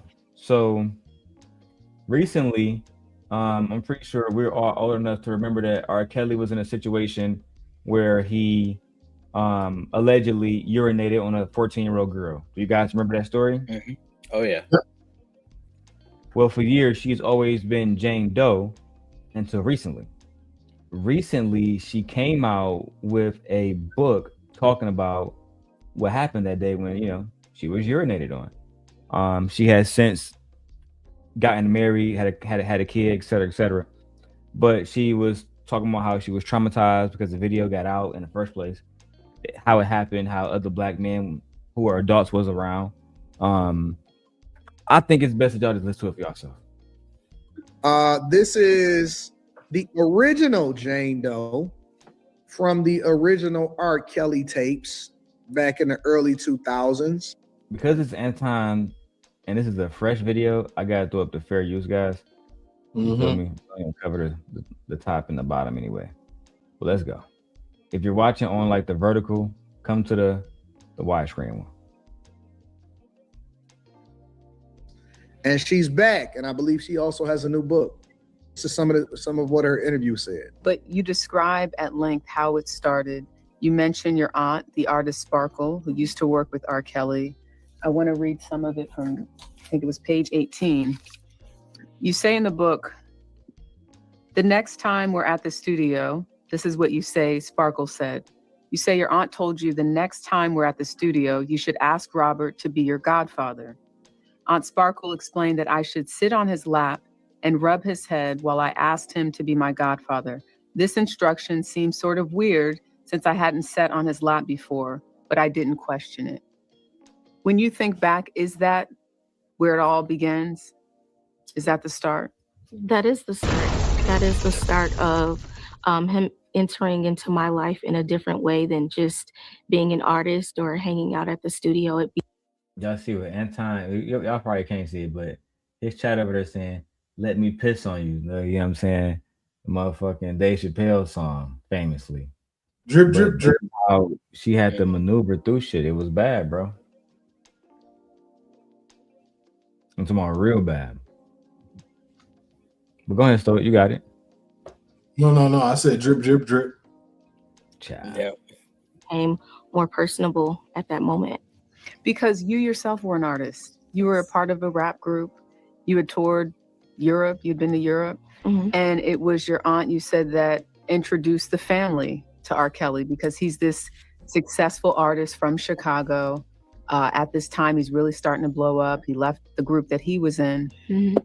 And it was interesting, exhilarating, fun to be around him. Is kind of how you describe it in the beginning. I mean, this is a big superstar and you have access to him like, hey, I want to hang out in the studio. Mm-hmm. And at the time, in the beginning, he's treating you like a normal, excited kid that wants to learn more about the business. Correct.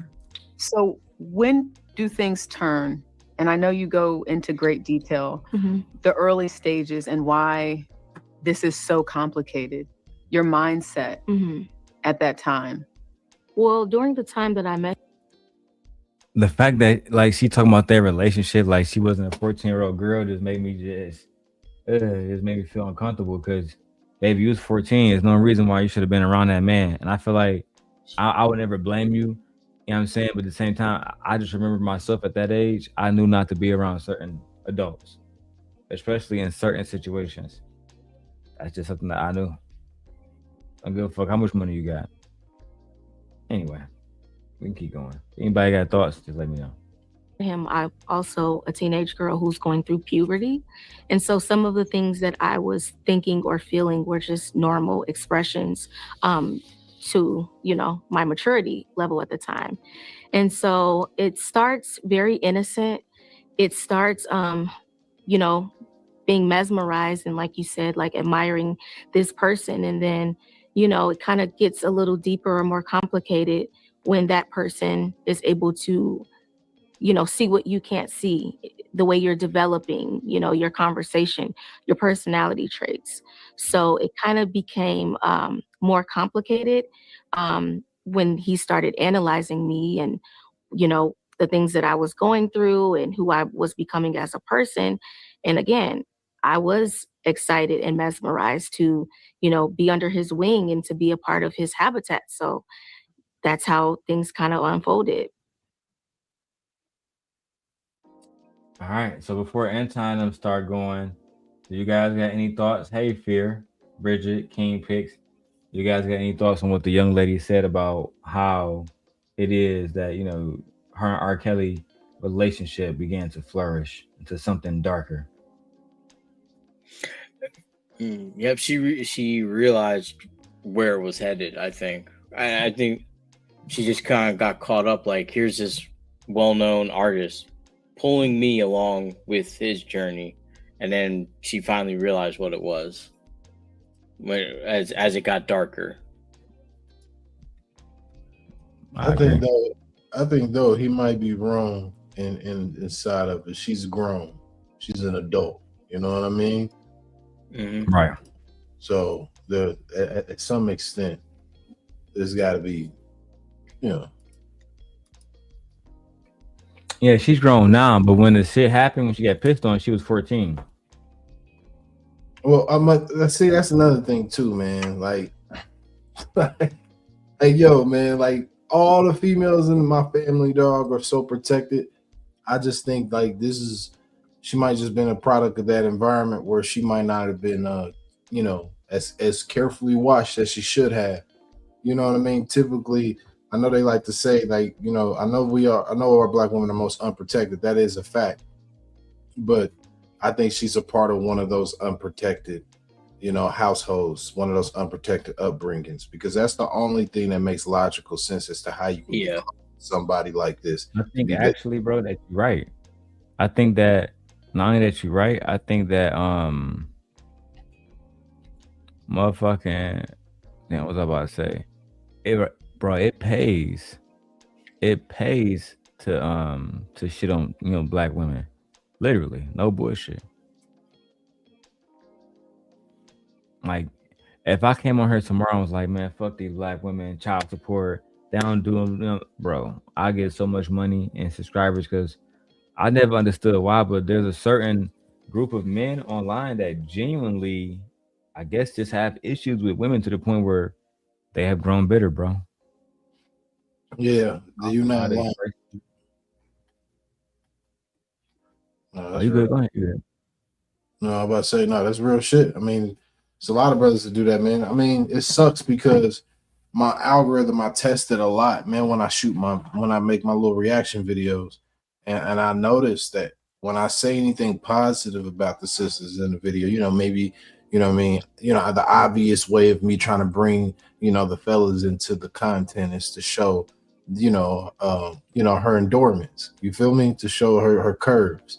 So I you know, they'll have those type of videos out there, and I'll be like, and I'll say something funny and something to kind of like compliment her, and then in the comments they'll be like, no, I'm good, and I choose peace, and I choose God, as if God and peace now no longer correlates. You know what I mean? With having a woman. And I'm like, yo, like, where do we come with such dissociation with women? Like, this shit low-key rainbow. And it's not the shit on, you know what I mean, that community, that alphabet community. I'm just saying that when heterosexual men, you know what I mean, or quote unquote heterosexual men are saying, hey, I choose peace and I choose God over, you know what I mean, me just asking you 1 through 5 out of the black women in the video look the best to you. You know what I mean? Which one was your flavor? Like Baskin Robbins. I don't need you to say I choose peace and God. Nigga, just is it 1 through 5?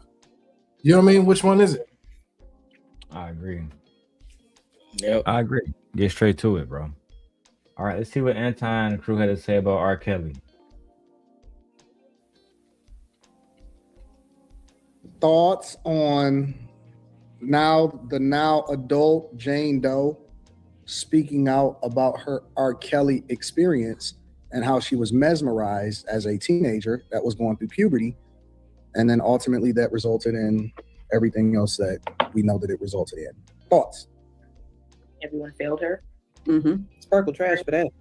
Yeah, her parents. Well, she does go on to say, let me say this to defend Sparkle. She does go on to say that she once seen it starting to turn into something like inappropriate or something like that, or she's seen something in passing. And I think she said that Sparkle called the authorities, or I don't remember what it is, but she said that Sparkle DCFS. actually just, I'm sorry, go ahead. I'm sorry, I was saying DCFS, I think is what she said. Was saying. Something like that. So Sparkle didn't just stand by. I think that she actually wanted her to, was like, yo, I got my niece or something like that. And I think that she's going to be awesome. It would be great if you would work with her. And then when she noticed something, she said something, but I don't know from there. I only seen pieces in the interview. So Sit on his lap and rub his head. Right. I don't get that. Why don't you get? I mean, do y'all think that Sparkle did that shit? Based on what y'all know about the story. So sit on R. Kelly's lap and rub his head. I mean, it depends, because in that context, for face value, it can sound disturbing, but it can also be used to make him feel comfortable in a setting that makes her uncomfortable. You know what I mean? Either way it go, I wouldn't tell a little girl to go rub on R. Kelly's head. I'm gonna keep it a bean with you. 100%. You gonna take money to stab me. If bro came to me and was like, I got 5 M's right here, cash. Nah. But your daughter gotta rub my head. We gonna rob that nigga. Right. Right. Yeah, I definitely would not. I mean, but let's keep it G, man. Them fraternities and all the other shit, man. Them people be over there turning their eyes and their heads to shit, man. So no, fuck all that, man. I want to stick on topic. Anton never been in college. So we ain't got to talk about fraternity. That nigga's a bum. Because she said that that's where it started, but Sparkle was saying that she didn't groom. Because I remember, like, back in the day when Sparkle had came out and was saying that she, things that she had seen, and she tried to tell the parents, and that the parents didn't really believe it because they felt, especially the mother, didn't believe it because the mom was saying like that's her godfather or something to that nature. But if the girl is out of her own mouth saying that Sparkle was the one that told her to sit on his lap and ask him to be her godfather, I don't understand how that's not grooming. Like, that kind of comes off as grooming to me. Because why, she was a preteen maybe when that happened? Like, why would you have her or a child in jail? Sparkle has denied those allegations that she had her niece sitting on lap, motherfucking R. Kelly lap. However, I don't know. This girl is 14 years old. I feel like she needs to be believed and supported. That's how I feel. Facts. She do need to be supported. But if she said, nigga, you did it. You did it, blood. Real. You should never have her around this nigga in the first place. She was 14. Right. It sounds so much like she was using the opportunity for herself. Like, she was trying to find a way in, I guess, so to speak, or she was trying to make something for herself happen through the daughter. No, you can't make this shit up. Or niece. I'm sorry, niece. Child. Yeah, I think she was trying to make a way out of no way, and out of that, she ended up playing herself. Let's get in. General, sit on a grown man's lap and ask, that's not your dad, and ask them to be your godfather. So maybe I was trying to understand if that was her intention, but it's hard to kind of not see that being your intention when you ask a child to sit on a grown man's lap like that. I feel like she was horny and willing to sleep with a grown man for some money and let him record it. That's what I personally think, because what? When you ask a child to sit on a grown man's lap like that. I feel like she was horny and willing to sleep with a grown man for some money and let him record it. That's what I personally think, because she didn't sleep with him, Molly. She got urinated. You gotta be real careful when you say something so bold like that, and without knowing like all the facts. You know what I mean? Like, that's that's some dangerous. That's real dangerous to be like so sure. Yeah. That is true. All I know is I wouldn't want my daughter in that situation. Yeah, point blank period. And if I find out a family member, it's like I will be in jail for the rest of my life. Dead. Because I would expedite you to God. That same day delivery. No bullshit. But the fact that Molly told me something, I don't think that. Nah, I think she wanted that shit. You think she took money as a 14-year-old girl, Molly? Oh, we clipping this, Molly. No, you fucked up, right? Yeah, you gotta watch out for the spirit that somebody got when they say something. Like There's no. Now she could have been starstruck. Like she hears R. Kelly on the radio and be like, "Oh my God, it's R. Kelly! I get to hang out with R. Kelly." And I want a career, and maybe this might help by an adult. But I don't think she was like, I'm going to do this favor for that favor. I don't think that was how her mind was at 14. Like right. I am damn sure she wasn't thinking that. She's probably just saying, I get to meet R. Kelly. That's all she probably was thinking. Yeah. I don't fuck with Molly, bro. She be saying some real wild shit, low key, bro. Like people gotta understand. That just caught me off guard, low key. Like people gotta understand, man. Regardless, if you even if we use your same context, right? Of basically, she wanted to sit on the lap, or she wanted to do this, she wanted to do that. Point blank, period. It's all based on the manipulative influence that the male is able to use with his money, status, or thus power, or whatever he got. You get what I mean? Like there's something that we're using on our end that's even kind of like putting that set forth that temptation. So that's all I'm saying. Like, so you can't fully blame her in any context that we try to use. I agree. I think she was trying to infer what she would have done. I think that was a Freudian slip where if she was in that position, she would have done it. I think that's what might have slipped out. Yeah. Most 14-year-olds aren't thinking of that. If they are thinking about the opposite sex, if they are thinking about boys, they're thinking about in relation to what a 14-year-old does. You know what? I think you're 100% right. She just exposed that she grew up in a hypersexualized, you know what I mean, community. I think it was a 14, because my daughter's 13. She doesn't say any of that. She's like, "Oh, this boy was cute. Oh, why was he cute? Well, because he gave me gave me half his pizza today." Okay. Or he was wearing something, or I got to hear him speak. We did a group project together. Like they're not really like in that depth, even at 13, 14, or 16. Like they're probably going to get towards like when they are getting to the end of high school, they'll get more curious about. But it's nothing like this. Nope. They're not 99% of them are not thinking like that, unless if they themselves have been around women that are only focused on that, or around people that are only focused on that. Nope, you're 100% right.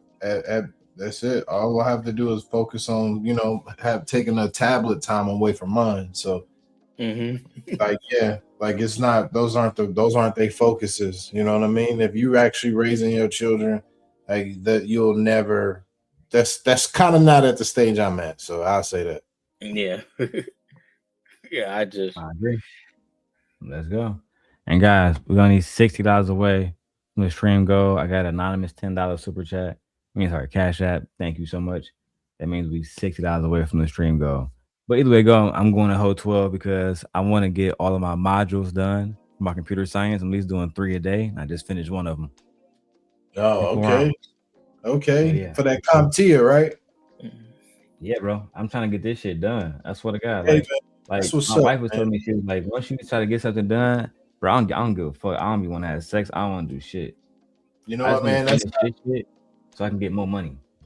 Yeah, brother. That's how I am about Ramadan, man. I won't be on social media or nothing for the whole month of Ramadan. But when I come back, I will be showing you some big love, man. Big love for the channel. Of course, man. Of course. I mean, you supported me the first time and spent a lot, so I appreciate you. Nah, man. Like you said about that, you said $500 ain't shit. So yeah, I agree. 150 ain't shit. You know what I mean? But that's cool. Let's see what they were saying about the R. Kelly shit. Molly, you wild. I see that being your intention when you ask the child to sit on a grown man's lap like that. I feel like she was horny and willing to sleep with a grown man for some money and let him record it. That's what I personally think, because she was a minor, but you at 14, you know it's wrong to be sleeping with an adult. She still chose to do it. She chose to do it for money, and she let him record her. I can't give. What proof do we have of these allegations? Anton, God forbid somebody talked about your daughter like this. You would want to step in. Why you ain't stepping in to defend this young lady, even though she an adult? Now she was a child when this shit happened. Right. Y'all niggas should be ashamed of yourselves. I'm back. You got it, bro. Go ahead. Oh, I was gonna say that. I'm sorry. I'm kind of flabbergasted that he would be doing this. You know, I wouldn't make this content, but I just let it go. I mean, yeah, I would have never talked about this content either. Ain't gonna lie. I agree with you. I'd have said fuck it too, bro. I ain't gonna lie. This is ridiculous. Let's go. At some point, I don't feel like she should be she needs to take some accountability. At 14, I knew better than to be letting a grown man sex on my body. Like, come on. And then record it. Having a 14-year-old child take accountability and not the grown man that we're talking about is diabolical. It's absolutely diabolical, bro. Let's go. Look, Bridget. I got the clips, man. You know, people send me stuff. I'm working. I want to show y'all. I heard there was something interesting going on here. Let's check it out. And then pay. And then pee on you. She knew what she was doing to me. At 14, I knew better than to be letting a grown man sex on my body. Like, come on. And then record it. And then pay. And then pee on you. She knew what she was doing to an extent. Yeah, I mean, he's a pedophile, but don't be blaming your auntie for everything. Like, that's kind of how I feel. You could have said no. You could have told somebody I think she wanted a sexual relationship with him. She was hot in the pants. That's just too much. Y'all didn't just have sex. He peed on you, paid you, and recorded it. And now you want to make a book to capitalize? Like, I don't know. You don't know what?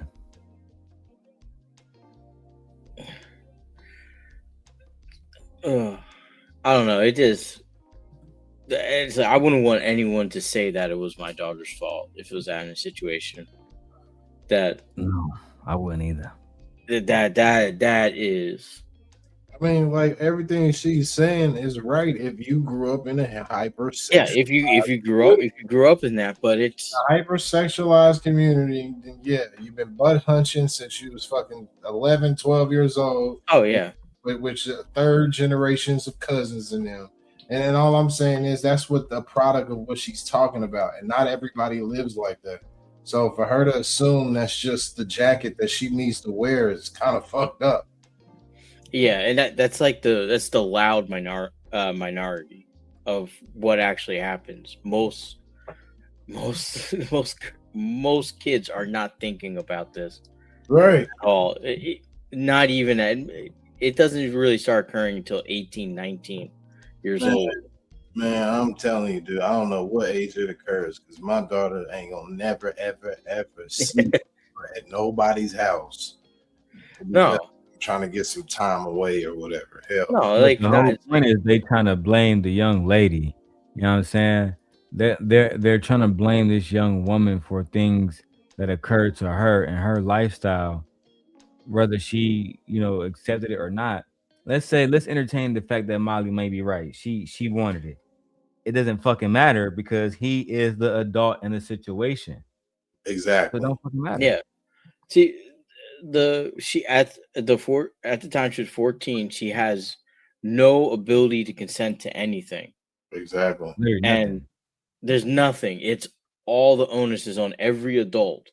Even if she's agreeing, that does not mean she's consenting. That is influence. That's manipulation. You know what I mean? Like, she's a fucking baby.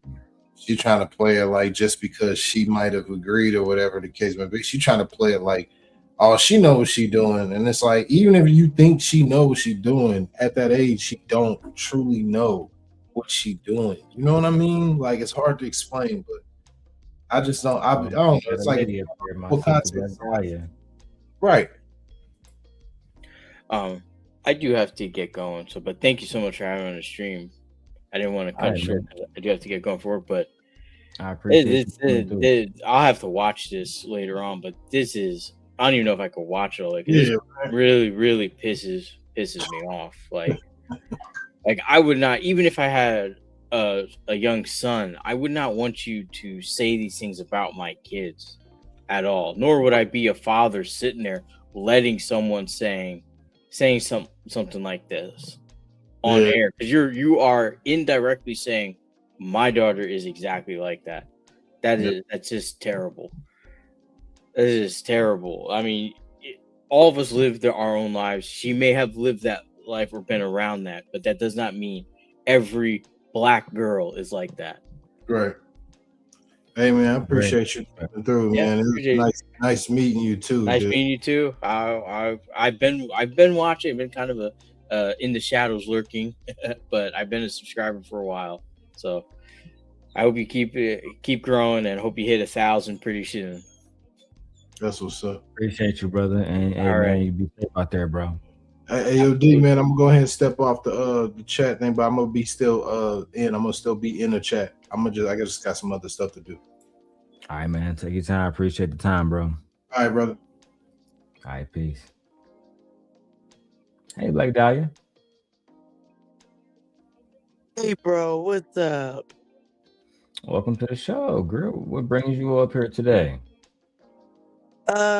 This topic is absolutely disgusting. That whole panel, is diabolical. And thought processes like theirs is why children go unprotected. And people like R.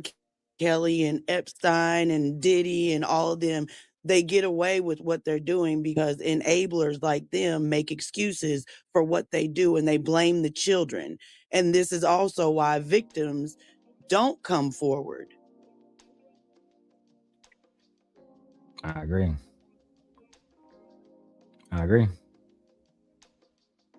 It's the main reason why that entire panel sat there like going at the well, she's a grown woman now, and they're like questioning her motives and why she's moving the way that she is. And they're not even recognizing you, all of you on the panel. You are exactly why she did what she did, and why it took so long for her to write her book, and why a book like hers is necessary. I'm going to be reading that book for damn sure. But the fact that she's being shamed when she was only 14 when this shit happened from other women is diabolical. Actually, that's how a lot of male predators get away with what they're doing, because the women around them enable their behavior. Child, that's actually true. Unfortunately, it might be some Black women. I hate to even say that, but we're watching examples of it right now. Oh, I've lived the example of it. Like, whenever I came forward and told my story about being a product of being molested by my own father and being attacked by Bomb Cherry and Mule and all types of people on YouTube, they thought because they saw my video of me shitting on myself, oh, it's okay to also make fun of her for what her father did. And come like that. Let me tell you this too. I know my wife gonna be watching this, but we trying to cut out some of the language because we monetize. We don't want to get hit with language and stuff like that. Okay. But you're good. I'll just let you know moving forward. But you can still tell the story though. Okay. just try to just be careful with the language, just so they don't hit me for language. Because my wife got a community strike the other day for language.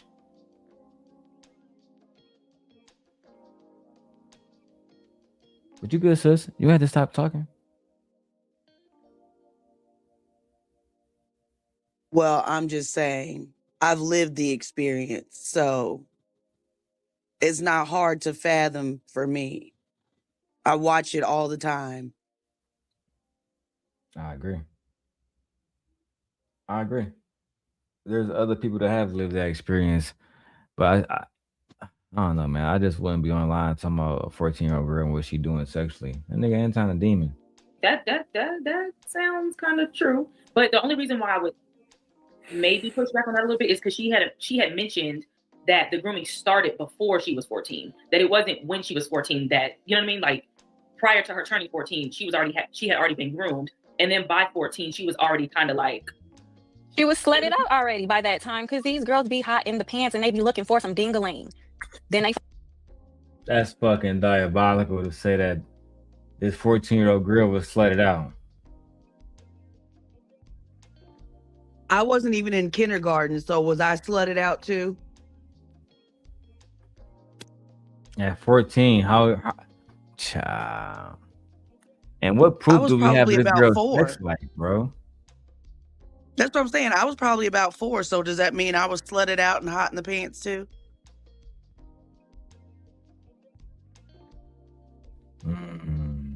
I think this is something that deliberately that they do just to shit on women. And most likely, like she said, it was her own auntie that took her there and told her to do that.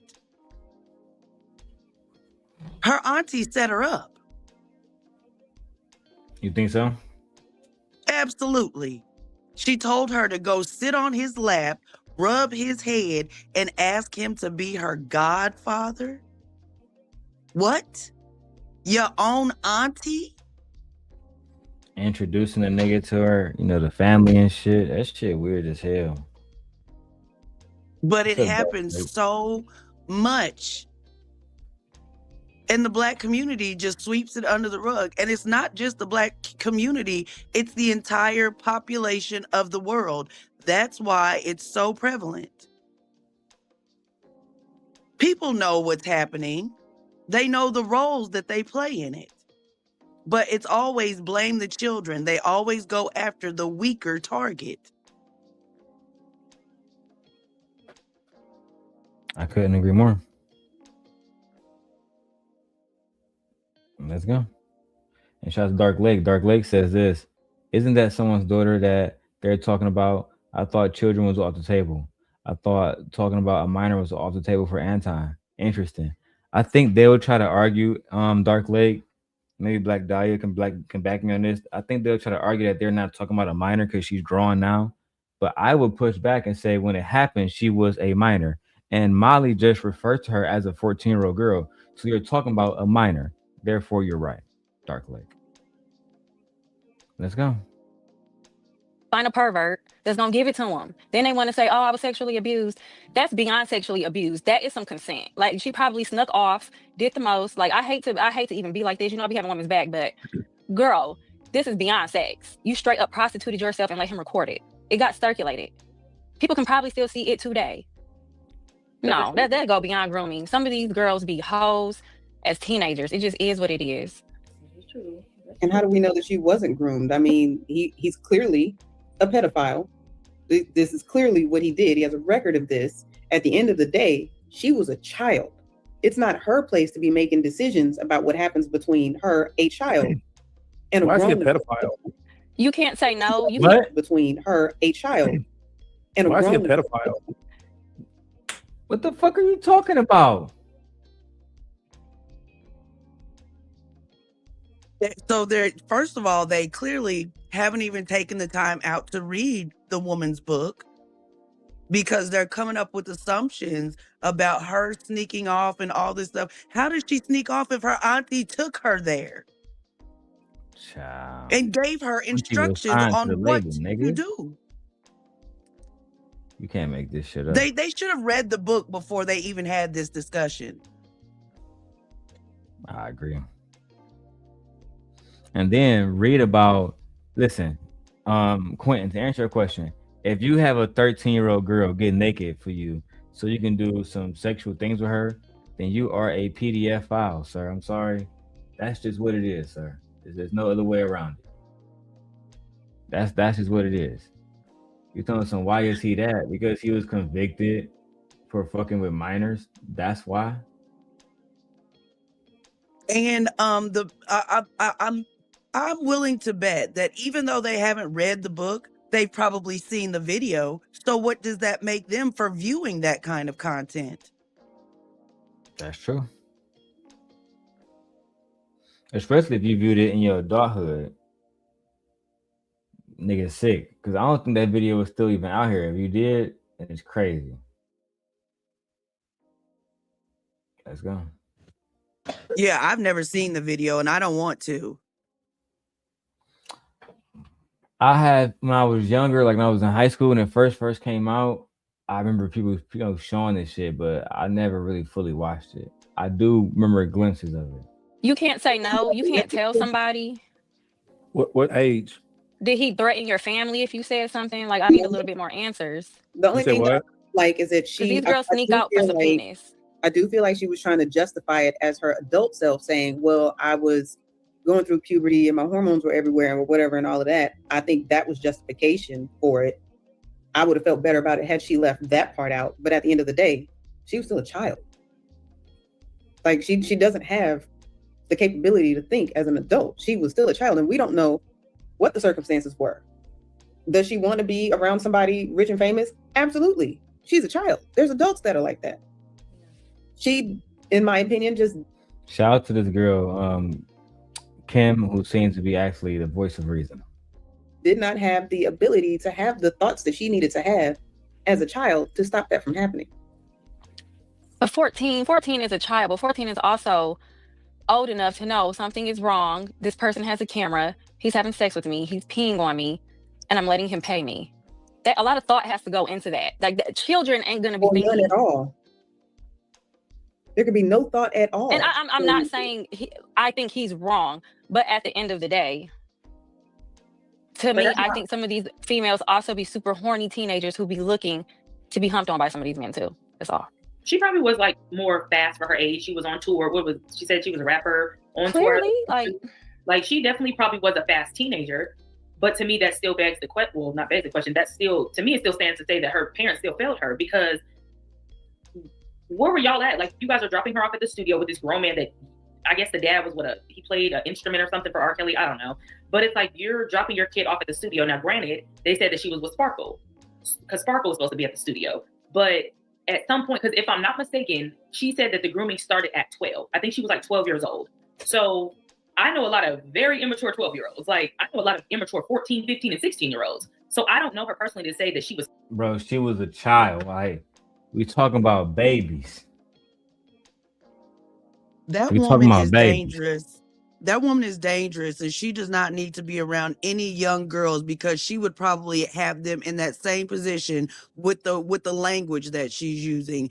And it's really disheartening to know that people are so oblivious to how this stuff works. Like, people need to do more research before they go opening their mouths about topics that they have no idea how a child could end up in a situation like that. Her auntie encouraged it. That's what it seemed like. That's what it seemed like. This is some diabolical shit. I ain't gonna lie, bro. It's absolutely disgusting, and it's going to continue as long as people stay in the dark and pretend like, oh, well, I thought that, well, the knowledge is out there. You can find it out if you want to. And to actually listen to the women that are telling their stories and stop trying to chastise them back into silence. You need to be quiet and just listen.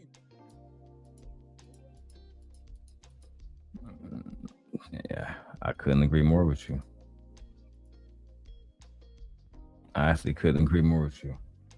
Let's keep going. Let's hear what else they had to say. Fast or wasn't fast. Let's say that she was.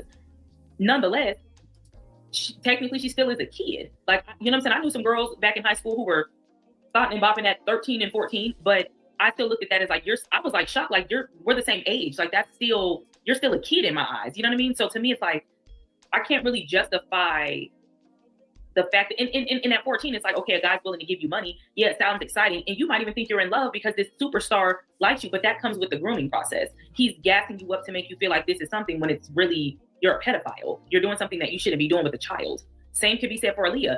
Aaliyah didn't give me fast vibes, but he manipulated her as well. So much so that he had her on interviews talking about they were friends, but she was covering up the fact that she knew she was in love with this man. Let me ask y'all a question. That's because these Anton, you better intervene because these women are about to expose the fact that y'all like fucking kids, bro. It's some men out here that genuinely are attracted to kids, and I just don't understand why. Why? I think that y'all are deformities. I think like something was very wrong with y'all when y'all was born. I can't rationalize no further why you would want a 14-year-old girl when there's plenty of grown women out here throwing coochie back for fun. Grown men have been trying to get at me since I was like 11 years old. Damn. Simply because of what my body looked like. I've had men try to convince me that they wanted me to tell them that I was older. When I was 11 years old, a grown man tried to get me to lie and say that I was older simply because he was attracted to my body. He didn't care what was in my mind just because he wanted to get his dang-a-lang wet. Shame. What do y'all define as manipulation? Like, and I ain't talking about the regular definition. I'm talking about I'm talking about the context, right? Because a lot of us are saying manipulation. So what do y'all mean? Like, what does that mean as far as say somebody is manipulated? Telling you things to get what you want from telling you lies in order to retrieve. I'll give you an example, Anton. When you told Mika that she was going to be on 5150 and then she got there only to learn that she was not going to be on 5150. That's manipulation.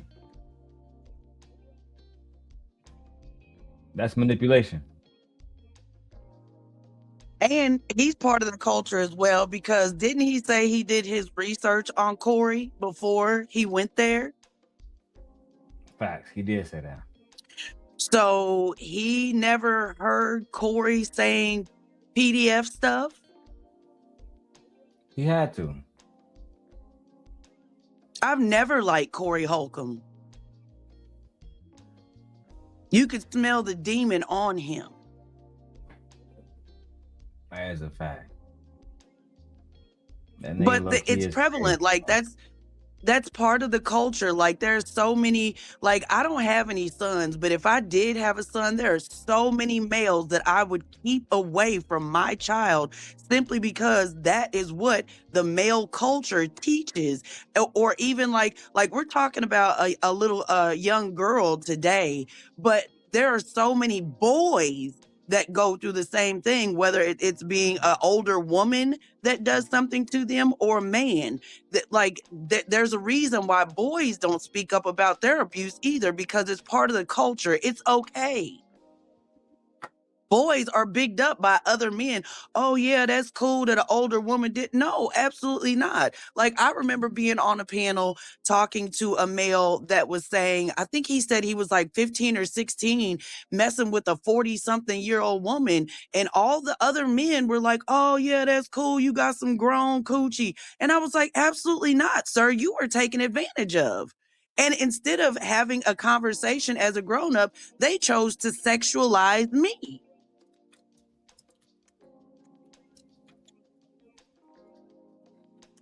That shit is fucking disgusting. Yeah, I had to be the problem because I spoke up and said that was not okay. That shit is fucking disgusting. It's hard for me to even say anything else. Hey, shout out to Voice in the Box.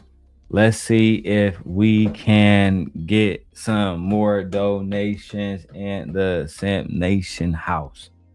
It must be a lot of people live today. Let's keep going. Must be a lot of other people live outside of myself. You want from them, telling you lies or giving you something, i.e. like money or something like that, in order to receive the benefit of what you're looking for. To me, that could be a manipulation tactic. Like that's something that adults do. So people do it, but adults do it to each other. So you're saying lies to someone to make them, whether it feel good. Manipulation is a lie. It can be if you're lying to try to benefit something from it, when you know that it can be. It can make them, whether it feel good. Manipulation is a lie.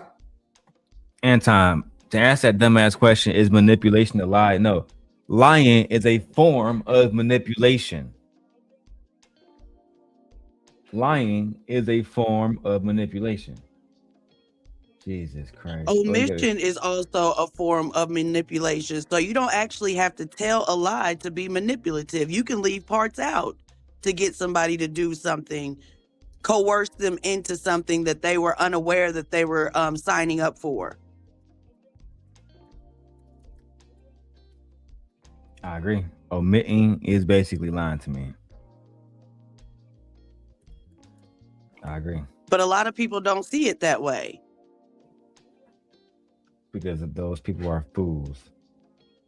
If I go over, if me and Black Dahlia hang out and we fucking have sex, and I tell my wife, oh yeah, I just over there just chill with Black Dahlia on some chill shit, you know what I'm saying?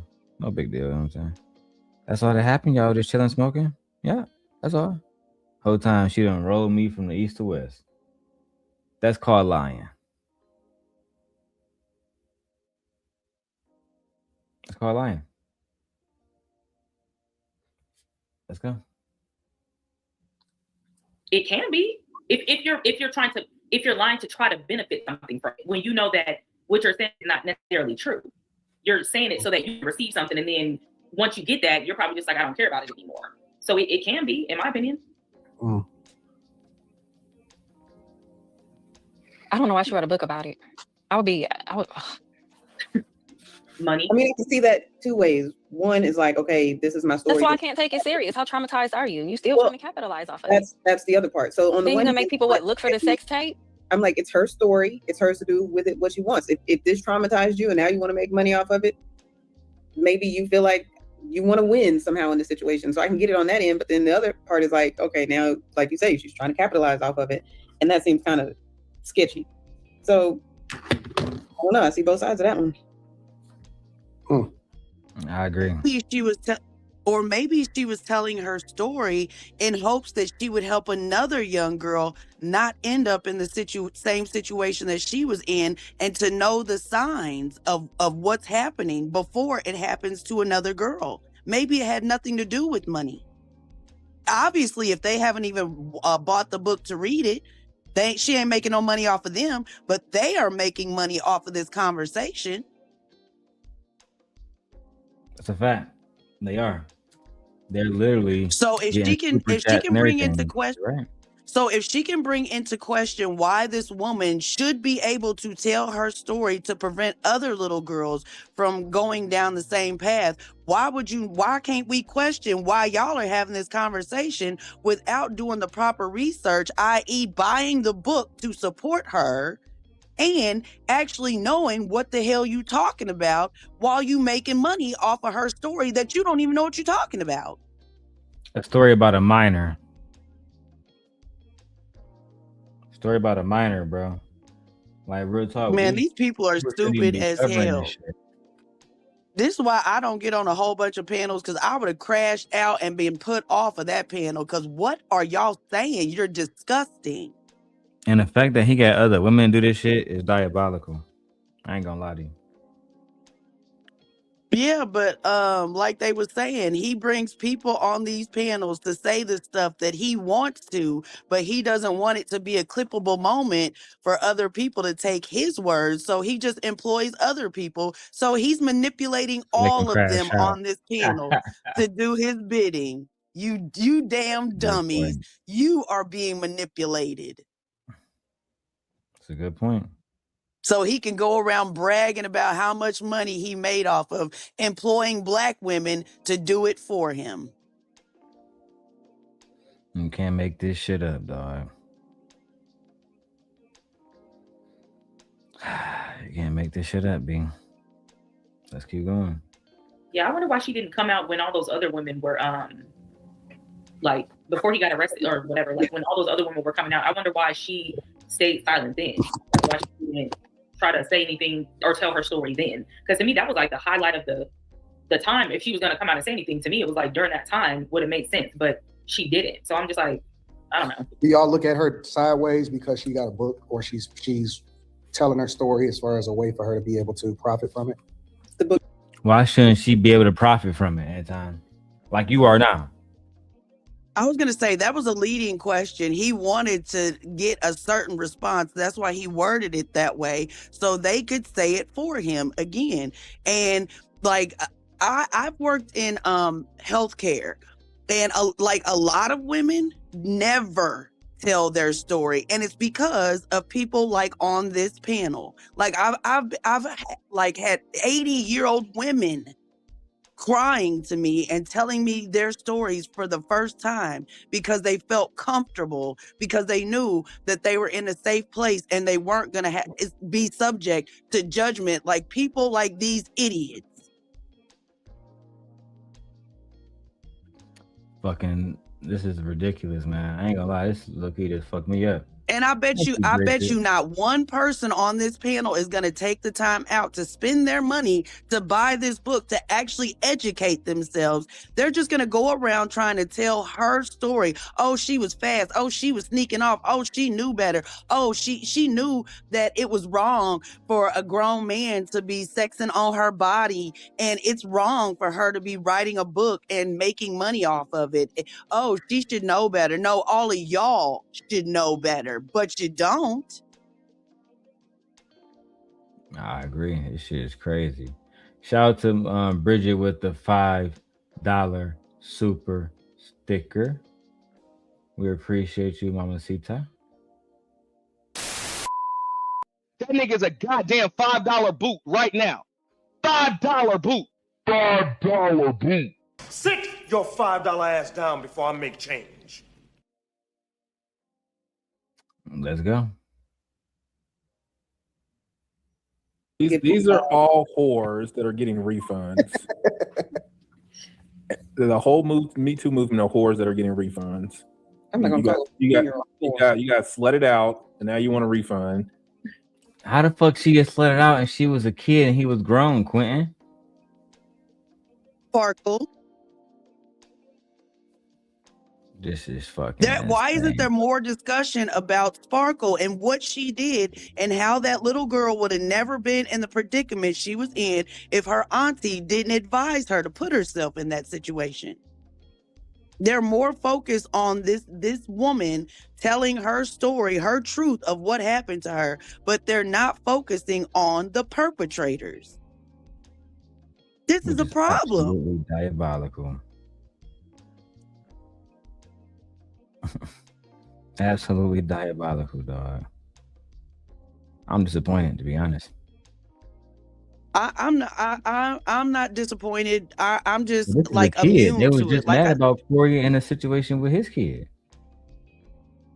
Yeah, but that's what I'm saying. This is the culture. I'm 45 years old, and people are always trying to shun me and shush my mouth and tell me not to tell my story, but they have no problem trying to get online and make fun of me in order to get clicks and views on their channel. They don't even know me. They don't try to know me. They just want to try to make fun of my situation and my story because they know it's going to bring views to their channel.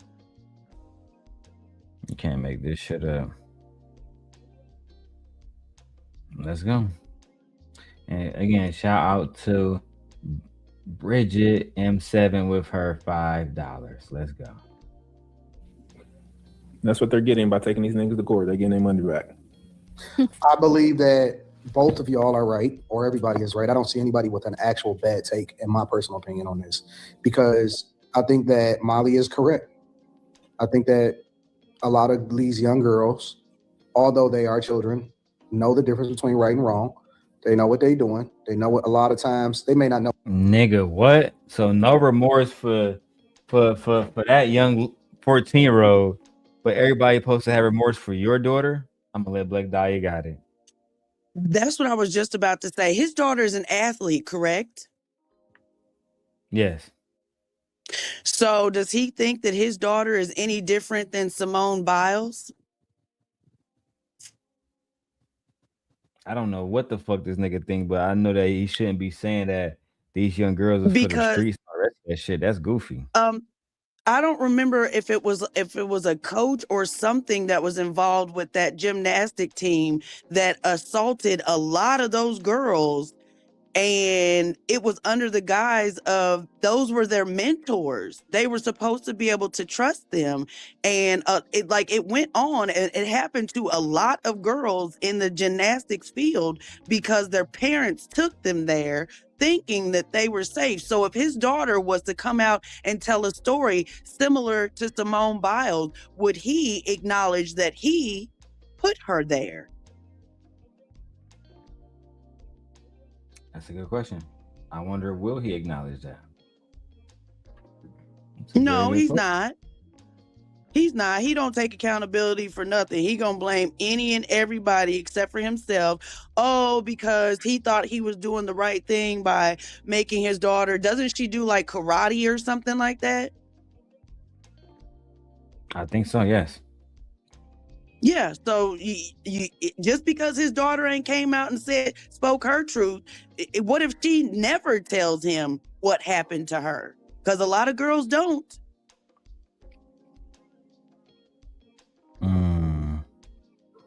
I think that she And the told fact Sparkle that- what and the happened fact- to her, and Sparkle allegedly sent her right back in that shit.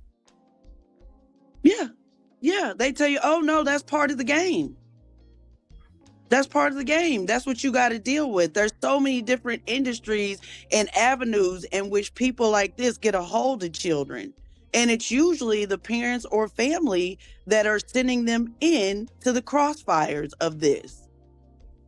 And with Anton running panels like this and allowing these kind of narratives to be spun, he is going to be the reason why, if something like this has happened to his daughter, she's never going to come and tell him, because he's not creating a safe space in order for her to feel like she can do so. And that is his fault. But hey, anything for $1, he chasing that bag, right? That's a fact. He is chasing that fucking bag. Lord have mercy.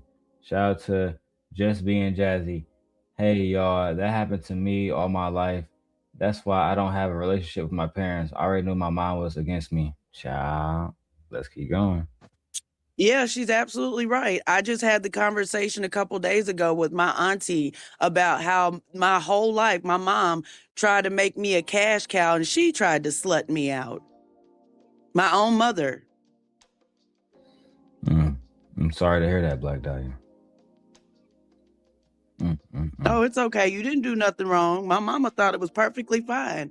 Like, people think that I'm making it up whenever I say that I turned down a $10 million marriage contract because I knew that there was something wrong with that situation. And at the time, my daughter, the first time he offered me the money, my daughter was 13 years old. The second time, my daughter was 15 years old. And I said to myself, if this man is willing to pay $10 million just to have sexual access to my body, if I moved into a house with him and my child, what the hell would he be willing to do to my daughter? People were like, oh, you really think he would do something to your daughter? I would have been a terrible parent if I didn't think such a thing. And my own mother, when I turned down that contract, she told me point blank, you was a stupid bitch.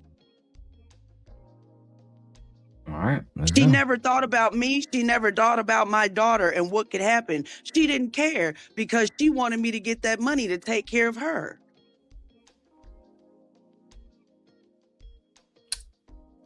What they getting themselves into, right? The extent that they getting themselves into, but they definitely are situationally aware enough to know what they getting themselves into. But then to actually substantiate Brittany and Kim and a lot of other people's perspectives, that does not mean that we don't have a responsibility to protect young people. It does not absolve us from being held accountable from the fact that we are still dealing with children. And they don't know the full extent of what they're getting themselves into. They know what they're doing. They know the difference between right and wrong, but it doesn't mean that they can't be taken advantage of because they still are children. So it is our responsibility, in my opinion, as adults to protect children. And he certainly didn't do that. He went the complete opposite way. But I still think that these young chicks know what they're doing. But that don't. Young chicks is crazy. Not children. Young chicks. Lord have mercy. How could she think that it was wrong if her auntie was the one telling her to do it?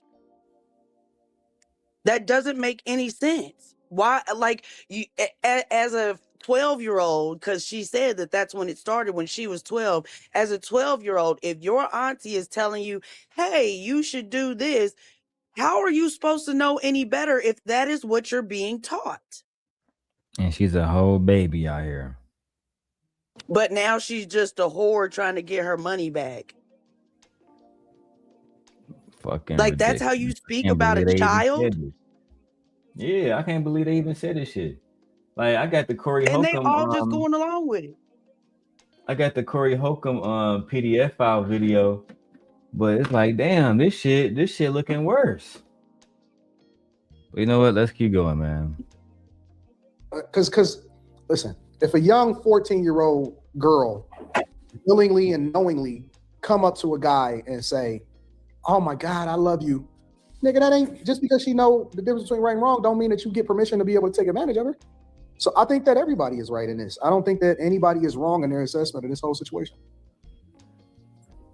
You don't think Molly was wrong when she said the little girl was trying to fuck for money, and now she just trying to use the situation to get more money, and she was a hoe at 4? Come on, bro. And this is Anton. With all due respect, this is why niggas don't care about nobody talking about your daughter. This is let me do a big screen so you know it's me. This is why nobody cares about people talking about your daughter. Precisely why, because you be on this type of bullshit right here. Now we gotta clip this, man. Listen, man. I'm working hard. I'm back at it, Black Dahlia, in full effect. All right, let's go. I don't think anybody is wrong. But that's just me. It's absolutely me. Anybody else got any additional perspective that y'all want to add into this? I think it's distasteful putting anything on a child for an adult being a predator. That's all. What you mean? Ooh, Black Dahlia. Now you see she tried to push back. We know how this goes when women push back against Anton.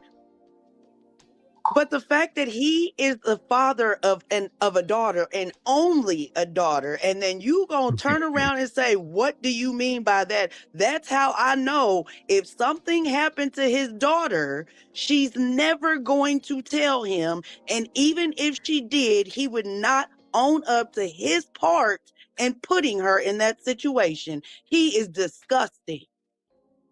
This is some nasty content, Anton. I ain't gonna lie. Like, I don't even know what the fuck to say right now. Right? And shout out to Lex, because not only is Lex fine as hell, but she clearly got some goddamn common sense. I don't think anybody is wrong.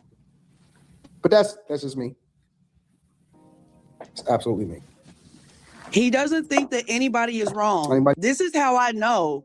This is how I know. Like, I got a sneaking suspicion something has happened to his daughter by the way that he talks, putting on blast online what he said to his own wife in the 9th grade. No one would know. No one would know that he asked his wife if she gave fellatio in the 9th grade. That's the way you feel about women? What are you teaching your daughter, Anton? And then got her to go along with this shit is diabolical.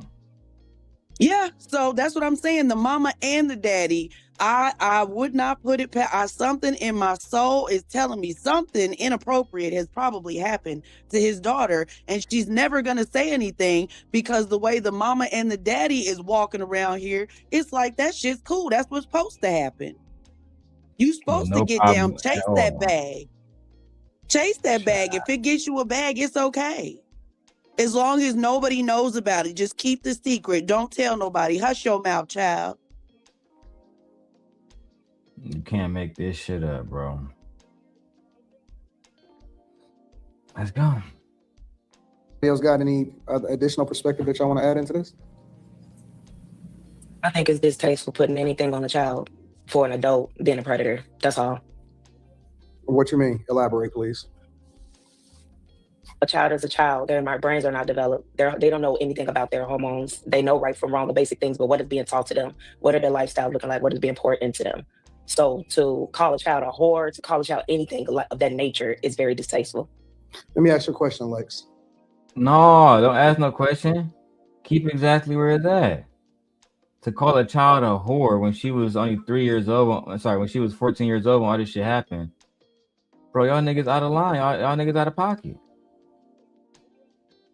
But Anton has already shown himself to. Anton was a predator in the 9th grade. Yeah, he was. He showed predatory behavior, undoubtedly.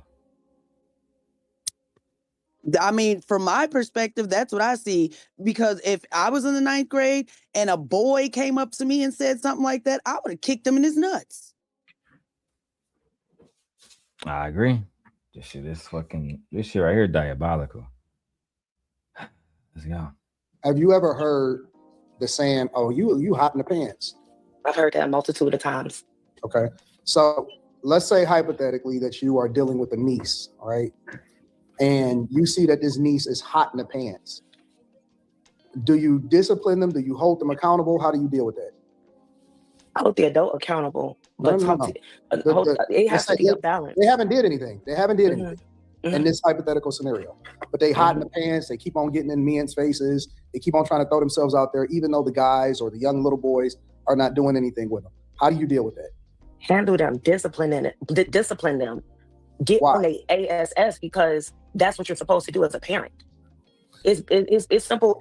But do you discipline them because they don't know right from wrong? I mean, because they know right from wrong, though, right? You have to correct them. They have to know why they're being disciplined. They have to know why they shouldn't be in men's faces. They have to know how to move as a young lady. And we specifically talking about little girls. Yes. I guess my thing is, I think you can only discipline somebody if they actually know the difference between right and wrong. Like if somebody make a mistake, you don't discipline somebody for making a mistake. They didn't know any better. But you usually discipline people when you know that they know better, but they choose to do something different, and so they now have to have a punishment as a result of it, right? I think discipline doesn't just go into trying to punish someone. It could lead to, you know what I'm saying, having to whoop them or ground them or punish them. But you also have to understand that you have to incorporate correction. You have to incorporate a multitude of things. I'm not a parent, but I've been a child. All of us have, obviously, but I've been a child in so many other heavy spaces than an average child. And to put that in this situation on her, to say that she was just hot in the pants to a grown man and the auntie telling you to sit on his lap and call him a godfather and you were grooming her. Children don't come into this world knowing better. I don't think that anybody is blaming her for the situation with R. Kelly. I'm just simply saying that a lot of these chicks. You are blaming her, Anton. Literally. You're literally blaming her. I think that using the word discipline is the wrong thing. I think it's stemming from a lack of education. Why would you discipline a child for going through puberty? How do you incorporate the word discipline when they're just going through a normal part of life? This seems like there's a lack of education. And even if a girl is, because I mean, it's not uncommon for like the movie Crush. It's not uncommon for young girls or young boys to have a crush on somebody that's older. But that's where education comes in, not discipline. I agree. Guys, we've only been for 5 hours and we haven't reached the goal, which means we got 8 minutes to get at least $60 more to the Cash App, or we got to do an Izzy Bands, and we're gonna have to end the stream. Me and my wife do a pre-recording. So let's keep going for 8 more minutes, and then let's see if y'all want to support. If y'all don't, if y'all cool, if y'all can, y'all can't. I understand. I just make more use of my time in other ways. Let's go. Know better, and they choose and they doing wrong, and it doesn't mean that they parents or whoever is supposed to be over them shouldn't be held accountable. 100%. I just think that multiple things is true. I don't think that a child can necessarily be hot in the pants. I feel like that's a sexual deviance and something happened. They need to be counseled. Something went wrong. Y'all act like y'all ain't never been to high school before. That's what I'm saying. Like, I'm the only one that's been 14. I don't believe that that's a natural. You don't know that you shouldn't be letting a grown man sex on you, record it, and pee on you. At some point, we don't have responsibilities. I think that R. Kelly is absolutely a monster. I think that, and I'm the biggest advocate against these guys ever talking. I talk about it. I talk against it on a regular basis. But damn, if you telling me that when we was 14, 15, and all of that type of shit, when we was young, when we was ninth and 10th grade in high school, that we didn't know better, I absolutely knew better. And I know that all of the little chicks that we was playing around with and running around with chasing, that they knew better too. They knew better. In that space, being curious and naturally developing is one thing. I think that whoring around or whatever else you want to call it as a child stems from some sort of deviance. Something happened. That's not natural. They didn't show up in this world. Because that showed a touch. You're right, Kim. That showed every female get touched. Y'all are completely. These niggas are hell bent on saying that a young girl is basically a hoe. She has no sexual deviancy, none of that stuff. That goes to show you how they feel about young girls. And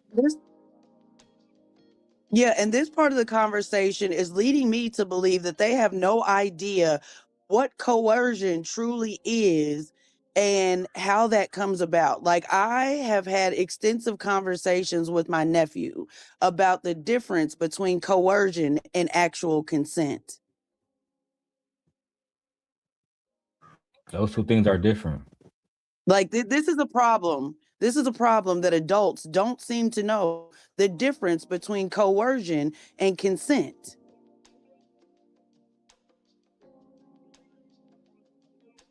You can't make this shit up. Let's go. And I feel like I Go ahead.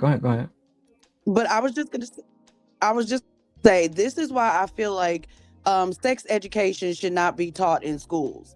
There needs to be more education as far as like biology and like the different things, like the ways that the hormones affect your body during going through puberty and stuff like that. But the actual conversation of sex and consent, that needs to be placed on the parents. Schools should not be teaching children the difference. Well, I mean, they do need to understand the words coercion and consent, but the actual conversation around how that comes about, that needs to be between the parents and the child. That should not be placed on a school. I couldn't agree more, Black Dahlia. But I'm going to wrap this up. That a lot of these parents don't even know. This is a problem. I couldn't agree more. But I'm about to wrap this up. Me and my wife, she on her way home. We gotta get some food, go grocery shopping. She actually want to react to this too, so I might set up another live stream so we can react to it together. I will see y'all on the evening show. Mwah. See you later, Black Dahlia. All right, have one. All right, sis. Can't believe these hoe ass niggas. That shit crazy. Bye, y'all. No outro.